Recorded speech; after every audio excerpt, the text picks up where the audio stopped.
get to see it, and it's really exciting. Also, we had the unrestricted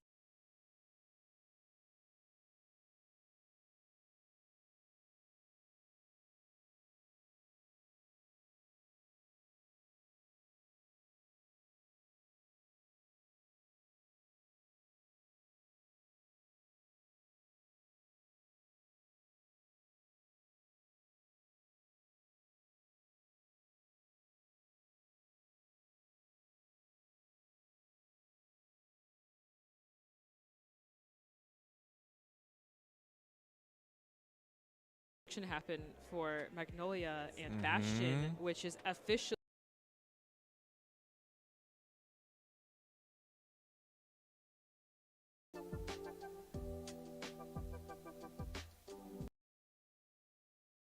Endios, Luard, Yeah. Astral Poets to an extent. like effective like today. Pretty much. So the people that have been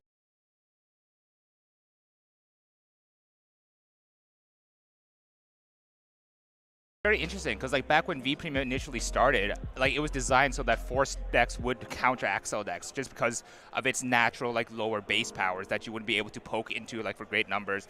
Then Axel decks would be able to overwhelm Protect decks, which like despite having that 1 PG doesn't do much when you're getting attacked by 1,000 cuts. And then Protect markers being able to just get you a perfect guard against the really large numbers that Force decks will do. And unfortunately, Protects are just not there yet at the moment. There are some good Protect decks, but at the moment, a lot of the game is aggressive. Yeah. And playing defensively, having a defensive strategy, sometimes will not get you there. Exactly. So, like you said before, you also mentioned like two other decks that I also believe we might see an upsurgence in. One of them being Leopold. Leopold was definitely something I want to call a winner out of Clan Collection as well. The two cards that I thought were like the big hits out of Clan Collection, definitely Entriana, but also Leopold Reverse. Yeah. Leopold Reverse being another Counterblast 1/3 in a sense.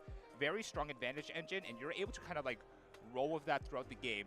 Had the similar issue with Luard where despite having a lot of hand, because of the existence of Colossus, the hand didn't amount to much because you just have to force guard so much that you wouldn't be able to maintain your board presence. But haven't seen too much Great Nature since then. I'm curious to see if with the release of Colossus into the ban list, if Great Nature will be able to make an upsurgence. Yeah, What's your thoughts exactly. on that? Like the restriction for Colossus wasn't a bad choice, but I don't think it was the ideal choice. The main thing that removing Colossus does is that it allows these decks that don't normally build hand to start playing the game again. Like for example, Leopold, Astral Poets is a big one, Jewel Knights is another one. These decks traditionally, because they don't accrue a big hand size, when Steam Maiden gets going and pushes the push turn, these decks don't really have like a chance to fight back because they have to drop everything to guard. Whereas now, with Steam Maidens, like when they go for the 0, 1, 2, 3 full combo, 9 attacks, 8 attacks, these decks can survive like 1 or 2 cards just about, and that 1 or 2 cards is all they need to launch a big attack. Like for example, Poets, as long as it's the one card is the Valkyrian, Jewel Knights, as long as the one card to lock with Ashley Reverse, they can play the game, which is huge. Yep. And subsequently, also on the other hand, you have to consider that in things like the mirror match for Steam Maidens, before it was all about like who can set up their combo, who can go for the Colossus, who can really like make these plays, whereas now it's a bit more who wins the dice roll. So, there's give and take, there's pluses and minuses, pros and cons, and I think all it's basically done is, it hasn't necessarily made the format more high roll, but there's a lot less decisions for the Steam Maiden player to make. Yeah. And I think that is what's really gonna be the main deciding factor in today's games. Like, when we watch Steam Maiden on stream, which we eventually will, there's gonna be a lot less like, oh, he's planned for this combo, he's held Colossus for just this moment, and it's gonna be more like, oh, he was, this crit really pushed him over the edge, or the opponent being able to heal down to 3 so that the combo isn't as lethal is what's gonna like make the bigger factor here. I think that's going to be like a major thing that we will see today is like being able to make sure every trigger that you get gets worth its while. Being able to swing when you are on tide damage so that way your heals are alive rather than poking with your rear guards first to turn off your own heals. I think trying to like maximize on every chance that you have to win is going to be very crucial in these kind of like matchups. Like on the topic of Steam Maidens, like now with Colossus out of the picture, what is your like philosophy? Because like I've seen people do like, oh, we can run the Chrono Jet to get us like an easy 3 force markers turn 1, then we cycle back into Elul, and then we have like 4 force markers comboing off on that, which is still as aggressive as having a Colossus at that point, because you are going to be minimum guarding 2 cards every turn. We have some people like thinking, well, maybe just maximize consistency on a lull, add some grade 3 searchers. I'm on that boat myself, just because more lulls, more chance of getting more force markers. Eventually, the parity comes at 2 force markers, whether or not you have Colossus. At 2 force markers, you're still going to be comboing for at least like 2 to guard anyways. Everything's a 2-card guard, yeah. Anyways, yeah, sure. right? So what are your thoughts on like how Steam Maiden should proceed into this upcoming format? I think what a lot of people don't respect is that they see like, oh, Force 1, multi-attack combo, abuse the Force 1, which is definitely valid. Pessoal, desculpa aí, o microfone estava desconectado. Agora ele deve estar funcionando normal. Vocês estão me ouvindo bem? E respondendo ali o comentário, eu tinha respondido antes, mas provavelmente estava desconectado. Tem 3 lives rolando, só que uma até agora não começou e a do standard está bugada e a conexão está toda zoada. Então, por enquanto, a gente está no Premium. Mas quem quiser, vai falando assim, quem sabe a gente vê uma do Premium, depois vai pro Standard, dá pra fazer o que quiser. Eu também tô online no Discord, quem quiser bater um papo. Same thing with the likes of Jewel Knights and even to an extent Raging Form. Like all these decks that just build up an eventual high amount of Vanguard pressure. That's what's really gonna like push it through here. And like, you know, when you can think about like when you walk around the room and you see what people are playing, going into this like with the restrictions, you'd be like, okay, yeah, Steam Maiden is just insane. Like, you know, it's still the best deck. You know, the losing Colossus didn't matter that much. Yeah. But then people are playing against that. And you're like, okay, if everyone's gonna be playing Steam Maidens, I'm just gonna bring like Poets, close my eyes, slam a Valkyrian, flip crits, win the game. Some people want to play Glendios and be like, you know, Steam Maiden's gonna make sure that no one else is playing Axel, so now I'm safe playing Glendios. And again, we're back to that sort of like rock, paper, scissors sort of triangle meta.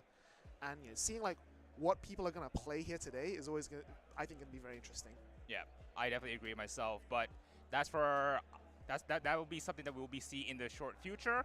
But as for right now, we're going to be finishing up registration, and we're going to send you guys to another quick break. And once we get back, we'll be ready for round 1 with all of you. Don't go away. See you soon.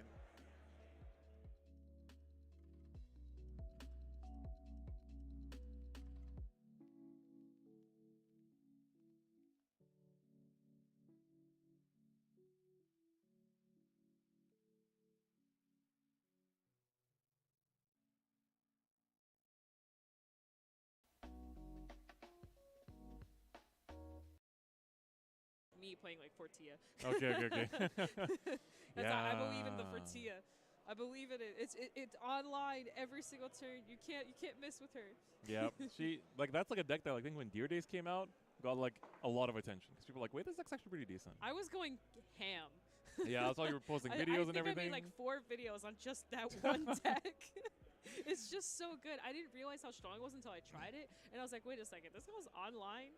The minute I ride, I get to restand. It's just so fast. Like, you can blow people out like so quickly. Like, I killed someone on like turn 2. I didn't even get to my grade 3. I just like rushed them down and just couldn't do anything about it. Jesus, that is powerful.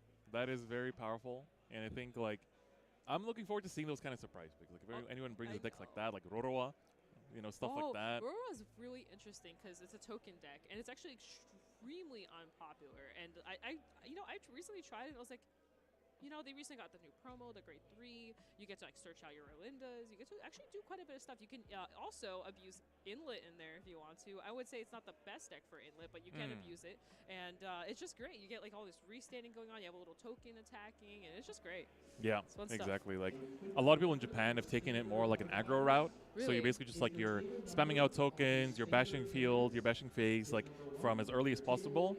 And some of the players that I know that had like a lot of success with the deck, they basically were just playing it like so aggressively or you win by turn 4 basically. That makes sense. So you're just pushing, and especially in like the current meta, some decks just can't really take that. So like for example, like Seraph Purelight, the prison deck in general is like it's strong, but basically the whole hand they have is like pieces, right? I agree. It's like they don't want to play them except for like specific times. You know, some cards. Yeah, it's like some cards you want to be like playing to deck them out. Some cards you need to like get that turn 3 prison, and then like some cards you need for the Purelight turn. So it's like they really struggle to guard a lot of these like more aggressive decks. So they're just like, and if they do, they start losing pieces. So then their like late game plan kind of like falls apart. Yeah. So there's some decks that just can't handle aggro at all. Yeah. That's how usually if I face like Seraph, I'm usually thinking about the fact that. E aí, Ait, veio acompanhar a gente? Yeah. So I usually like to Por just enquanto a gente tá vendo do standard. as fast as possible, As lives ainda estão meio que com problema, that que às vezes tá dando lag em uma e eu tô passando pra outra. As an Eva E main, é I'm um always happy negócio lá whenever I run com o into problema dos próprios pure servidores light, deles. because I'm like, oh, you prison from hand, here's an obstacle. Yeah. It's like, I'm gonna now call this by effect. It gains a crit, by the way. Oh, I did that. I was playing PBO, and I just kept imprisoning my drilling angels. I just kept like constantly top three. I kept like refilling my soul. Oh, it was a great time. It feels good. It feels very good. So, just like by all the various decks that we've been playing, talking about, it's like you can really tell this is going to be a very diverse meta today. I expect a lot of Youthberg. I expect a lot of Letitia as well. And Ava. Ava, Youthberg, Letitia. Like Ava didn't really talk about, but it's good. It's my favorite deck for a reason. You see so much more of the entirety of your deck compared to other decks, right? It's like, restanding and twin driving twice in a turn obviously is really good. Like Overlord does it all the time. Letitia does it as well. But Ava has like the thing where it's like she doesn't attack with the Vanguard twice, but you see so many more cards in the deck. So you can play resetting and twin driving twice in a turn obviously very good like Overlord you're does just that. going It's to see fine because because you she does think it the well. entirety of But the deck. Fala aí, Ava mano, has that tranquilo? thing where it's like she doesn't Deixa eu tirar attack o with the Vanguard twice. But Towards like turn 6, you look at like use Ava's skill to like search for an obstacle to call it, and it just like triggers and the one obstacle. It's like Exactly. I think one thing I noticed while testing it is that top 3, top 4 that you do with her skill is like super massive because the opponent doesn't know what you're looking at, but you know what you're looking at, and constantly grabbing what you want is great. It reminds me of a card in V actually. It's a card called Syria. Tá aí, mano. Top 3 grab one, put two on the bottom. yeah. And it gives me like that feel of like that Syria feel where I'm like, Opa, cara, eu não tô te ouvindo, tá muito baixo. Ah, tá melhor agora? Agora tá Peraí que eu vou melhor. pegar o fone. Yep. It feels really good. Like Ava, I'm glad that the deck picked up a lot. I think it's been really fun in Japan right now in the setting meta. It's probably the second best deck. I recently watched a video on that, and I instantly bought my promos because I've been the deck this entire time, but I didn't buy the promos. And I was kind of holding a little bit because I was like, you know what, I'll give it like one more set before I officially start playing it. And I watched your video and I was like, all right, we got that new grade 3, we got the new Obscurate, we got all this new stuff.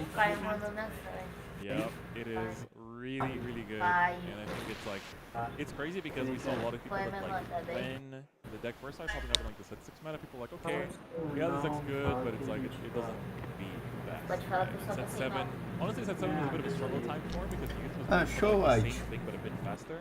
And so like you had to adapt the list a Da little hora. bit, or like O que tu basically puder, tu change the game plan acompanha. from like deck thinning to win to just deck thinning enough that you can sustain. É, and que deck them out. tu acha que vai levar o Mundial da era?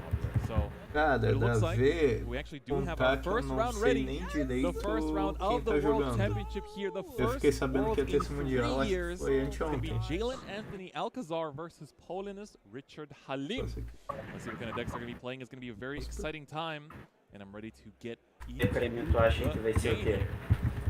Líder pra vai.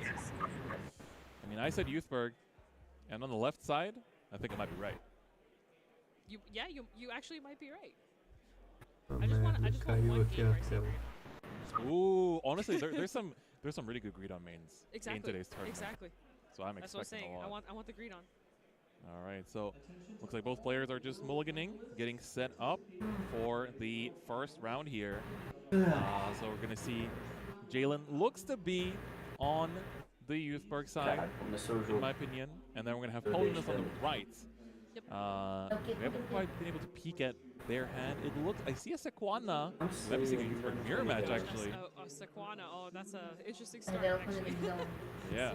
Opening up good is gonna matter. Oh, looks like we are standing up the Vanguard. It looks like it might be a Youthberg. Mas aí não é melhor você tirar o What seu do you som ali expect no out Discord? of this? Like, what do you think as a Youthberg player? What do you think you're gonna see? What would you want to do to kind of outpace him? So essentially, it's coming down to like what the turn 2 is going to be, because you can definitely like be just like damage denying, so that if they use like a early Carbre or a Schneisel or something, then you're basically in the situation where you get to just deny their Tempest turn for the person going first. I agree. So I think it also depends if you're running the counter charger. I can't remember. I think your name is like Imputation Angel or something like that. And I think that can make a big difference. Yes. In like the mirror matches, being able to counter charge and then still be able to go into your Tempest turns on top of your Schneisel turns and your Cavalry turns. Yeah, exactly. So I think we're going to see here the Grade 1 Youth using its effect to just check out the top 3 at either a Youth perk or a just call out a card. And it looks like he's actually going to go for the Karubere here and activate it off of the top here. So let's take a look at how things are going to go down. I think, so something that's really good is that this turn 2 play is solid. I think the grade 2, it can grab a lot of things, like that grade 2 right there, because you can just go into multiple different like setups. You can go grab grade 1s if you want. You can kind of set up better and then grab your pieces and then have more pressure that way. And you can also rush if you need to. Yeah. So it's the only issue I see with this play is that by calling out a front row and using that CB and going first, what opponents can do now is basically just swing rear pass. Yep, and deny. They can deny, but you know, if you're, like I said, if you're running the Angel Girl, you don't have a problem anymore. You get to give 5 key to your Vanguard, counter charge, and still get all your effects to go off. Yep, exactly. So we're going to see Paulins going to the grade 2 Youth here. Soul Blasting 1, checking top 3 for target. Oh, we see some pretty good cards. We're going to get a Gust off the top. Gust, yep. All right. So. Oh, we have. Yeah, swing of the rear. Yep, that's the move. But interestingly enough, they just left it on the board. I guess they're just going to try and intercept with it for the shield value there and just kind of call it a day. Yeah, I think it's interesting. You're going to just kind of set up that the 10k shield there on the side. And we're going to see the Youth Park come on out here on the side of Jalen. But your Tempest turn is basically doing nothing. So we're going to check top 3 here for a Youth. We're definitely not going to have that crit to hand. I think here you can still like kind of play it out and just kind of, how do I put it? You can still go into your combo pieces and just go back down if you want, but it is kind of awkward here because see we have no rear guards. We're just going in, swinging, and do you go into Gust at this point? Like what do you do? Yeah, so I think here basically you're gonna wanna like you can go into the Youth just to cycle. So it looks like he's gonna go into the Tempest for no effect and just use Sequana to get the drive check just to push a bit of damage because if you're already going for this game plan of like, all right, like I got damage tonight, but I've been pushing the aggro a little bit more. Then in this case, you might want to just go for that. So yeah, we're going to see the one drive. I think Persona turns are huge, personally. Ooh, the crit on the rear swing. But we're going to see the Youth come on down back into the Skyfall arms. Yep. And now it's time for Paulinus to show us his Tempest turn. Although you might just go for Gust because there's no targets for Tempest to bot deck. Yeah, exactly. We're having an interesting rear guard situation here. I usually see Youthberg full of rear guards, but here we're kind of just chilling. Yeah, I mean, the mirror match is like, your stuff's going to go back to bottom, right? True. So you got to be a little bit careful. Ooh, I like the Gust coming down here. Wow, that's actually really nice. Putting in the pressure here. So one thing that's interesting, you can say no guard. Ooh, the front is big. That is a front. That is actually big. I was going to say, if you hit a trigger, it makes it a lot easier to guard until Youthberg starts Persona riding, right? So you have a chance. Yep. Oh, wow, that was a Maple and a crit. Yeah, the Maple's nice. There's a front that popped. So this is an 18k, so this is 2 to pass. And we're going to just see the Wayward there come on down. Wayward's going to be really big for later down the line when we're going to be using that like Youthberg skill to filter through the deck. You know, the filtering of the deck that Youthberg can do is really impressive. Yeah. All right, that's going to be the turn. So here's the Persona. So this is when you really want to start applying pressure. This is the turn we want to start calling cards out because that 10k is really going to matter here. So let's see sort of like what we have. So here we have the discard coming in. Check and then top bring 3. her back. Ooh. Oh, Schneisel. I was scared of the triple crit off the top. Oh. So luckily he managed to find the Schneisel here. And then we have, this is Wayward coming out, right? Yes. Yep. Because she just comes out. If you discard her, you can Soul Blast and just bring her out really free. And then here we have Schneisel coming in, grabbing another Gust. Off the top. All right. All people joke about whiffing Schneisel, but we're not seeing that here, which is amazing stuff. Yep. So we're seeing like the players, like to me the most impressive thing, or like the, I guess, almost culture shock, is just how fast they're playing. Yeah, they actually are playing really fast. I noticed that especially like the first couple turns at the beginning, they were just kind of like boom, bam, boom, boom, bam. boom. Yeah. Which I actually like. I like when people like know what they're doing and it just kind of they know exactly what to do, what moves to make, just as long as you're not making mistakes. And that's a crit along with the blitz order coming down right there. Yep, no defensives on the side of Paulinus here. So that's going to be pretty big. A double heal. Ouch. That's some good shield, but that is definitely not something you want to see like that. And not being able to bottom deck anything either, so you're just kind of going in. You're getting shield value. Yep. So here we are going with the Schneisel first, because Schneisel will get 5k over to the Vanguard, so we're seeing that kind of difference of like choosing where to swing first. Sometimes it's a little awkward to swing a Schneisel because you kind of want to swing with Vanguard first, maybe check out the front. Looks like we're going to 5 damage here. Swinging in, this is, I believe, just 1 drive. Yep, so the single drive Tempest going to be swinging in, has that extra power from the Schneisel that got pumped.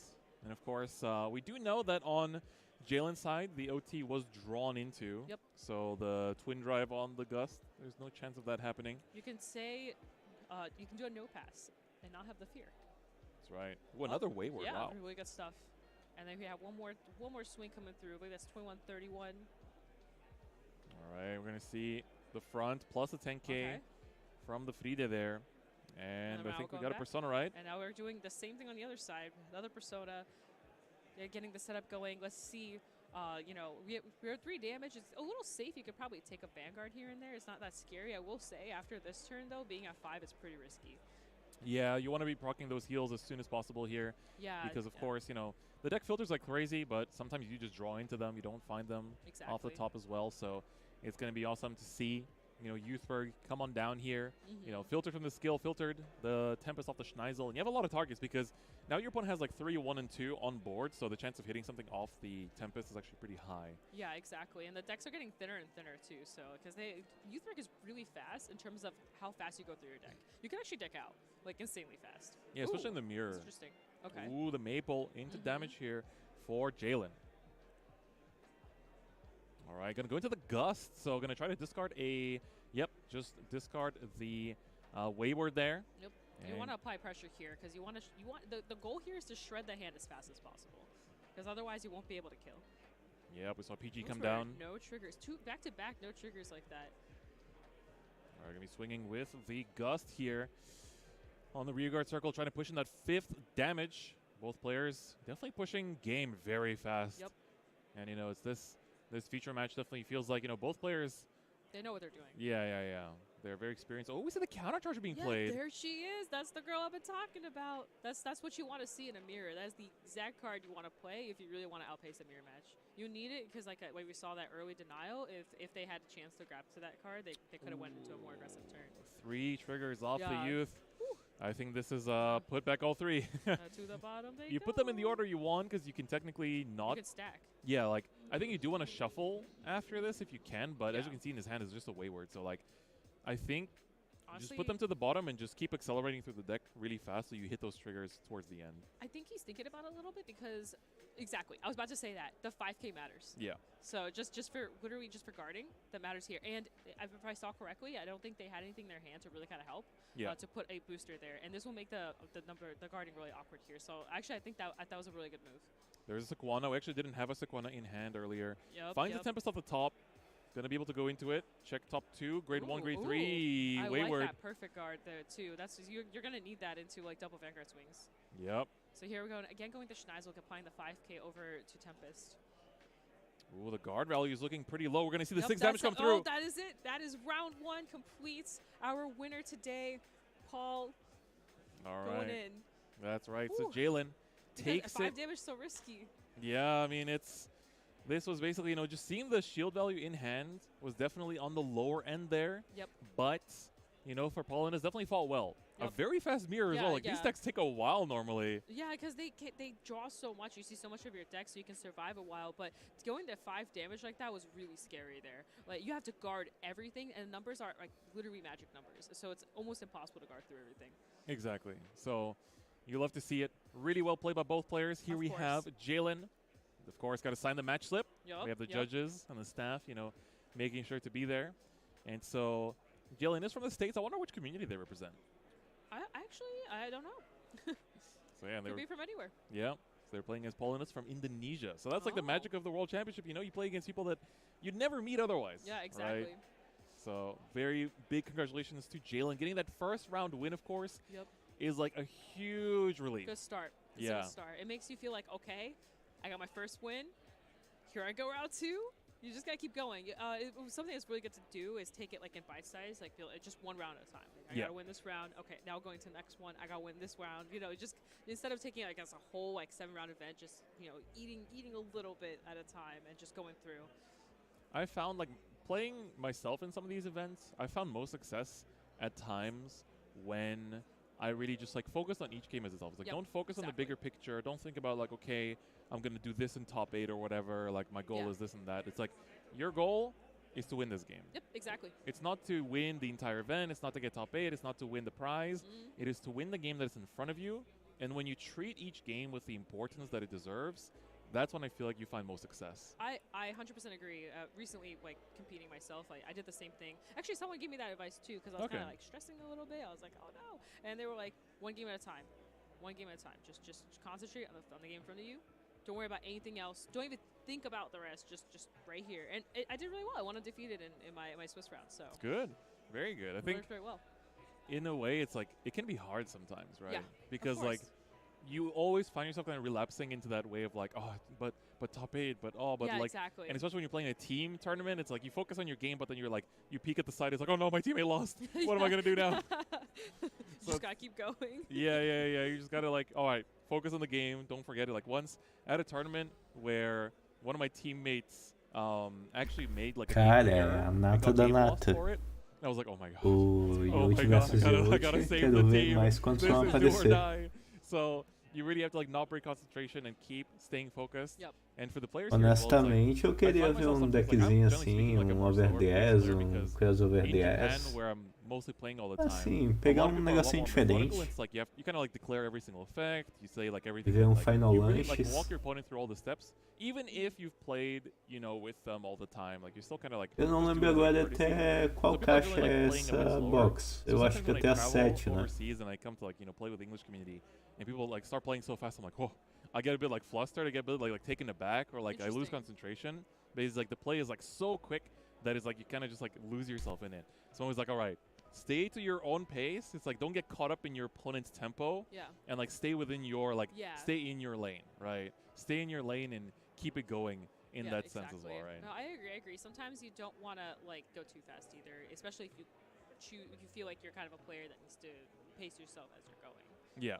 Yeah, exactly. So I think that it's always like trying to stay focused in that sense and like not break concentration and like just like not getting like swollen up by your opponent's or swallowed up by your opponent's zone. Yeah, exactly. Because you have your own play style versus someone else. It's also unique. Everyone has their own play style, so you don't want to like break away from like how you want to play. But they both were playing like insanely fast. Honestly, it's Youthberg. If you've been testing it, you kind of already know sort of what to expect. I will say the deck doesn't have like too many different things you can do. You have like your Tempest, you have your Gust, and you have your rear guards, right? Like I feel like it's a little bit more linear. So because of that, you actually have more time to focus on what your opponent is doing, and because of that, it also makes it easier. Like if you've been testing the mirror matches, you kind of already know how the game's gonna go. Yeah. And I think another thing is that essentially because of the fact that if you play the mirror, it's going to take a while if it goes long. Like, if neither player is able to close out, then you're in the situation where you're basically just like, all right, we're in time and we have to just like compare damage or sudden death or things like that. So at times like that, you're like respecting that. Like, you see the mirror, it's like, all right, we got to be quick. Because if we run out of time, this is not going to look pretty. Exactly. So I guess both players just like recognize that. It's like, all right, keep it snappy and know exactly what you want to do. And I think that's honestly like really good for both players to recognize in that sense. And apparently, we're finding out from the production side that we're actually going to have another game for round 1 here for the feature match. So see another ongoing game going on, seeing how they perform. Will be interesting. Yeah, so it's always nice. We have the feature match and then the sub feature that we can go into. When things wrap up quickly. Yep, and like so that game. yeah. So I'm excited to see what else we're going to be seeing in terms of decks. Like, what is a deck that you want to see on stream today? Zorga. I would love to see, because Zorga is just it's one of those decks where it can be built like 500 different ways. Yeah. So you never really know what to expect. And because of that, I think those matches are always really interesting to watch. That's me with Ava and Set 8. It's like there's people building the deck in so many different ways, and nobody really knows what's the correct choice yet. Really? It's like some people don't play Combined Rusher. There's a card called like Robust, who's like the grade 3, right? Yeah, that searches orders and gets like 23k attacker. We have like some promos coming out that like some people are playing, some are not. Some people play like Wabyros or like Bubble Mine. It's like every week it feels like there's like a different list and a different way to go about it. I've been testing myself, and I feel like I kind of found like It's not too far from your list. I feel like I kind of found like this makes sense. You know, like and I feel like pushing away from it would be weird too, because like the grade 3, the one that looks first as set order. I feel like that card's a little hard to use with the CB.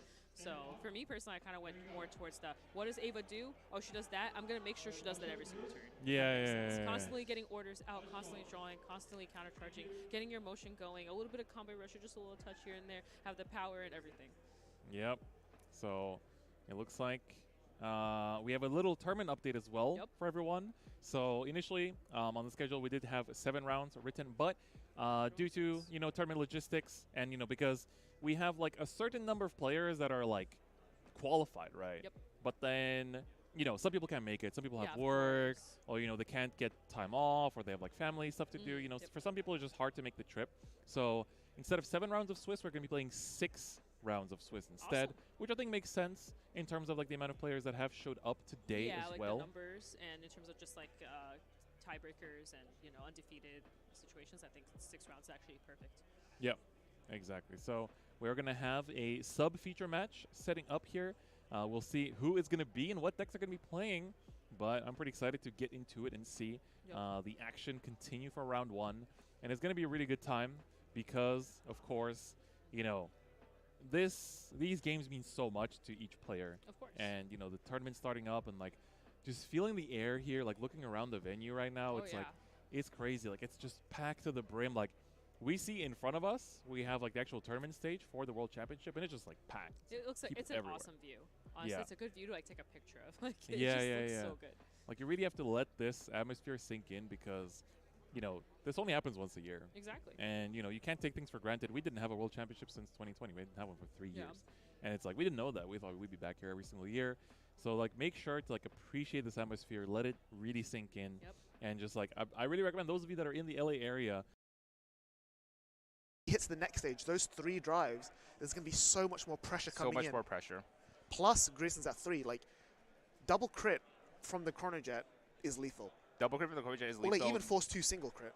Force 2 single crit is lethal, and also like the 1 counter blast, if Grayson decides to give it to Patty, can come in huge. But Patty also realizing that for his deck, he doesn't need counter blast. He's able to just do his job easily. And let's take a look at the cards in bind there. I see Antriana, 2 Heal Guardians, a Chronojet, and an Uru. Yep. Why don't you do some quick math for me? What is that? That is 14. No, 15 actually. That's 15. Okay. So he's 15, we're getting close. 4 away. 4 away. And we know that there's another Uluru somewhere in the cycle. Okay, so maybe we can get there. Okay. He does go Force 2 on the crunch. So again, this is what I said earlier about having the momentum. Like, Paddy's, like, the early crit on turn 1 from Paddy has just said, like, okay, I know what you do. I don't care about what you're going to do. I was going to put so much damage, and you're going to be behind. You're going to be up on cards, but behind on tempo. Yeah. And because you're behind on tempo, you're going to have to work harder to keep up, and that's what's going to give me the strength.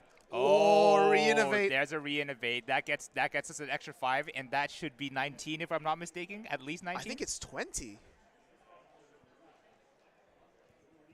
It is, yeah, exactly 20. Exactly 20. Okay, so if it wasn't enough of a hint by now, hopefully we get to see Patty go into it, but it's not going to be too much of a mystery once he strides into it from deck, but we're definitely expecting the extra turn here. It's pretty terrifying. Like, he even commits the crit on the board. Even has a heal guardian to be able to stride as well. Oh, the hand is just perfect. There it is. Mystery Flare Dragon. If you played Premium, you know how much of a terror this card is. And he's back to wreak havoc on this format now as well. So I'm very interested as to seeing how far Patty can take this deck throughout the tournament. A lot of people kind of like brush Chronojet off to the side the moment, like, actually, for a long time now, people kind of brushed Chronojet off to the side, but with the introduction of Ururu, with the introduction of Heal Guardians, MFD became a bit more consistent. So I'm very happy to see this kind of thing happen. Yeah, absolutely. And like the other match for round 1, so we see Trung Nguyen from Germany was the winner of the German BCS versus Johnny Johnson from Texas, where they came 3rd place. Very exciting. I can't wait to see how this match goes here. Interesting to see players from Germany here as well. Yeah, I mean, we have a lot of the European representation. So Germany is always a very cool BCS because the venue that they usually get is really, really cool, like very open, lots of space, like lots of like free fight space as well if you want to just like play on side. So it's going to be very cool to see it come through. And then we have Johnny here on camera as well. I've actually seen Johnny before. Oh, yeah? Yeah, I faced him a couple times just through Springfest experiences and BCS. I've actually seen them in the past, so that's actually very exciting. Awesome. So I'm excited to see what decks they're going to be bringing. So let's get into the game. Once the players are good to go. There should be Gravidia on one of the sides. If I know Johnny pretty well. Yeah. It might be Ava and Gravidia matchup here. Yes, I've been waiting for this. All right. Ooh, unless this might be a Gravidia mirror mirror match. That it looks to be the case. Wow. All right, well, we're going to be seeing Tron go first. Cara, o maluco de Eva deve estar usando tempo exílio, o bagulho tá enorme. Counterblast is a really big deal depending on how you're running your counter chargers, but it's very massive because you have the order that lets you counterblast call a token, and then you have Gravidia skill that also lets you counterblast. And some people even run Combine Rusher now, which also is a counterblast. So counterblast is a big deal now. So you want to really play out this very pacefully. This is a very paceful match. It's actually a really one of the hardest mirror matches in my opinion. Yeah, I mean it's going to be interesting in terms of damage. Oh, it's pure. So it's pure. So actually, I love this so much. I've actually faced this exact person with my Flagberg deck, and I remember the pure, and it's insane because you can deck thin so much, and you can draw a little bit more on like turn 2 since you can still blast 3 and draw a card, and also the denial doesn't matter as much because you're just going in for the draws, trying to find your personas faster, and then you just kind of start going ballistic more on turn 3, and the deck then means more triggers. Yeah. So it's very, very impressive, and we see, ooh, the Soul Charge of the Great 2, which isn't too bad. It's going to go in the drop anyway. Exactly. So it's fine. I think both players. Burrito. I think both players might be playing max rarity Gravidia too, from the looks of it. Well, things I love to see. My deck is 3 max rarity. Oh, okay. So we're going into the Rotis here. I believe their name is Rotis, but and we're running the on hit as well. So this is a grade 2 that says when it hits, you can put a meteor from I believe the drop over to the order zone, and it's just kind of like a little bit of extra pressure that you can apply. And also since we're on turn 2 here, Rose gives the extra 5k power. So we're guarding with the guard already. Now that's interesting. That really says a lot about what kind of hand we got going on over there. On Quem that souber, só me avisa um negócio aqui. Esse carinha jogou de Yortberg antes. Esse é daquele tipo de torneio que a pessoa escolhe 3 decks e vai e tipo vence com um e depois não pode usar o outro, alguma coisa assim? Não. Eu tô estranhando. Eu podia jurar que esse carinha ali de cabelo preto tava de Yortberg no jogo anterior. Ou eu que tô doido? So we got the shield girl as well. She gives a little extra shield and power. Going for the rear guard. Very smart. Rear guards there's less rear guards since you're running more orders, so you kind of want to apply that pressure there. And that's a heal going back down to 1 damage. All right. So we're going to just see a pass there. You don't want to be pushing too much counterblast, so you don't give your opponent both Gravidia and Combine Rusher as an option. See, so again, going back to that whole, like, how many counterblasts do you want to give your opponent? It really matters because you can go through, like, 3 CB, like, really fast now, especially with the Combine Rusher being added onto the pool of Gravidia cards that you can use. Yep, exactly. So we're going to see Gravidia come on down here, get ridden into to search for the 2 meteors. Yep, so and you can pick a 1, you can pick a 2 if you want to draw some more, if you want to go for the more, like, aggro play. It looks like we're going for a little bit of both here. We're going to draw, and we're going to get the 2 out. Yeah, I think generally speaking, like, in Japan, it's almost like a social rule where, like, Gravidia players have a certain, like, script that they follow in terms of how many meteors they use on which turn. So, like, if you, depending on which you go first or second. So going first is generally speaking like 3 because you don't want to go for the 5 through your resources, especially if you don't have like Persona Rise in hand. That's interesting. Because like you're basically just pacing out with the idea of like how much you're planning to use in the game. Sorry, another Combine Rusher. Ooh, it's coming down. Both playing it. That's actually interesting you bring that up because from what I hear, at least on this side of things, it's a 5 meteor or nothing. Like you always want a 5 meteor. Oh, but then like it's like I think it's because you know you're gonna run out of gas pretty fast. Exactly. Especially here where like the early turns you're not compressed at all. So you have drive checks like that where it's just like normal. Nothing's going on. Yep. All right. I think it depends on your hand too. Yep, exactly. So we actually saw Johnny take that. Went to 3 damage here, and of course, you know, is basically just kind of chilling at this point, having the CB, being able to use Combine Rusher pretty often. In the mirror, it's pretty huge because you can bring it back every time it gets just blown off the field. Exactly. I think it's amazing to see this because, you know, we haven't seen Combine Rusher at all. Like, because you know, we kind of had like the set 6 come out and then set 7, and now you can actually see Gravidia play the Combine Rusher tech like officially, and I think it's just 10k, and on top of that, Combo Rusher gets 10k. Like it just gets bigger. It's a pretty big attacking rear guard, and again, like into with the deck where you don't have rear guards that often, being able to recycle the same card over and over again every turn is big.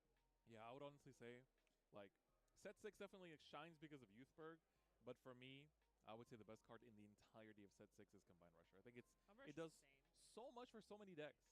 It where does. just like it's it suddenly it gave resources to decks that didn't have them. It gave a looping rear guard. Yeah, it's like it has you have a looping rear guard in a deck that normally never had it. Yep, and exactly. It's just so powerful because of that simple fact. Yep. No, I agree. I think, and most decks, especially in Brandgate, have the accessibility to have like 2 orders in the order zone too. So you're not gonna whiff like that condition very often. Here we have a Burrito also coming down. Burrito's another just insanely good card. You're so blast. You take a meteor from your drop and just put it in. You don't have to. You can like discard your meteors with your ride deck. Not have to worry about it so much. And then boom boom. Now you have like a whole setup going. Yep. We're gonna see the Blitz Sentinel come on down here.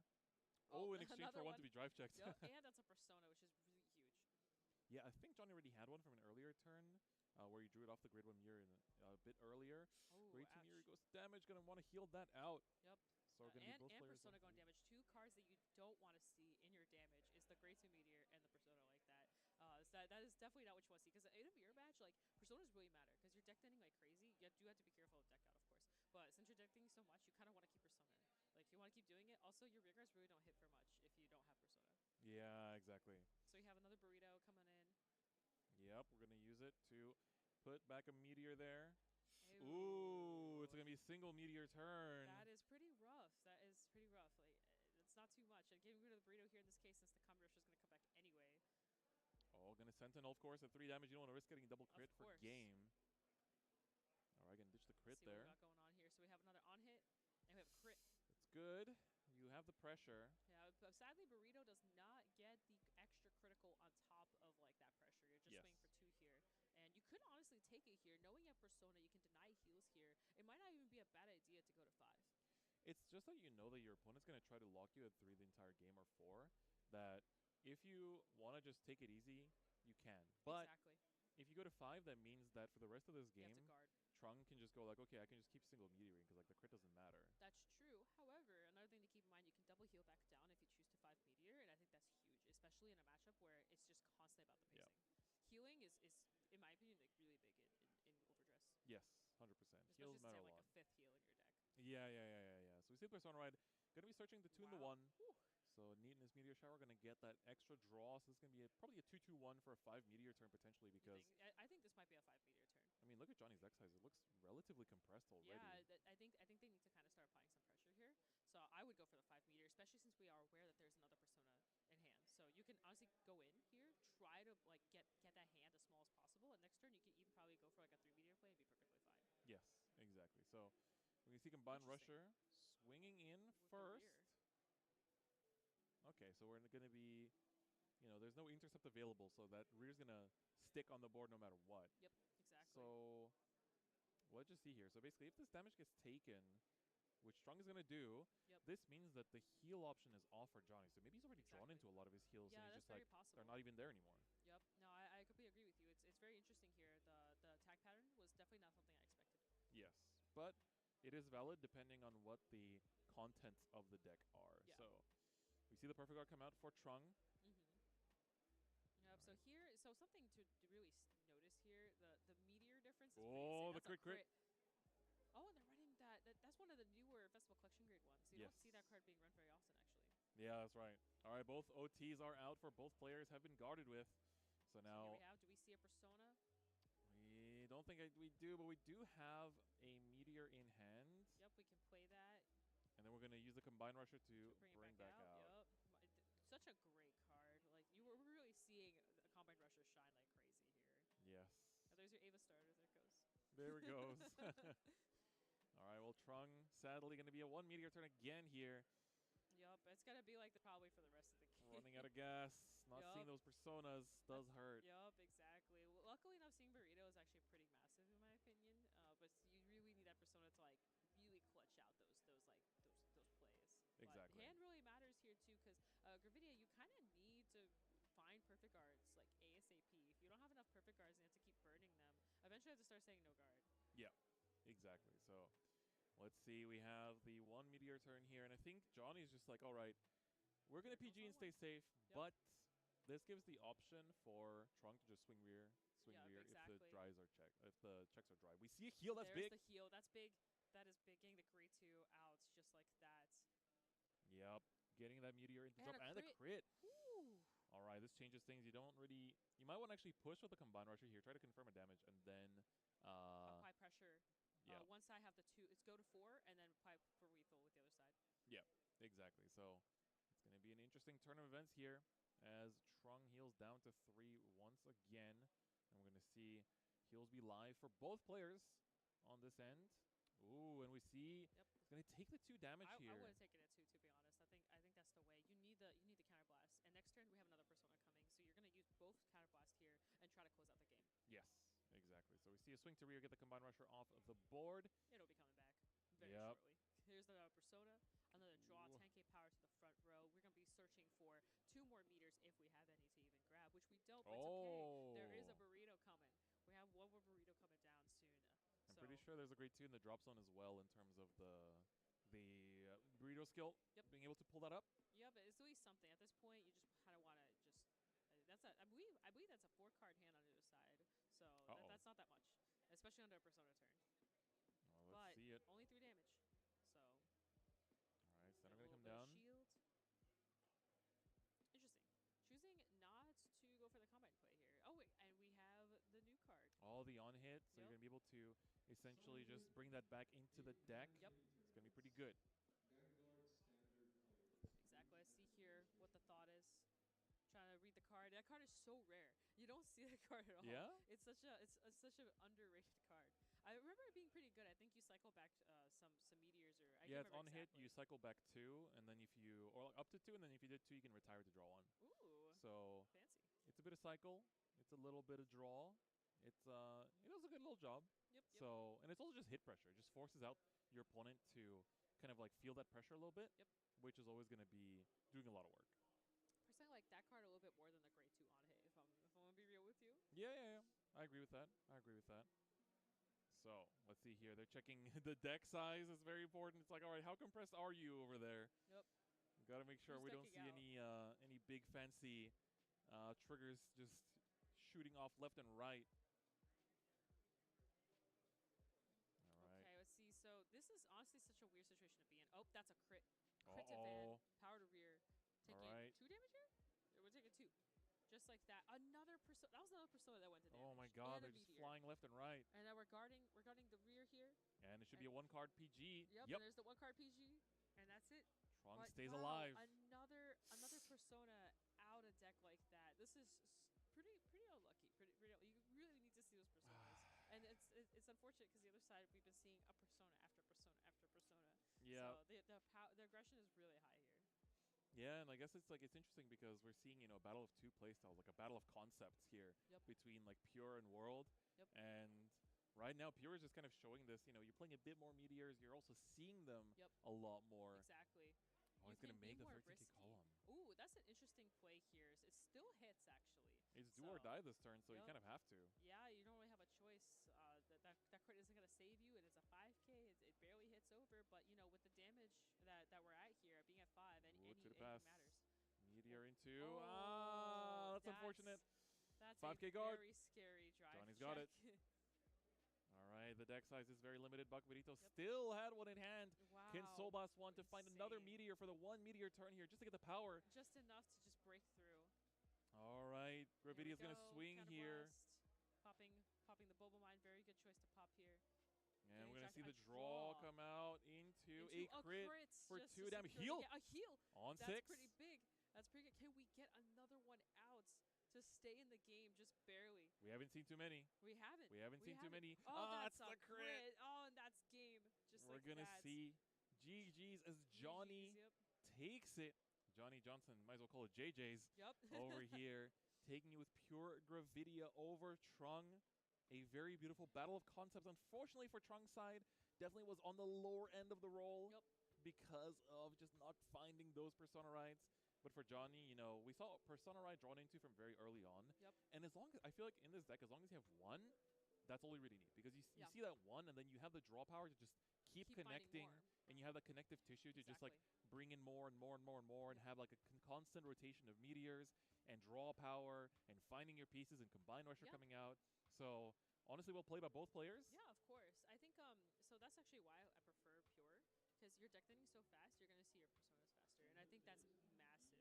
As someone like that's literally faced that, Johnny, that's a scary deck. Like, he's been playing Gravidia, I think, literally for a year straight. I don't think he's changed decks at all. And by the way, right? But sure. You know what's big is Pearl Sisters, and if you boost them, they get even bigger. Yep. So here comes the.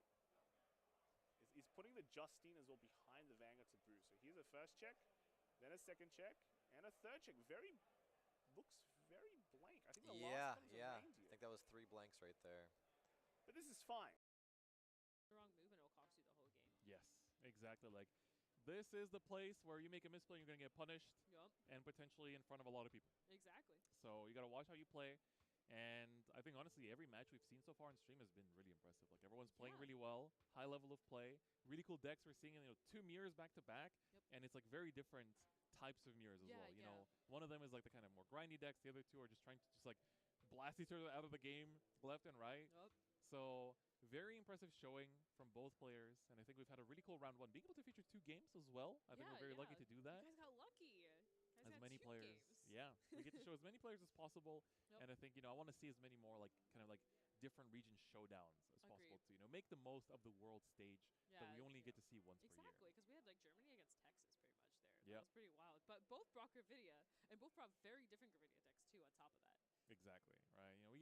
We have BRO where people can also show down, like the intercontinental stage. Much, but it's like in person live.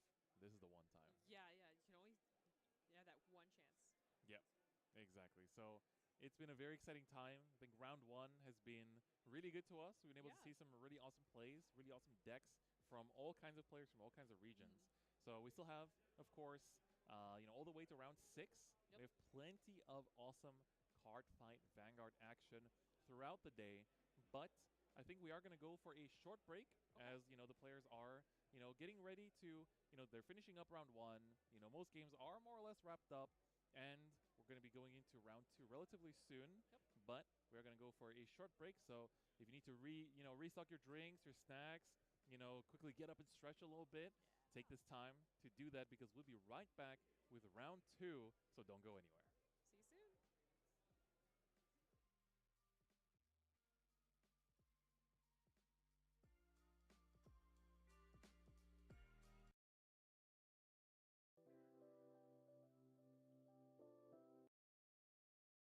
David had a lot of hand. A lot of hands. A lot of hand. Damage to work with, and yeah, that first stride turn, didn't really have much hand to work with, despite having all the CB in the world. But so with that, I think we're going to go into a short break before round 2 begins. So stay put, and we'll be right back with more games.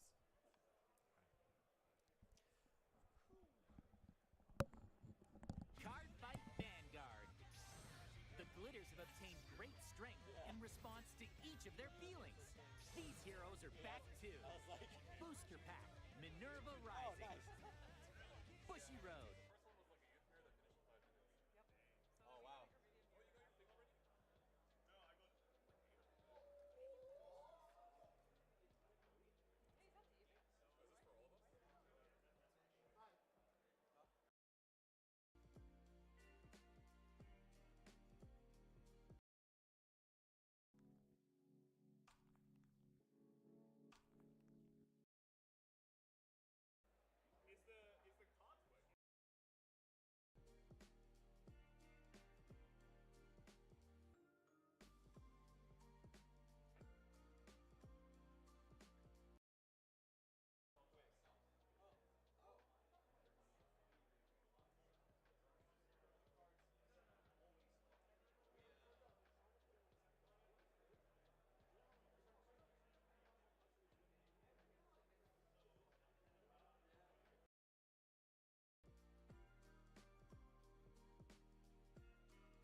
Cara, eu tava trocando os torneios, né? Tava antes. Cara, pra te ter uma ideia, Standard teve primeiro Mirror de Outberg, depois Mirror de Gravidia, aí eu troquei pro V, né? E tava rolando Mirror de Gear com aquela carta lá, eu acho que ainda não. É que ainda não tá valendo a banlist, né? Eu não lembro o nome daquela mina lá de Maiden. Tava rolando aquela Mirror. Aí depois eu coloquei rapidinho no Premium. E tava rolando uma Mirror de bermuda. Cara, hoje tá só as Mirror.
Oi? O que é IT? Não entendi o que tu quis dizer. O... Cara, Todas as três lives estão com esse timer aí. Já tu tá em pausa, sei lá, ou estão esperando terminar alguma rodada.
Cara, é que assim, é 2023 e é 2022. É que, tipo assim, esses eventos, essa live acontece pra gente agora. Só que como é que funciona? É o Mundial. Só que antes disso tem outros eventos. Aí, tipo, esses outros eventos começaram em 2022, em agosto de 2022. Aí começa a rolar as coisas em agosto. Aí agora em 2023 é que, tipo, como é que é? O torneio que começa em 2022 termina em 2023, entende? Mas eles anunciam como 2022, porque tecnicamente é o mesmo torneio. E começa na metade de 2022, aí agora que tá em 2023 que tá tendo a final.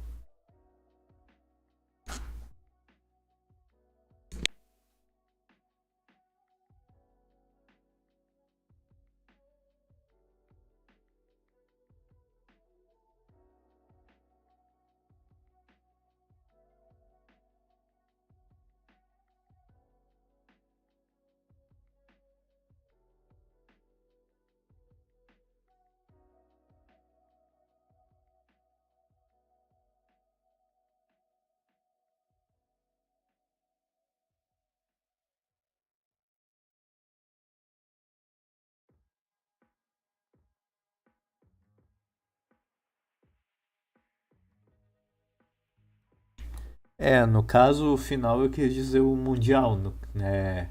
Que tipo assim, é como se fossem Pokémon e outras coisas.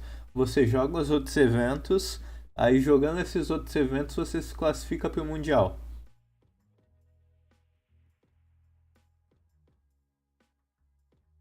Aí quem tá classificado vai jogar agora esse torneio, né?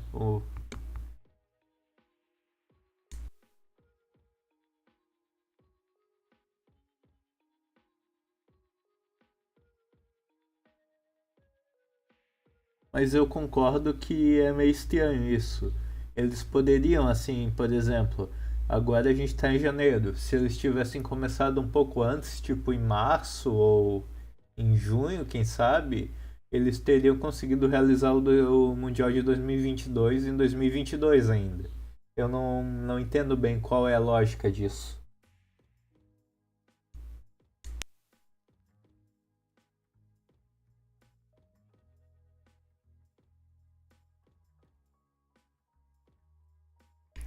Não, não, não. É o Mundial mesmo. Afinal, eu nem sei que horas vai rolar. mas ainda tá rolando assim. Foi só o timer que tá. Eu não sei como eu expliquei pro White ali. Eu acho que eles estão ou esperando acabar alguma rodada ou fazendo alguma outra coisa. E até um tempinho tava rolando ainda as partidas. Só que agora tá rolando o Mundial dos 3 formatos, né? Só que todos os 3 estão com timer. Então eu acredito que é o tempo da rodada mesmo. E o carinha da mesa que tava transmitindo já acabou o jogo dele. Aí como eles não tem como colocar a câmera em outra mesa, eles deixam esse timer.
O White ele tá trabalhando e tá aqui vendo a live do Mundial também.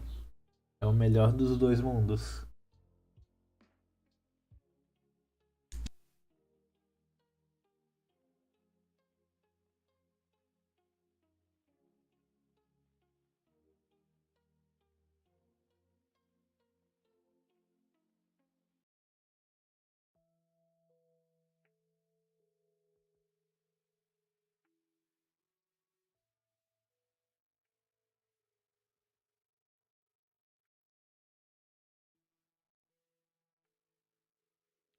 Welcome back, everyone, for round 2 of the E voltou. here for the World Finals 2022. We are your casters, as usual. Myself and Orange. How you doing after a little break?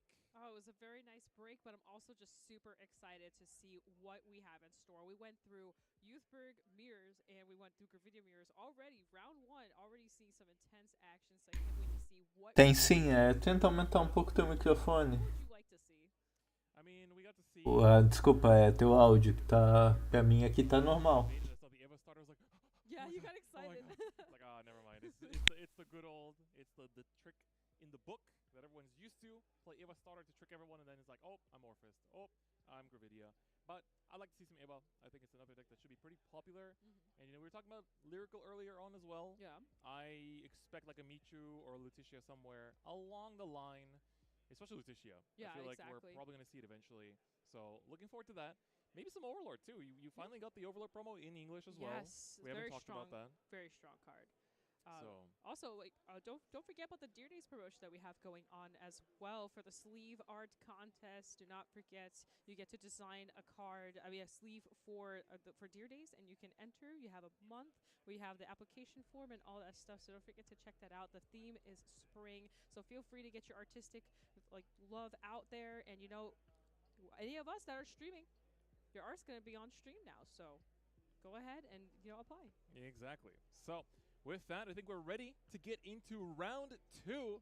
So let's see what decks and what players we're going to be featuring. Tá melhor agora?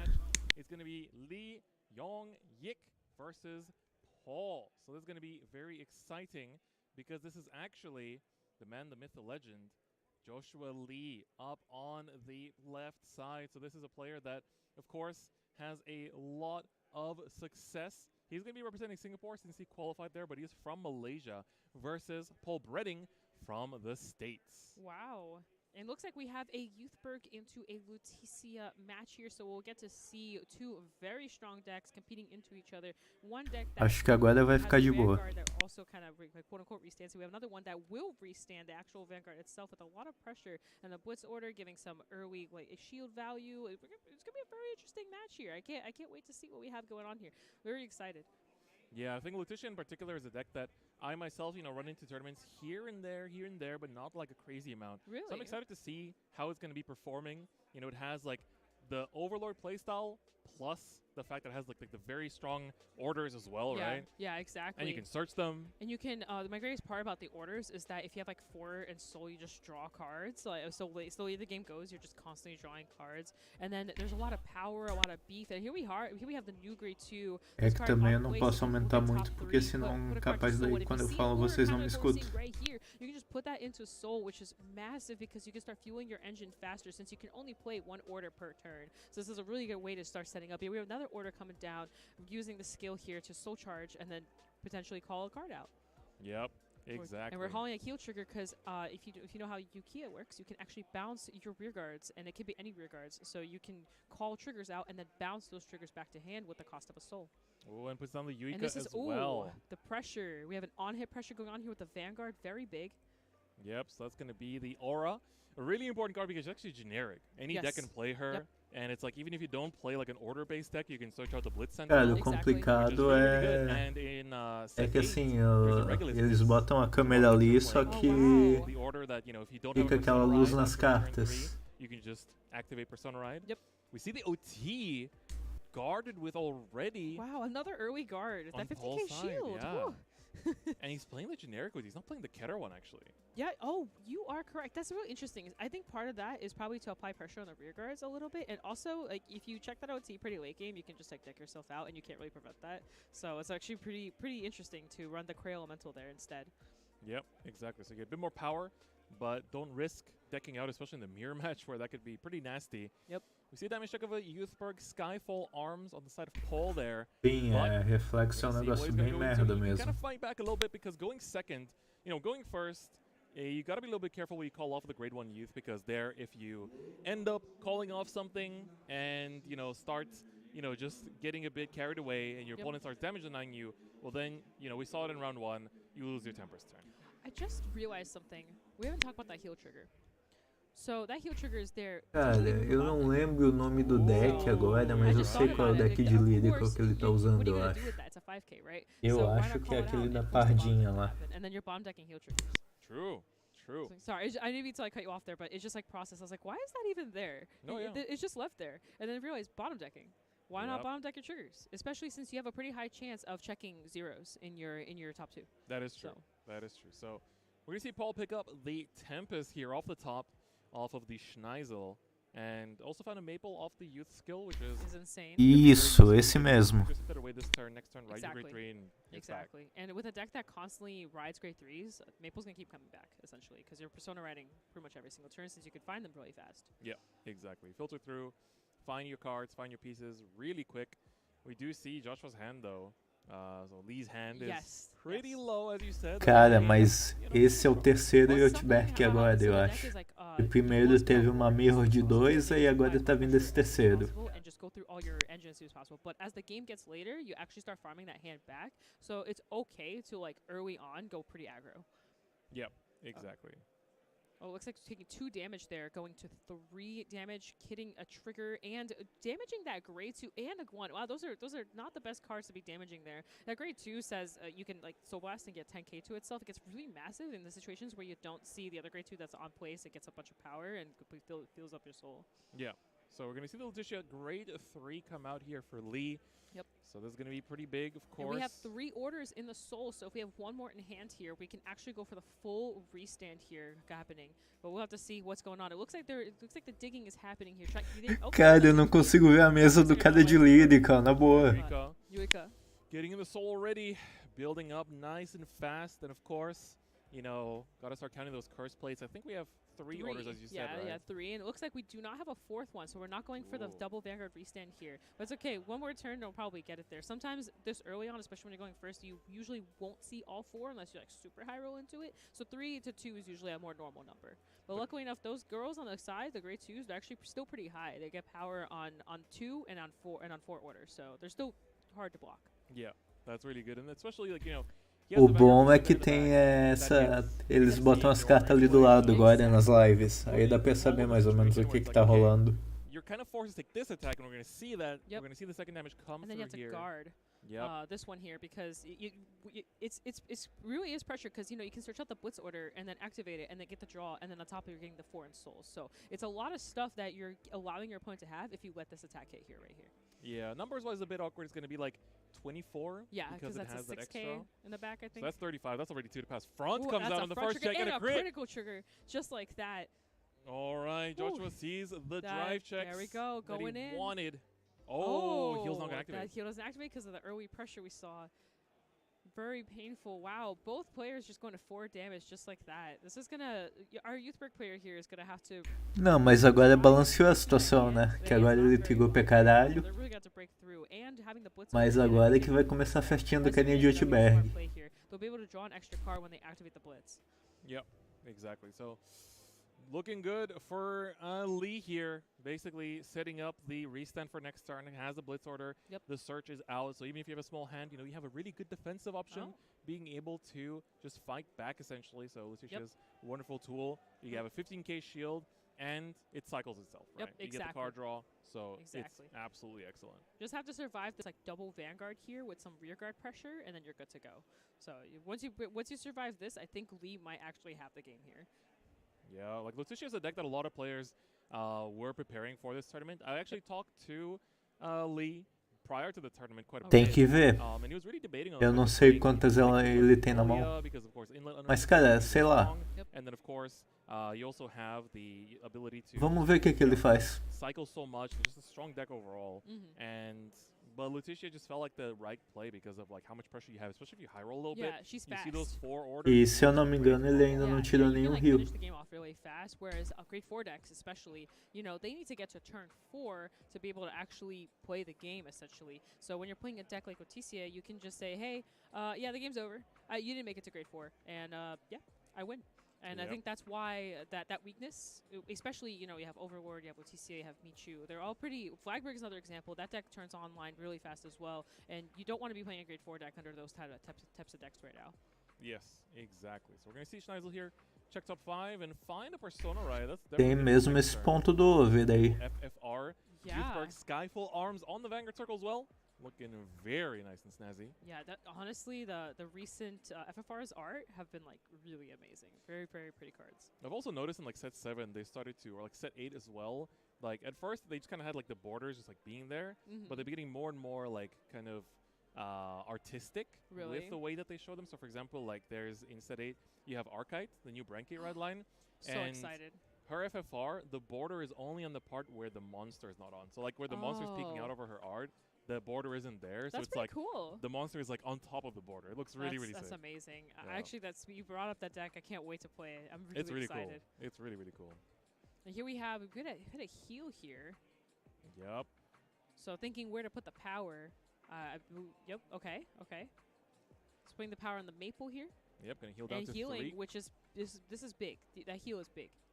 And then Oh, that was so that was an interesting grade 2 that we just saw there. That grade 2 says when you activate triggers, they activate 5k extra. Yeah, so Reedy, she's actually grade 1, but she basically just Soul Blast 2 to increase your triggers by 5k, and it's not once per turn. Exactly. So if you play Youth, you build up a lot of soul. Yes. Because like all those revolt forms are just chucking back in.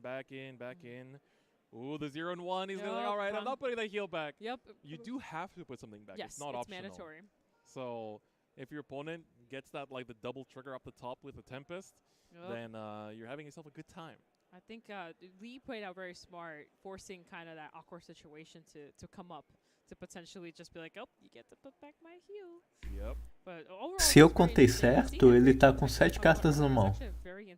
card, especially again into mirrors. If you're going to see a mirror match and you're playing the grade 1 that increases your triggers, it also increases the stuff they have to guard with. That 5k actually really matters, and as you mentioned, since it stacks, you know, it can become 10k. It just gets massive, and if you're checking triggers, that's it. Like, you can close out games even quicker. Yeah, so unfortunately we don't see Sequana for the side of Paul. It's a little bit unfortunate. Yeah, it makes the pressure a little bit less.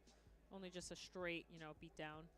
Yeah, but so still here we have pretty good. Ooh, the Persona right for and Lee. We should have the 4 orders now active. So for those of you guys who may not know, with 4 orders active, you can restand your Vanguard on top of drawing extra cards, and usually the rear guards that TCI has to offer gain power as well. So they get pretty massive here. Exactly.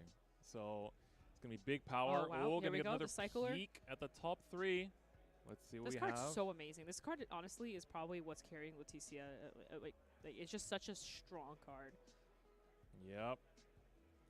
All right, so got to do the effect there. All right, and then, of course, it's nice that she also stacks on the bottom, so you kind of know where things are. Exactly, and you're seeing, again, kind of similar to Ava, you're seeing more of your deck, so you kind of know what to expect sometimes. Yeah. All right, well, for Paul, it's time to think how you're going to guard this turn because, of course, you're going to see a restanding Vanguard, and, you know, we've seen a few triggers here and there for Lee, but it's not been like a trigger fiesta. Yeah, exactly. So you gotta be a little bit scared. You might want to guard this one and take the first Vanguard swing, see how it ends up, and then guard the second one. So it will be a bit easier to guard since it loses the drive at least.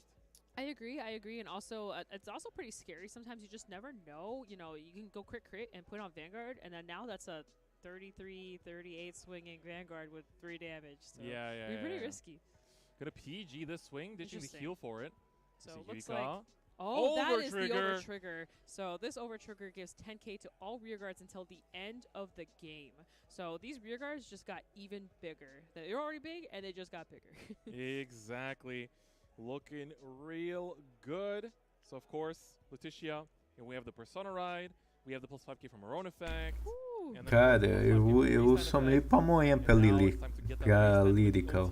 Não vou mentir, eu quase não conheço o que as cartas deles fazem. Mas, cara, eu sei que tem.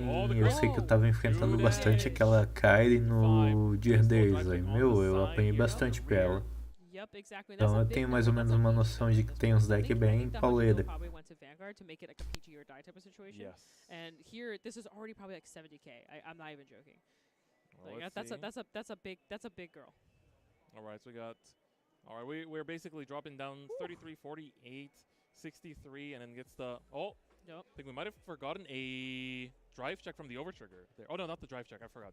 I'm confusing the OTs because we're playing against Keter. Yeah, and I'm like, where's the drive check? No, it was all just power. So that column was like 15, 25, 35, 45, 55. It was like around 65. I got ahead of myself. I'm like, it's okay. Seeing the youth mirror, I'm like, all right, everyone's playing Keter. Yep, everyone's playing Keter. Everyone's got drive checks. All of you. It's funny because Paul's not even playing the Keter routine, is that? Yeah, we already saw the Elemental come out. No, interesting here, I don't think we saw Persona, which is actually pretty hurtful. Cara, se ela é mais rápida que Kyrie, então deve ser bem embaçado mesmo. Eu fiquei de testar ela tem um tempo, quem sabe esse final de semana eu não testo ela. Eu acho que assim, dos Lyricals, que eu lembro assim, ela é o que eu mais tenho interesse em testar. Wow, very interesting. Gonna use a 2-soul. Yep. All right. Sequana being on the field is really huge. This will allow you to have the 23k swing on the Vanguard as well as getting the drive check on the second thing that you go into. And with this kind of board, you can kind of just go into Tempest to keep like building hand because honestly for Paul, the hand is a bit of a struggle right now from the looks of it. Oh, 100%. But also something about that Soul Blast 2 here. So since we didn't see a Persona come out, actually this kind of is like a pseudo Persona almost because if you see the triggers, it's stacking. So you're essentially having a mini Persona turn. Exactly. If you hit triggers, of course. It's a bit difficult for Lee here. Yep. It's gonna be a tough. You know, you're at 4 damage. You have room to take 1. I will say that not having Persona. No, I think we did see Persona because his the normal youth perk that he had was you're right. the Actually, FFR. You're right. Sorry, my apologies. All if there's good. Persona, then these numbers are huge and they're really hard to block. Yep, exactly. This is the scariest when youth perk is under Persona. Yeah. All right. For Lee, this is a little bit difficult. The hand is not exactly the healthiest. Exactly. And it's harder to pass this now because, you know, it's like Each trigger is 15k. Yep, exactly. And then also, we did see the OT get ripped, so, we don't know what that mystery draw was either here. You kind of, we at least want, like, 1, maybe to 2 perfect guards here and have, like, a good solid 20k, 15k. Não. You need them. Cara, Yeah, it's like, if you eu guard, like, nem lembro a última vez que eu enfrentei esse deck aí. Pretty scary. Yeah. Usually I think, like, E assim, ser bem honesto, ver as cartas que o cara tá... Não conseguir ver as cartas que ele tá usando não ajuda muito. They might go into Gust here. So that would actually be really hard. Long story short, this is a very tough spot to be in right now. Yeah, for Lee's had some really nice turns, being able to build up a lot of momentum, but exactly. Youthberg is still Youthberg. Yep, We're getting a trigger count. I think we saw like 2 in the damage. There's like a good quite a few actually, maybe like 8 in the drop zone or so. So we've seen at least over half. The hand is really small though, so yeah, there's still quite a few in deck. And of course, there's a lot of thinning. But I think he hasn't used any like Schneisels in a while. So the deck hasn't been shuffled, so a lot of triggers might have just been... Mas assim, os dois estão durando bastante até. We'll have to see here, Isso que eu tô mais impressionado. Of the triggers that are on the bottom of their deck as well, so. Yeah. And that's actually why we saw like a weird attack pattern there. That is true, yeah. So for Lee, it's gonna be rough. Oh, so we're going for I believe that's a tutor pass, right? That's 43. 43 against 33, so that's might one need right that's now. a 1. Ooh. 5k is still 1. Oh wow. So this is you would 2 think, like, now, 58. Okay. So we're going for a 2 to pass. It's gonna be the Reedy. Second check into a perfect guard. Okay, pretty safe. This is why I was thinking maybe going into like a no guard situation would have been a little bit less scary, I guess is the best way to put it. Because the rear guards aren't getting power off Tempest for this one, since this is a Gust turn. Oh, okay, now we're seeing there we go. That makes it a little easier. And it's still scary. Oh, it's gonna PG this one. Okay, we got a blitz order, but this is good. This is what I wanted. I think having a PG somewhere is very necessary on a turn like this. So there's Tempest. Okay, we still got one more drive check because this is Gust. The crit. Crits, that could be massive here. Being at 4 damage, you have to block. One side has to be blocked, mandatorily blocked. This is a 48k column because it's basically, it was already 23 base, 33 from Persona, plus the 15 from the trigger there. That's a big 2 damage right there. Is there another PG? Oh, there is. yes. Right there. Caralho, maluco. Is that this turn? We got a lot of PSPG. going on. Going for it, that's really smart here. Trying to knock out. She is so massive. Having a 3-card hand, being at 5 damage, you have to any attack matters here. This top deck is going to be huge. Oh, just calls it out. Yeah, might as well. No hesitation. Joshua Lee gonna get the draw, get the 5k power. So don't forget that the OT is still active, so every single card has plus 10k on it. That trigger is actually at 15 right now. I love how he was just like, he's like, nope, I don't care what it is. I'm gonna put it down. Doesn't matter if it's an order. Sorry about that. We'll add that back to him. All right, first check gonna be an order. Heal does not activate, but the power is gonna come through. The 1 damage does it heal? Nope. Oh, that's game. Joshua Lee gonna take it over Paul Bredding, playing Lieutenant. Agora a gente já sabe. Into the Youthberg. That was insane. That crit scared me there. That when they ripped the crit off the Gust, I was like, oh my gosh. But as I predicted, 2 PGs. Yeah. It saved him. Garotinha na escola derrota Paladino. When you want to use your Blitz PG, you're turning off the Lutetia Blitz order for that turn, right? So it's true. You have to pick one or the other. Because it's like, you don't get to do anything with it. I actually didn't really think about that because normally I'm like, I'm either going to perfect guard or I'm going to blitz. But yeah, you can't do both. Yeah. So it is once per turn, but really well done for both players. We see them just signing the match slips there. For Paul as well, I mean, I'm assuming that being on stream, they were 1-0 going into this. Yeah, so exactly. You can afford to drop a game. Yep, exactly. It's okay. Yeah, it's 6 basicamente isso, agora só faltam 39. We'll have some X2s even that make it into top cut. Potentially. Yeah, that's very possible. So it's going to be exciting. So losing once does not mean you're out whatsoever. No, just have to win the remaining 4 rounds, and it's going to be pretty exciting. We hear some very exciting commentary from the V Premium side next to us as well.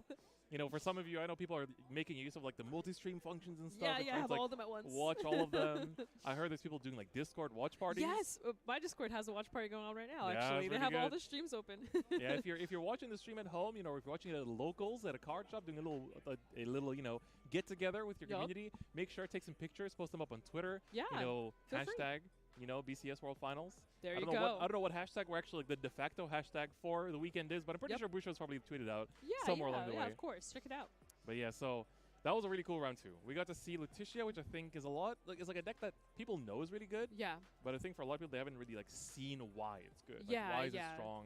And it's like, as you mentioned at the start of the broadcast, like the hand issue can really be. Cara, eu fico impressionado como os dois, tipo assim, eles falam pra caramba de cada carta, de cada ação. É foda, cara. But the upside to it is because you're getting pushed so much, it gives you more room to heal. Because you can't really guard anything. You kind of have to take it all unless you're using the Blitz Order. So it gets very close. But the hand does build. As we saw towards the end, they were starting to accumulate like a 7-8 card hand because, you know, drive check after drive check, and you're only discarding 1. So you're still plussing somewhat. And then on top of that, the grade 2s, they're giving you free board. And that's also really huge. Yep, exactly. So it's really nice that, you know, we get to see the deck in action like that. Yep. Because, you know, everyone knows that youth is really good. It's like, you're not seeing us stream right now, but we still get a little bit of a view from the players' cameras. They're exchanging Twitter, you know, fist bumping. That's so cute. That's what World's all about. You're meeting people, you're connecting with them. It's like, doesn't matter win or lose. Like, you're here for this like big international event to exchange information, exchange memories. Yeah, exactly. Really good time. And plus, like, I mean, some of these players, this might be your first time talking to them, O Vanguard e os amigos que fazemos pelo caminho. Derek Dow's like out there, right? And a lot of people know him. So if you're able to play against him, now you can also become friends with him. You know, all that kind of stuff. Like just being able to become friends with the more competitive scene is never a bad thing. So. Yeah, absolutely. I think it's one of the great things about events like this. You know, being able to connect and network with a bunch of people is, you know, we're all here because we all love one common hobby. And of course, you know, making use of that and making some great memories and meeting some awesome new friends is part of the experience, right? So I'm excited. It's been really, really cool so far seeing a lot of the decks compete. There's still a lot more I want to see. I want to see Magnolia somewhere down the line. That would be interesting just to see the Ava. unrestricted. Of course, I would actually love to see an Ava match, just even for you, just to get excited and everything. It is like your baby, so. It's my baby. It's my baby. I'm more excited. I really want to see, like I said, I want to see Zorga. I want to see Green on. I really want to see that matchup. I want people to understand that the new cards that came out are actually pretty solid. So I'm excited to see that. If we see that, I really don't think so. If there was a Green on player, there'd be like 1 in this entire room. Honestly. Yeah. I'm also just been kind of like looking at the player list that we have of like people that qualified, and it's been pretty exciting for Standard because a lot of new names, right? Because this game has grown so much over these last couple of years, where it's like we had, you know, a lot of events shut down and stuff, and like Overwatch started, and a lot of people got into Standard. But their only way to really like express themselves and show up on the competitive stage has been through like online events. So like for a lot of people, this is their first big major event in person. Of course. And it's like the beginning of their tale, right? It's like the start of their competitive journey. Which is huge. Like, you know, the more you compete, the more you can like talk about your experiences, and more we know too. We can talk about your experiences as well. So the journey starts here. Yeah. So it's like even there in that matchup, for example, like Joshua Lee, he's a player that's been around for a really, really long time. So it's like he's a recognizable name, especially in the Southeast Asian community. You know, he's always like traveling around, participating in a lot of the events, playing multiple formats as well. But you know, I looked through the like list of players, and there's quite a few names that I was like, oh, like I don't think I've seen them before. Or like there's people that have been to like past World Championships, like Sergio is one of the players that I've seen before. But then there's like some players that I'm pretty sure, like Teddy Ewan, for example. I'm not sure if he's actually here with us today, but that's a player that I think is pretty well known for Zero, and you know, streams Zero quite a lot, and you know, does a lot of content like competitive Vanguard Zero, and you know, made that little like pivot into the TCG and managed to do pretty well, and you know, get that Worlds qualification. So there's some players that it's really awesome to see them compete. And I think it's going to be really cool to see how, you know, whether it's going to be one of like the veterans of the scene that wins the World Championship, or if it's going to be the new blood. New blood, right? And that's the most exciting part about it, is like you just don't know. Standard is so like all the decks are just so close. Like all these games we've seen so far have all been really close games. Yeah, exactly. So I think it's been really, really exciting. And, you know, for those of you that are on social media, make sure to put in your predictions on who you think might take it. You can actually go to the BCS World Finals website and take a look at all the qualified players for each of the formats. The whole roster. So if you have someone you're rooting for, somebody you want to support, you know, make sure to put it out there on social media, on Twitter, for example, because, you know, sometimes they'll have like a bad beat, you know, they'll have like a rough game, you know, or like some bad luck here and there. And it's like those supportive thoughts can be really what carries them through. Yeah, you it know. could push them through to win. Yeah, just in the yet. So that's the only option he has That's the left. only option he has left is the grade 3 Because heal all of guardian. these swings are lethal with the force toolbar. Tá, enquanto isso aqui no prêmio a gente tem Gear versus Messiah. It's 5 5 swings for attacks, lethal. Yeah. 5 swings for lethal. And all of them are at least 10k shield. All of them. At least 10. Now we do have the PG for at least one of the biggest attacks. Probably going to be on the Volko, maybe even on the Vanguard. Probably the Vanguard. Like, we have an Uru as well. I do see we have Uru in hand, so 25k shield. 25k, 15.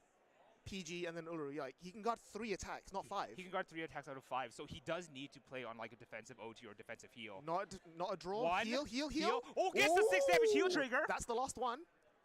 He puts him on 23, but the problem is 23 is still not enough to survive this. Like, that is an 18k, no. 23k because of the 5k from the alter 23k ego. from the 5k from the alter ego. So that is still be able to poke for numbers, not ending on a grade 2 to be able to intercept with. Plus the 10 from the Volko as well. Eu acho que o que fica dando esse problema de ver as cartas assim é quando tá com Double Shield. Oh, it's a trigger number. Trigger count. You're gonna go for a 1 to pass? Sometimes you just have to. I think you have to, right? Because like he has to go crit 1 to pass, PG discarding the crit on the Volko, and then Uru to guard the Zirconium. And then Uru to guard the Zirconium. That's his route, right? That's the route. Okay. Oh. I mean, play to your out is play to your out. Like if I will say Jody's trig luck has been pretty good compared to Michael's. Yeah. So if I'm in Michael's shoes right now, I'm thinking I've lost because 1 to pass is like guaranteed to be broken. Yeah, at this 1 rate. to pass the same thing as no guard, as we say. Pretty much. And like. Oh, he's gonna use the Uru here. Using the Uru here gets us to 23 plus 15 plus 25 is 48. 48. That's still one. No, because that's now what he does is that leaves him with a crit for the PG. Which PG Pode ser também, mas por exemplo, o Michael ele tá com um sleeve normal, já o Jude ali tá com duplo. Foi a mesma coisa naquele lado standard. O cara de Letúcia tava com double e o outro não. Aí o outro dava pra ver melhor. Então assim, não é uma questão de ser um lado ou o outro da mesa. Eu acho que é porque o double ele reflete mais a luz.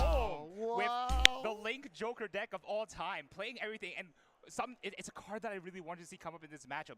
The Bowon, the great 3 deleter, especially in this matchup where the elo is going to be just naturally.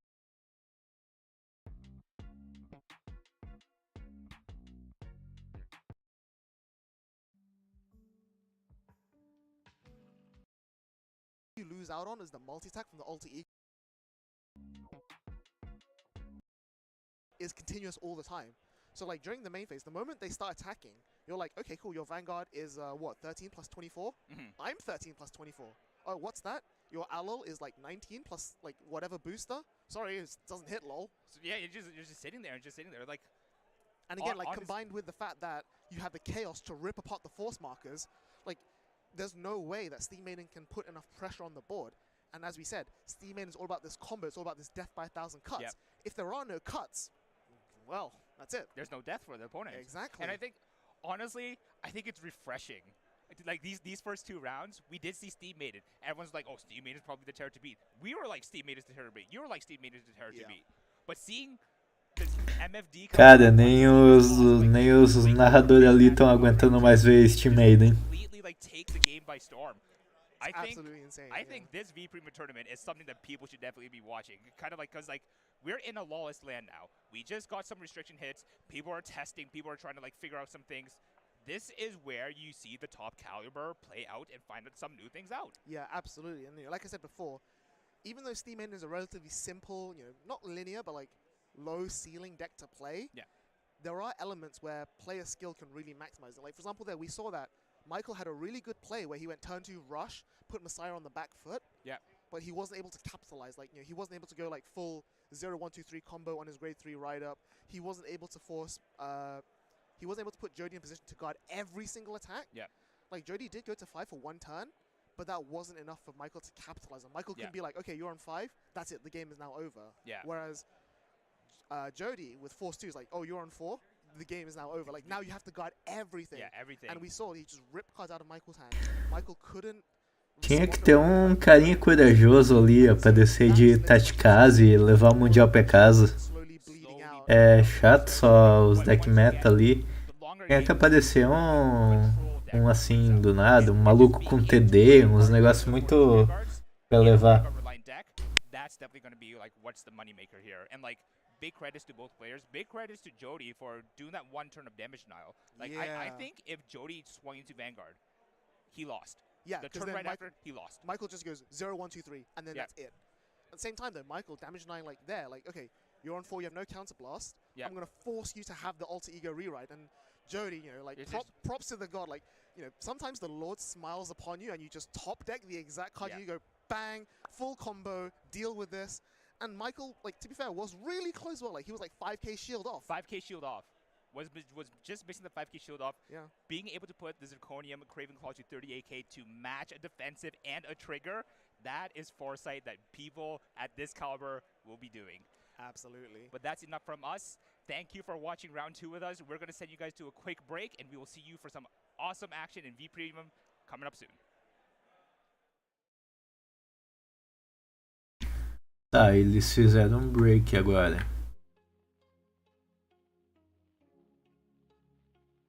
Tá, vamos ver.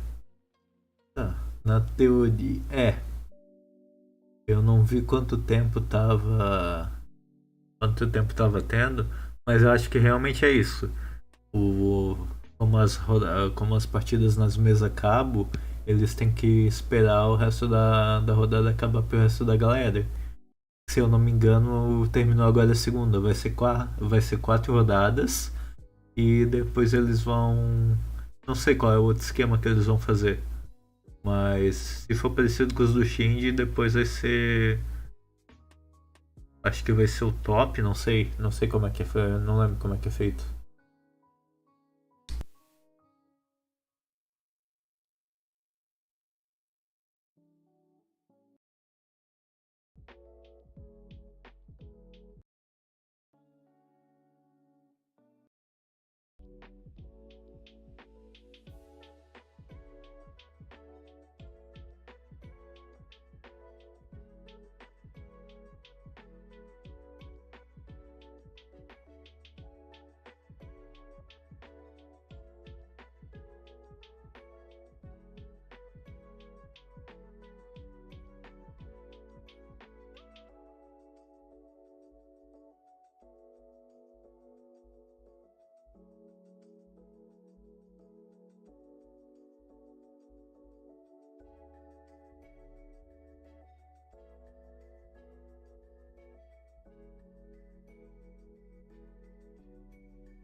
Cardfight Vanguard.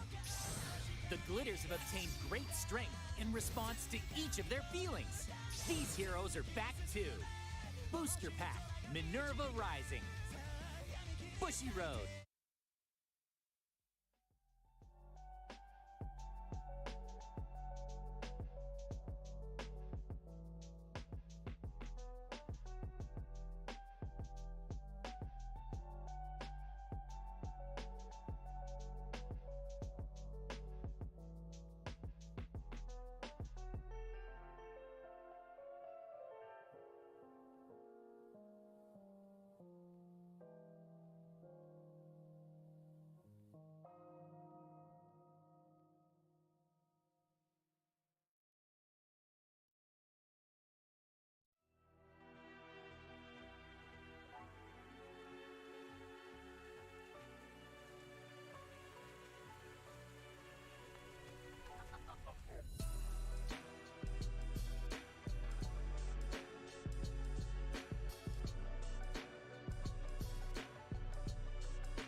Welcome back to round 3 of Standard Bushiroad Worlds Championships right here. We are back here today. I am Outer Orange here with Different Fight. How are you feeling? Feeling great. We had some really entertaining games so far in the first couple rounds, and now we have round 3 ready. The players are on standby. And of course, before we get into the game, don't forget we do have a special campaign for everyone that is into graphic design or into Deer Days. You can have your own special design show up in-game by submitting a spring theme design into the application form down below. Make sure you do it before February 26th. That is when things will cut off. So it's a great time, special time for the community as well. But we actually have our 2 players ready for round number 3. This is the halfway point of the Swiss round as we have 6 in total. And we have a pretty exciting feature match here between Johan Alexis Lopez Flecha versus James Russell Albright. So it's going to be a very exciting time because we have James running Keter, which we've seen quite a few times, against Johan playing my favorite, as you can see from that hand, Eva. Yeah, okay, finally got your Eva. Let's see how she performs. At long last, I've been waiting for this all day. So I've been waiting all day. Since you know the Eva matchup pretty well, how do you think Eva goes into Youth Break here? So when Set 7 came out and Youth Break became like the most popular deck, we basically had to start playing draws again in Eva just because you kind of started to fall behind a little bit in terms of how much you're plussing. But fronts are just so strong when it comes to this build that it feels kind of bad giving them up, but you really do need a bit of that extra draw power. Interesting. But generally speaking, the deck can definitely fight. The deck definitely still has the gas, and I think the English players are in particular like in a really big advantage because they've had a lot of months to prepare for this meta, whereas for us, you know, like in Japan, Set 7 came out, and we basically just like had to adapt to like Youth Break being everywhere, not knowing how to fight it yet. So after some time, people were like, oh, wait, you can just like stall them out and let them deck out. Yeah. Which is like, you know, that's a very valid win con, and it's kind of the main win con for this matchup for Eva. But, you know, you just kind of see, like, especially if they play this kind of aggressive turn 2, and they CB for like a Schneisel or something, you just damage the knights. Like, oh, well, you won't get a Tempest turn now. And you can use the Combine Rusher that we see in the drop zone there for for Johan to basically start fighting back against the board. So you can swing, you know, like you can swing Eva into rear, into the, and yeah, basically right just swing it rear, deny the damage, and not let them Tempest on their turn 3, which is really nice. Yeah, I would probably do the same thing. I think that's definitely the right play here. Yeah. Oh, honestly, that drop zone is starting to get very well set up. We have the Combat Rusher and we have the Obscurade. Yep. So Obscurade, of course, going to be recurred time and time again from turn 4 onwards. Yeah, we saw the drive check earlier on with the little grade 1 alien as well. Let's just set it back to deck. Yep, so that is the Secondo. Basically, it's a really nice tool. Oh, I think we see James reading some of the cards. There's a matchup you got to prepare for if you're playing Youth. If you're playing Youth, this is your first time playing as Eva, you're going to be in for a rude awakening potentially. Yep. As the players that bring Eva to the tournament, I think, have playtested this matchup more than any other because they expect Youth to be very common. Yeah, that makes sense. Honestly, I love this order searching that you do here. Just like constantly finding like, and you can set up certain ways to just start getting your research orders going. I love it. Yeah, the only thing to keep in mind is that because you shuffle every single turn, it's easy to hit time. Like that's the one you thing gotta go play that fast. sometimes I'll be in tournament and it'll be, you know, the shop owner that's like running the shop turn will be like 3 minutes left. I'm like, oh my god, but I gotta play fast. All right, we see the heal come out. Going to be swinging to rear as expected. Interesting. And heal down to 0. That's really huge Going for to Johan. the other rear here. Whew. Yeah, there you go. Knock that out. Interesting. So again, we're back in the situation of CB is face down. Schneisel is, you know, pretty much inactive here. Tempest isn't active here. Unless you're, again, running the countercharger, you're just stuck. Yep, exactly. So right now, when you're playing Youthberg, you got to keep in mind that, you know, your turn 3, you're either going to be committing to something here if you have like a Sequana, or just like thinning the deck out with Youthberg's effect and just, you know, calling it a day basically. Exactly. Here we are doing Youthberg's skill here, searching for potentially something to get to hand. Let's see what looks like we're getting a Gust. Pretty good. Putting it to the bottom. Gust is really good for that late game pressure. Yes, absolutely. Moving up the grade 1 here, getting out the Sequana. Interesting way of I setting like up. this, It still hits, so might as well. Yeah, I'm going to intercept away. Yep. It's going to be just 13, so you could technically do the pass this, but going to choose to take it. I would take it too. 3 and a PG. That's pretty good. You hit a defense here, and it shuts down this entire combo, which is exactly what we just saw happen. On top of that being a 0 damage, you still want to... Ava does counterblast quite a bit as well, so you still want some counterblast. And it looks like they're passing turn, choosing not to, you know, get rid of that hand there. Just makes sense. It makes sense because, you know, this is interesting. Only issue that you lose out on Sequana here. Yeah, most likely gonna get bound from the experiment successful. I was thinking the same thing. There it is. Gonna draw 1, discard 1, and then you can Soul Blast 1 if you have 3 or more orders set to bind one of the rear guards on your opponent's side of the board. Exactly. And of course, bind is a keyword that we don't see in too many decks in Standard yet. Yep. You know, slowly ramping up, but Eva was one of the first to start binding away your opponent's cards. Yeah. And it's definitely quite annoying. Yeah, oh, it is, because the bind zone, especially in like most of Vanguard, is actually very hard to reach. Sometimes your cards just get stuck there for the rest of the game, and you just can't do anything about it. All right, interesting. So he chose to use the CB on the Combine Rusher there instead of using Eva's Search effect. And so basically going to be just Combine Rushering with the Bobo Mine. Yep. It's going to be a 28k swing. And then we're going to see it get taken by James here. Going to see a Persona Ride flying off into the damage zone. Yep. We have Bobo Mine skill going off here, using the counter charge and then counterblast again for Ava's other skill, which lets you pretty much search for the grade 3, call it out, and get the crit. Yeah, so setting up the double Obscurate, of course, these cannot be retired. They get plus 10k when they attack, and when placed by an effect, they get a crit as well. So getting the extra crit, of course, is really huge because you get to just kind of like pressure your opponent. It's like, all right, you have to think how you're going to guard / take the attacks this turn because there is a big attack coming through at the end. Exactly. Checks an Obscurate and a crit. Crits of Vanguard going to put to 4, which makes this Obscurate on the side actually lethal. Exactly. There's a lot of damage. We do see 1 trigger check. Makes it a little easier to guard this number here. But still, you know, you still got to guard because, you know, it's a crit trigger. And then going in again. Yeah, choosing to keep pushing. Just want to, like, force out hand and basically, like, you know, obviously putting them to high damage means that your heals are inactive and they can also heal down to, like, you know, 3 or 2. But we see the Persona right here come out for James. Yeah, now with a lot of counterblast to work with here, you can actually start doing something here. We can go into Tempest or Gust or whatever we choose to go into. If we find some stuff off of Youthberg's discard skill, maybe try to push here, because Ava's sitting at what, 1 damage right now, so sitting pretty well. You have the double intercept, which is very beautiful to use when on the first Youthberg skill. You don't really want, unless you want them bottom deck, which sometimes you do. So you can kind of set up however you want, because you can lose them too. Yeah, so we saw one of the Obscurades get drive checked, so there's a chance that there might not be any left right now. True. So there's a chance you do leave it up. Yep. So we'll Can see. reason just have a 1, leave the other one on the board too. No Sequana, so that Sequana that he called down last turn was actually the only one. We do see a heal, but no drive checks is going to hurt a little bit. Yes, agreed. Order goes down to damage. Yep.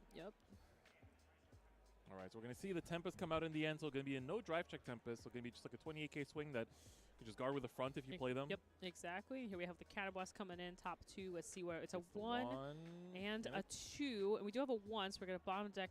There's a Condo there. Yep. All right, well, also good. Found the Sequana off the top, which is going to be huge for next turn. Exactly. And this is kind of like a grindy matchup overall. This matchup can go on for a while. Yes. As you mentioned earlier. Exactly. So it's going to be a pretty long game. So strap in and going to swing the Tempest into rear here. Going to allow that to go through. Interesting. 20k swing coming through from the Wayward. So it's going to be exactly 10k to guard. Let's see. You might, I think Johan might actually want the CB, and he's going to take it. Losing another order. orders. Yeah. It's going to be a little bit rough for the long game. Another one order. goes Oh my to god. damage. That's 3. Well, we know what's not in hand, potentially. Probably no orders. But it's okay. Luckily enough, Ava's skill does let you dig pretty deep through your deck. You know, that's not all of them, I assume. There still might be a couple left. So we'll have to see here. But it is going to be a lot harder to dig through with only the top 3 now. Oh, we saw 3 triggers off the top from the Eva search, which means that added the front because that is the highest shield value you can get. As well. You know, it's always good to have the 20k shield ready. Yep. But I think, oh yeah, he ditched one of the Obscurades earlier for the ride deck, so it's actually all of them out. So basically, you kind of just have to swing with Ava here and call out the Obscurade from deck. You can choose to search deck first in order to shuffle your stack. Looks like he's going to choose not to do that, so I'm assuming play from hand. He did send 2 triggers to the bottom, so I personally would have shuffled first and then called, just to kind of like get that, you know, the triggers actually come out again. So the ruling is you can choose to search both, essentially? Yeah, so essentially search deck and you hand? get to look at deck first, say no target, and then still search hand and call. Oh, interesting. I didn't know that. So it's pretty important. I've had it like come up on a tournament. I was like, I had to pull out like the actual official like Japanese Vanguard website, go to the Eva page and like the Q&A section that says like you can do that. That's interesting, because I wasn't sure how the wording is on for that particular skill. Yeah, it's a bit. It's like I think we might have had another case in previous Vanguard formats where like you weren't able to do that despite it being worded in a similar way, but with it matters specifically how it says in the Q&A. says that. Yeah. All right. Well, we saw the PG come out, so right now we have 4 damage, 5 damage even for James. So going to be back against the wall, but we do know there's a Persona Ride and a Sequana in hand, so the hand's pretty good. The field hasn't been disrupted because we didn't see any experiments successful come out for the bind. And, of course, not seeing another order means that you don't get the grade 1 order popping off to, you know, recuperate the Obscurates from drop. Yep. So I think if you're Johan, I think you're hoping that your opponent tempests you and puts one of those Obscurates to bot deck. Yeah, exactly. You kind of want to. Oh, that was a very top 3. juicy top 3. Very juicy top 3. We'll have to see sort of what the game plan is here. I think I would go for the Sequana, to be honest with you, but already has a Sequana in hand, so I feel like you might want to just like compress and just put the Wayward to the back here. So I might as well shuffle here too. Oh yeah, the Wayward also popped off from the being discarded for the Youthberg, so can use some CB here. Find. Look at the top. We find a Gust. Yep. We got a lot of triggers in there. Woo. Gotta shuffle those around. Yep. All right, so for James, gets the power up as well on the Schneisel. And luckily for Johan, I mean, the hand is pretty big, slightly out of heal range, but it's going to be like guarding all of these attacks will be a little bit annoying with the Persona Ride in the 33k. Yep. And we got the column. Sequana now too, which means we have extra drive checks on top of that. And you can kind of choose to go to Gust or Tempest here. I assume Tempest will probably still be the way, but you can kind of Gust and try to finish the game too.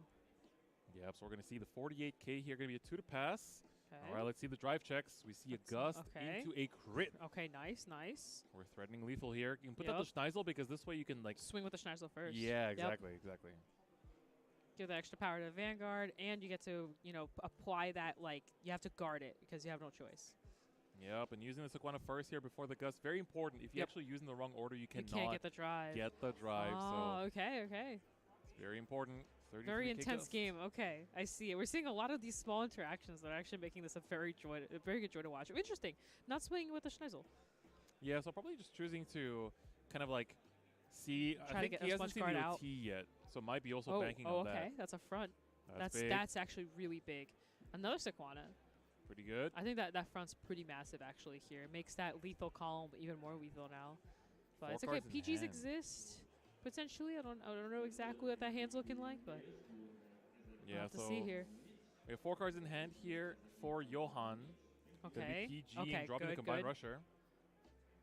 That is one way out of that. And then here you kind of have a choice. You can swing into a rear guard. You can swing into Van. Where are we gonna go? Gonna go into the rear guard. Yep. Think now it's public knowledge that all 4 of them are out. Yep, so exactly. It's up to whether Johan can draw into an order or not to start recurring them. We see a the persona right again. I think that was a top deck persona. Oh, the top deck into the order top deck. What? That's beautiful. That is amazing sight to see right there. Gonna get the bind as well. There's a good time to either take out the take out the shield? I would take out the shield. Wayward can be a bit annoying too, but I think in this instance you do want to get rid of the shield. Because that's 10k shield, so. Yeah. And like 10k shield matters. Unlike usual, Youthberg hands are oftentimes really, really huge. Yep. But both players have been kind of struggling to build up momentum in this game. Yeah. You could tell that there's been some struggling going on. Here we activating that skill is because with the new promo, you get to countercharge and also get upgrade back, right? From drop? Yep, exactly. Nice. So a result of the experiment henceforth coming into play here and going to be able to, of course, search out that upgrade from the drop, which of course means that you can then call it out from hand. Nice. Unfortunately, we don't see another Secondal here anywhere to put back one of the upgrades to the deck. Just a 1-card PG in hand. Yeah, risky, but we're under a persona here. Everything's swinging for pretty high numbers, even calling out the trigger there just to make the magic numbers happen here. So, it's looking pretty good. It's looking pretty good. We'll have to see. All right, going to drop that. So 30k attack, blocked by a 20k shield, and Eva's skill going to come out here. Unless he has one in hand, I think there's no... Uh-oh. I think we might have forgotten. Oh, yeah, okay, so just making sure. It was supposed to go to hand, yeah. Yeah, so the upgrade there did go to hand. I think he countercharged, but forgot to never grabbed the card bring in back hand, the upgrade, yeah. Yep. I think that's probably what that was. So going to add that back to hand just to resolve and call it off the Eva skill. Still not shuffling, interestingly enough. So let's see here. Eva's game swinging for just 28 because I think he used a search skill earlier. Yeah. It's still really good, though, because, 28 is still like a magic number. It's still pretty hard to block. Yeah, absolutely. And everything right now is swinging for pretty much lethal because, you're at 5 damage, right? So 28 is very nice. And I don't think I see maybe like 1 PG in this hand. Yeah, there might be. I think there might be enough guard. I think this drive check's really going to matter. It is a persona right too, so we're looking at like 33, 38k like rear columns as well. So everything is pretty hard to guard. So in a way, Johan might just win off of raw power. Yeah, exactly. Especially 28, 38. Those numbers are just so magical. Exactly. So let's see, Johan just betting his life on these drive checks to see whether he can push through. And the shield value for James is also not exactly high. Yep. We haven't seen many heals from James's side. Honestly, now that I think about it, we haven't seen that many heals in general from either side. So it's going to be very interesting here. So might be going for... So that's currently... Oh, he didn't use the search skill, so it's only 23. Oh, but gets the crit off the top. Manages to break through the one to just pass. Breaks through, yep. And we don't see a heal. Congratulations, Johan. Making it through with Ava, your favorite. Yeah, let's go. All right, Johan showing up. And, of course, bringing it to the top stage here. Running that Ava build. So doing very, very good. It's great to see, a lot of different decks succeeding. The one main repetition we've been seeing is, of course, the Youth perk. But especially on the Brancade side, we've seen Eva, we've seen... Zoom. There's a lot of combo potential here that if Nuno doesn't navigate this turn properly, he could fall behind really hard. Like I'm always surprised to randomly just look over at Deshaun's hand, and his hand is still massive. Yes, he did get 2 defensive draw triggers, which definitely is helping towards that. But just the sheer amount of advantage, because let's not forget that Deshaun is calling down cards to just replace the board and make better numbers with. Yeah. And that's like throwing 10k shields away from hand. to try and maybe even go for the kill this turn, because Nuno's on grade 3 at 4 damage, that core column is also lethal already. So getting that extra 5k rather than just sitting on a Yosifus for minus 5k, that could make a big difference. I'm not sure about this attack pattern. I would have liked to see the Max Slash come down to put the Aglevel on, so you can put Triggle into the Aglevel. That would have been, I think, your best attacker. But at the same time, like you say, maybe Deshaun's just going for, like, go for lethal, show you some crits, and just say, like, well, here it is. Here's all the attacks. Because one of the things I like the most about his attack pattern here is that this attack, because it has the crit, is going to be lethal. Yeah. Getting a crit trigger here, like that? Getting a crit trigger there, Also gets the heal trigger. Heal trigger does go off. Is able to live. So okay. Defensive, no, not enough. Triple heal trigger, and that's it. That is, yeah, the extra crit coming down, you know, core's own plus crit. Nuno just had to take the risk there because he only had enough shield to, like, guard 2 to 1 past the core. Yeah. Then he needs to guard the Fallon, and then he needs to Okay. Let's see what we're going to drop down here.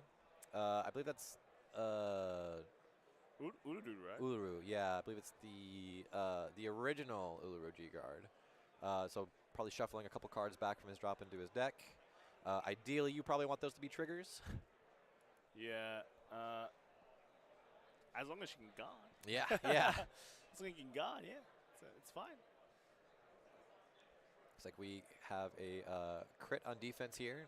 Definitely going to come in handy with a full front row buffed the way they are. Yeah, an early crit as well, which is pretty good. Pretty good. How many triggers did he get, though? It's the important bit. Stand. There's a stand. Oh, okay. Well, you don't need a Cho if you see a stand, I guess. That's right. And a crit. Whoa. And a crit. Okay. This turn just got a lot scarier. So this will just bring up to 5. Yep. And a draw. Okay, wow. 3 drive checks, 3 hits. Wow, that's a lot of damage. That's a lot of damage. That's a big swing.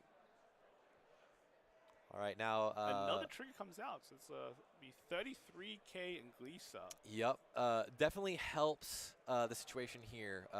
Definitely makes guarding the rest of these attacks a lot easier. They're still big, still probably going to require some cards to drop, especially after hitting 3 triggers on your drive checks. Yeah. Let's see. I feel like, you know, obviously in kind of a stressful spot, being at 5 damage, not really where you want to be. But I think, you know, hitting 20k in defensive triggers when your opponent has given 20k to the front row helps out this situation quite a bit. That's right. It's kind of just cancels out, right? Yeah. But still, you still need a God of Cards. So yes. The hand rip is going to be very strong. Yes. Still plenty of swings. And here comes Spark Rays.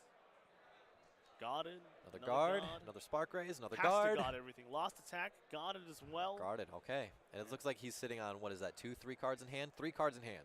That is not a lot of cards. Not a lot at all. But, you know, potentially, depending on what we can, what is in that hand, and what we see stride from the G zone can maybe not be too big of a deal, but that's all really going to kind of come down to what the contents of that hand actually are. Yeah, as long as Anthony can stride, it's fine. Yep. What does he stride into? Probably just another Schlishma, right? Yeah, probably. Looks like he's pitching that time. Sim, e tipo assim, cara, tanto o jogo do Standard quanto do V, os dois foram muito rápido, não deu quase pra fazer nada. Mas assim, se eu não me engano, o cara do Yote fez só um turno de G3. Assim, não teve nem pra dizer muito que ele jogou bom ou não. O cara de Java matou ele muito rápido. Mas eu concordo. Okay.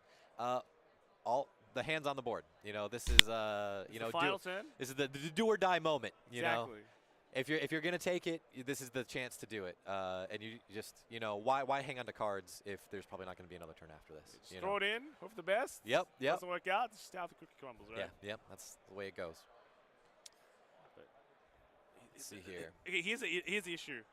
He still has to pass an attack. Yep. Okay. And I think doing it correct. Double intercept and a crit trigger from hand to guard. Yep. Let's see.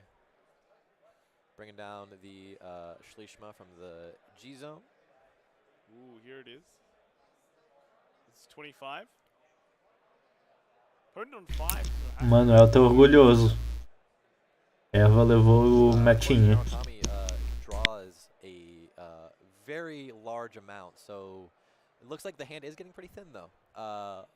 But you know, we'll just have to see if he can push through. It looks like 5 cards in hand. Definitely doable. Just really depends on what those 5 cards actually are.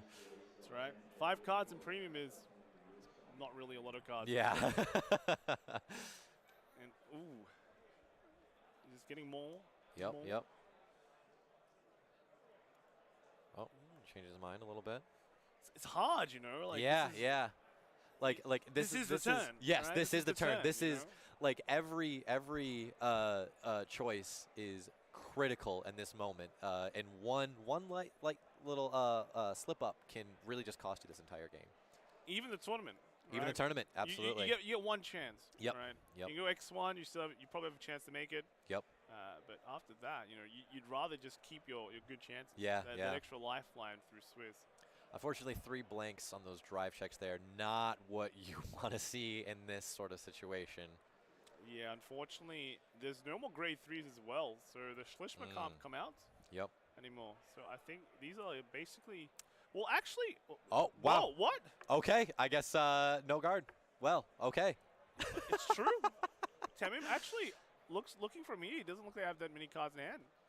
Yeah, wow. Is it like a 2 cards in hand? And oh, wow. Well, all right. I guess that's the game. That's just how it is. That's just how it goes. You know, I was so busy sitting here just trying to analyze what was happening that the game ended before I realized it. That's kind of premium. You know, you look away for a second, all of a sudden the game's decided. So. It's gonna be interesting too, because without the Monster Strike meta, it's gonna be interesting to see sort of like what's gonna. Maybe spreading those forest markers around was definitely. Yeah. And it's going to pretty much come down to decks like Ava, decks like Youthberg, maybe Magnolia. Like, it's hard to say exactly what is the contender against Jess. There's also Minerva. Minerva, that's right. I really haven't good. seen too much about it. Like, I don't know how it's performing or anything like that, but it seems pretty strong. I forgot to sleeve up my Minerva. Oh, no. It's like I brought some set 8 plus decks. Like, I brought like a Chrono Jet, brought my Ava, brought like Lukier and stuff of like the decks that I have from like the Japanese meta where we, you know, the decks that aren't out in English, so I can give people like a preview of what those decks will feel like. Because you're basically getting set 8 next week, right? So yeah, we have the sneak peeks that came out yesterday. Week. Yeah. Starting yesterday, and then the set comes out next week, and it's ready to go. I can't wait. There's so much fun stuff in there. Obviously, I want to try Ava, but I'm interested in Minerva, and then Lukier is dropping as well. Yeah, so, Lukier's also very fun. And that Zero art. So good. Oh, so you know, good. I'm not the biggest Lukier fan. I like her, but I didn't grow up with her like a lot of people did. You know, I grew up like on like she was my high school stuff. girlfriend. I believe you. I believe that's perfectly fine. But I didn't grow up on Lukier or Minerva. But I'm not gonna lie, this new art system coming out, I'm like, do I become a Lukier main? Because I've always been on the dolls train. I started on it because it was cheaper.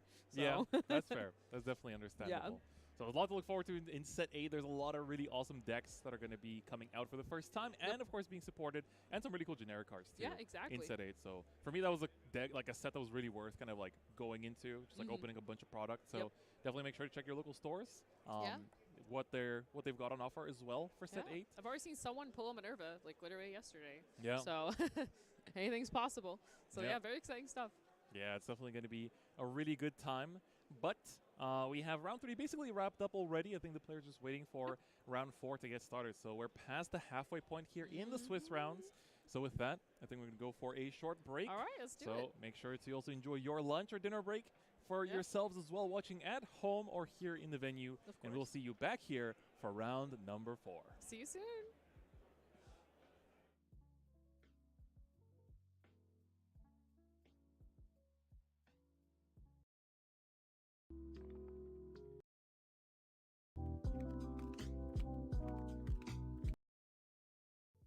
Cardfight Vanguard. The Glitters have obtained great strength in response to each of their feelings. These heroes are back too. Booster Pack, Minerva Rising, Bushiroad.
Cara, assim, é o DF e a Orange lá, que é uma outra youtuber também. Eles estão apresentando o Standard. O Kai, se eu não me engano, tá apresentando o Kai tá apresentando o Premium com outro cara que eu não conheço. E o V, eu não lembro qual a galera que tá, mas assim, é um youtuber conhecido. Pelo menos cada um dos formatos tem pelo menos um youtuber. Agora os outros eu não sei se também são. Eu sei que os dois do Standard são, o Kai e o do Premium, se eu não me engano, um carinha essa que eu não vou lembrar de onde é que ele é.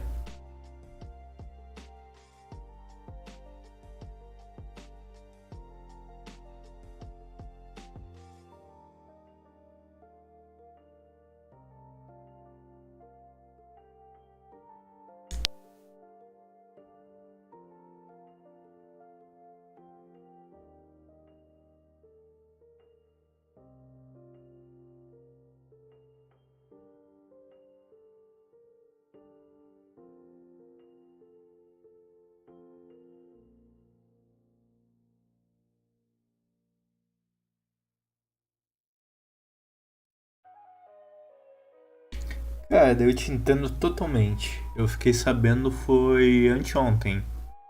Aí eu tô fazendo essa live aqui mais assim em cima da hora. Eu divulguei hoje pro pessoal porque perguntaram: pô, tu vai ter o Mundial, tu vai fazer a live? Eu falei, cara, eu não tava planejando, mas eu posso fazer, tá ligado? Só resta vocês acompanhar. Aí tamo aí. A sorte é que esse Mundial começou hoje às 3 da tarde, porque se fosse de madrugada eu ia fazer um pouco, só que eu não ia ficar até o final não. Mas agora tá indo pra quarta rodada, então eu acho que assim, a quarta rodada e depois eu não sei se vai ter mais alguma coisa ou se já vão fazer os tops. Mas eu acho que assim, até umas 8, 9 horas deve acabar.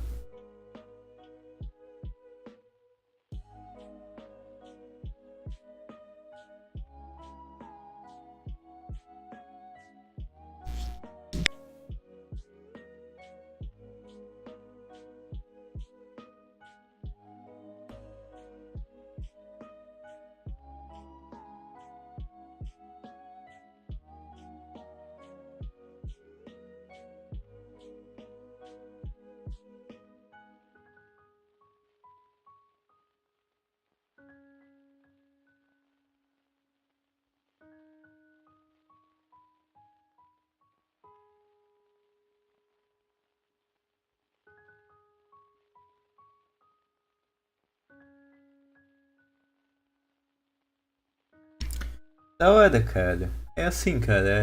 Tier 10 muita gente fala, mas, cara, é o ideal pros novatos. Tem a demo que é free na Steam, tudo. Eu não concordo com o preço do produto cheio. E eu acredito que logo logo entra em promoção. Mas, sem dúvidas, o Tier 10 é a melhor coisa, melhor produto que a gente teve de Vanguard em muitos anos. Sinceramente, se a pessoa tá começando, por mais que o preço seja meio, sei lá, às vezes ainda compensa mais tu gastar no Tier 10 do que gastar com um deck. Pelo menos lá dentro tu tem acesso a muitos decks diferentes pra te testar e muita coisa assim pra você passar o tempo. Eu acho assim bem interessante.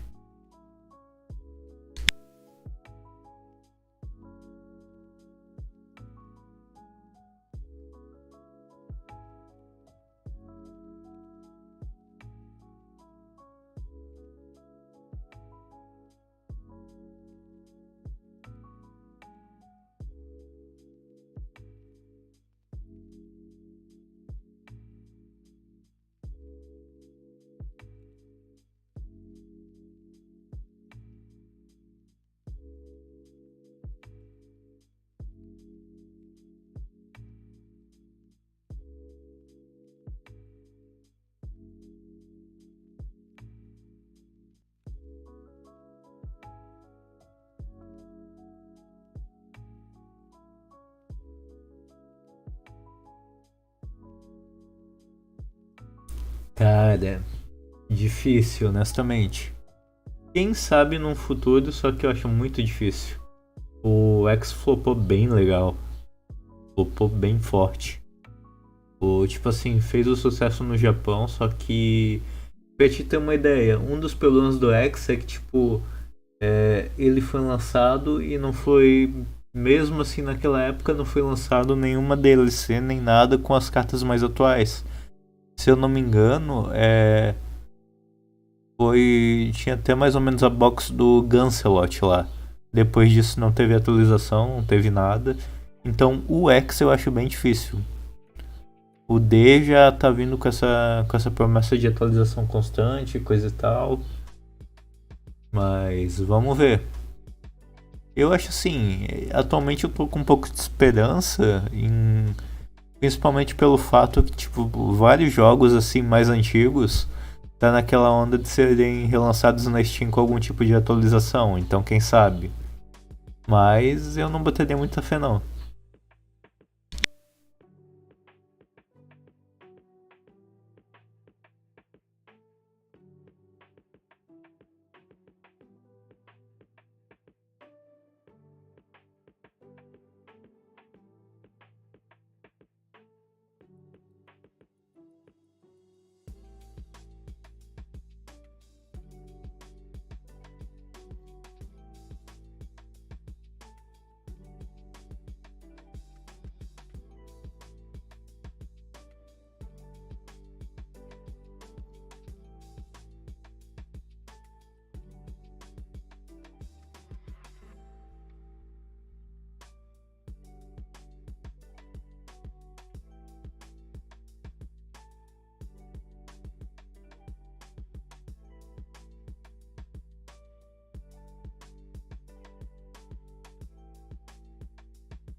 Cada um tem uma preferência. Particularmente eu não sou um grande fã de Axel. Mas eu entendo a sua lógica, eu entendo o sentimento. Atualmente eu tô jogando bastante V, né? Que aqui no meu estado o D não vingou. E o pessoal aqui joga mais a V e o Premium. Aí todo mês a gente tem torneio da V. E eu tô ali jogando com o meu Ultimile, aí pessoal tem bastante Axel, Pale Moon principalmente, tem Gold Paladin, bastante Axel assim que me dá bastante dor de cabeça.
Bacana, cara. Realmente o anime é uma porta de entrada bem legal. Assim, realmente, e Vanguard é bem diferente dos outros. Tanto que esse é um dos motivos pelo qual a maioria do pessoal joga, né? E eu, por exemplo, eu já tenho bastante história assim com vários tipos de TCG. Já joguei competitivamente tanto Pokémon quanto Yu-Gi-Oh! E, cara, só que, honestamente, Vanguard pra mim, de todos o top 3, né, que é Pokémon, Magic e Yu-Gi-Oh! Pra mim sempre foi o mais balanceado e o mais atrativo, assim, porque, por exemplo, Yu-Gi-Oh! Geralmente tem aquela coisa do que só um lado joga, né, então eu já acho meio meh isso. Eu joguei há muitos anos atrás, assim, competitivo e coisa e tal, eu acho que ainda tava na época do GX e olha lá. Aí, cara, o Pokémon, assim, eu gostava, não vou mentir que eu gostava de jogar, eu achava bem interessante, só que foi mais assim, eu parei mais por uma questão que, tipo, não é nem pela questão da rotação, porque eu acho a rotação de Pokémon bem competente. Eu só parei mesmo assim porque eu não tava com condições de sustentar tanto Pokémon quanto o Vanguard. E Magic, assim, eu jogo assim, eu gosto de jogar Commander com os meus amigos e coisa e tal, só que nunca tive assim um apreço muito grande por, meu Deus, eu quero jogar Magic, entende? De todos esses, o que mais assim me pegou é Vanguard, tanto que eu jogo desde o começo e tô aí até hoje.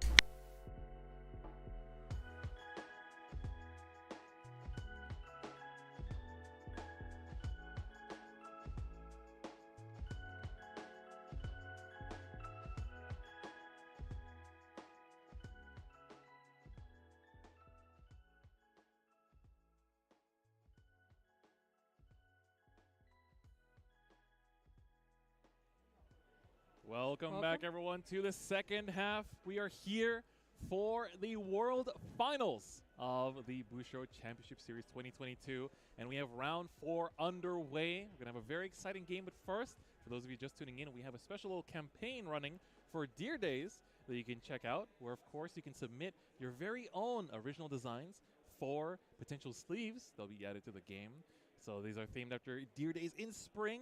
So if you want to find out more or apply yourself, make sure to check out the application form in the bottom left there with that QR code, and you'll be able to be part of the fun yourself as well. But Orange, we have a very exciting round. We do.